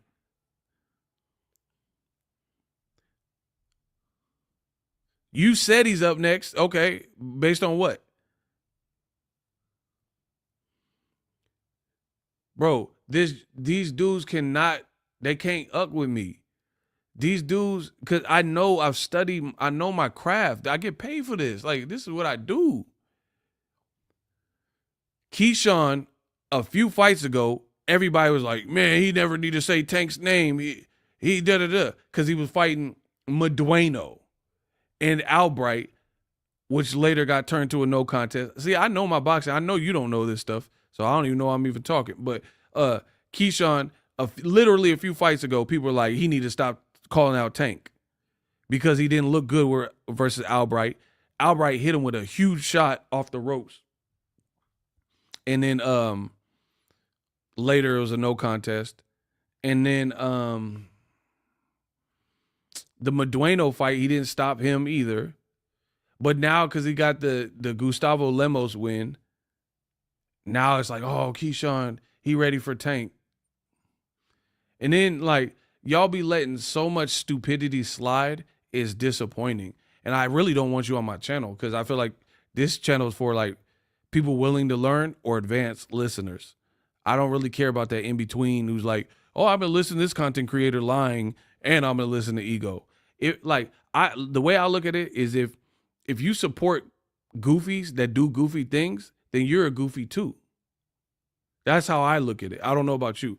Like, you're okay with people lying, then I feel like, how can you be real?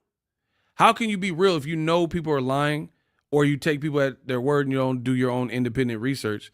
The fact that you're willing to co-sign that is trash to me. Like, for example, the Tank hate is crazy. Someone in my comments, they said, oh, but Boxingego, how can you support Tank? I'm like, what you mean? They said, oh, Tank said he's gonna sue you. I'm like, sue me? I know Tank. Why would he sue me? That's what they said. Bro, they said Tank said he was gonna sue me, and I was confused because I know Tank. So I'm like, why would he? I know he didn't say that, because there's like it doesn't even make sense. Tank gonna sue me. So I asked the person in the comments, what are you even talking about? Why would Tank sue me? Like, it doesn't even make sense to me, right? And he was like, no, what I'm trying to say is Tank said he gonna sue you YouTubers. I'm like, what? So the conversation continues. This man said Tank said he's suing YouTubers, and somehow I'm included in this. So I'm like, what? And I'm like, you gotta, like, you know what I mean? You gotta explain what's going on. Like, first you said Tank was suing me personally. Then you say he's just suing all YouTubers or something. And I'm like, what is going on? Then he sent me the link. I said, send the link, because I don't like to do too much back and forth. I said, send the link. This man sent me a link to a Tank tweet, right?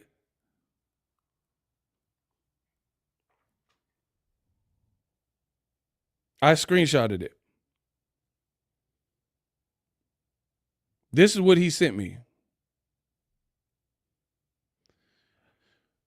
It says, and I'm suing that your fave page. Keep posting crazy stuff about me and be wrong as uck. So I'm like, where you get Boxingego and where you get like YouTubers from that? Then he says, Tank says, they post me on the page every other day saying I'm with someone. No lady want a man that's 5'4". So I'm like, I never even talk about Tank and his ladies and all this goofy stuff. So where did you get like he's suing me from, or even all of YouTube? It literally says, I'm suing that your fave page. That's an actual page. Look. It says, I'm suing your fave page. So I'm like, this don't even make sense. And then I was like, if I was a dumb make this make sense. These are so slow. When he said, I'm suing that your fave page, these interpreted it as I'm suing your favorite content creators. I'm suing your favorite pages. What? Bro, the Tank hate is out of control.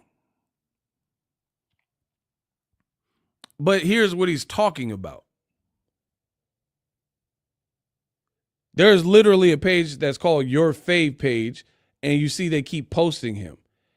And then when Tank said he was going to sue him, the page went private. So they must have been talking greasy about him. Do you see the level of stupidity that I'm talking about? And here's the receipts.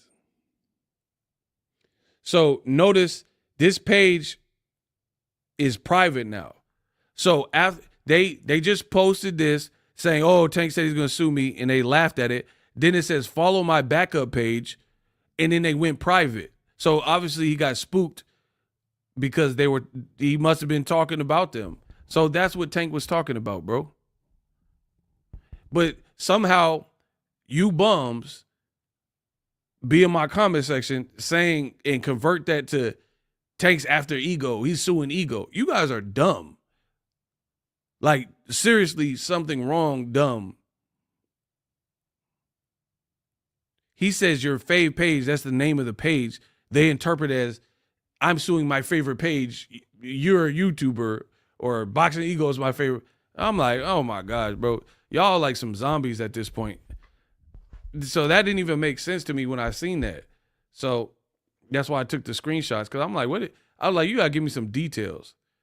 So basically, Tank's mad at some kind of IG page called Your Fave Page, and they talking crazy about him, making up lies and gossip.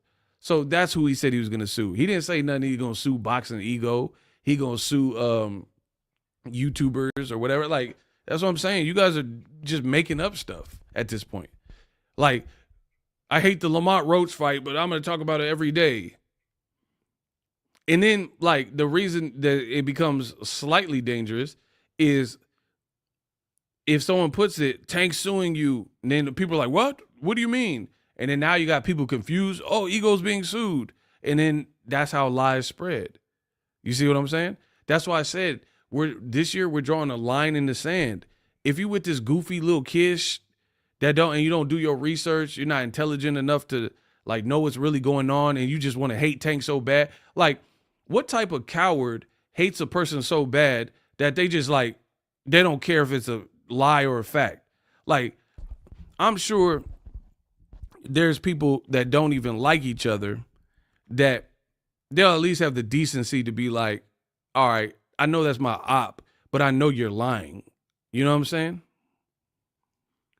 This is like, a lot of y'all don't have no morals. You know what I'm saying? There's no morals in this game where it's like, you hate a person so bad or a brand or Tank to the point where you don't even care if it's a lie.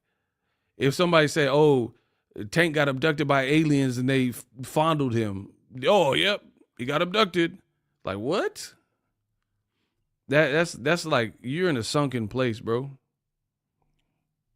You're really in a sunken place. Like, let's get back to boxing where there's some facts with it. You know what I mean? Y'all telling me Tank suing me. It don't even make sense. And you tell them, like, you know what I mean? And like, people like, oh, you hate Crawford. You hate Ego. You hate Canelo. You hate the Haneys. But I'm not lying on them. If that's what you think, fine, that's on you. I never said that. I don't hate them. However, when I make my content, I'm not lying on them either. I don't make up Devin tweets. All I do is give you a perspective on them. Like, hey, you say you didn't want to be in the video game, and now you're saying you want to be in the video game. That's the difference. You guys are just outright, oh, Tank is zesty. Tank got tax issues. Tank is suing Boxingego and YouTube. That's the difference. So again, 2025 is early. Draw the line in the sand. Pick your side and do it well and do it accordingly. We don't want no rats over here. If you with the rats and all this like goofy extra man-made stuff, then you're not a fan of me. You're not a fan of my channel, and you're really not a fan of boxing because I am boxing. So line in the sand is still early. Bet against me if you want. Bet against my brand, Boxingego, if you want. Stay over there. If you kind of like me and everything's cool, or you really like my channel, then cool, you over here. You don't have to agree with me on everything. I'm good with that. But no new friends. Remember, when I do what I'm doing this year, remember, because I don't forget. I'm a remember. So when like these fights unfold and little things come out, I'm gonna be right here, and I can't wait. And I promise you, I'm catching a body. I'm baking y'all. I'm sending y'all because you're not contributing to my sport. You got people who are trying to be in the sport. They don't contribute. It's all clickbait and it's all lies and stuff and manipulations. And that's why you got fans. That's what I'm saying. I don't see how you can actively say you're fans of like, it's like being a doctor saying he's a fan of healthy people, but you're actively coughing on people and giving people mono and stuff like that. You're a sick doctor, bro. You see what I'm saying? If you're a doctor and then you're like screwing with people's IVs and putting arsenic in it and stuff that's going to kill them, like insulin to mess up their insulin, you're a sick doctor. You know what I mean? So you're not really for the people. Boxingego is for the people. I'm a doctor. I'm actually healing people. I'm making people want to watch boxing. You guys are making people off boxing, like the brand X. You know what I mean? People are like, oh, is Ryan fighting Tio? I thought you said Tio was fighting Matias. I thought you were fighting against Boots. I thought, and they all confused. And this is why people I feel like boxing can never grow if we don't allow it to, because we have in-house fighting of stupid stuff and confusion. So it's like we got to destroy, which I've said this year, so we can rebuild. Like, if you get in a bad enough car accident, they just going to total out the car. That's what I'm doing. That's what I'm doing to people. Now we're going to just total the car. This car is inoperable. The accident is too bad. People are dead set in their way. Now we got to just total the car out and, be on our way with the paperwork of the next step for the insurance. So that's what we're doing, totaling the car. Hopefully you guys enjoyed my stream. I'm going to Chipotle. I'll holla.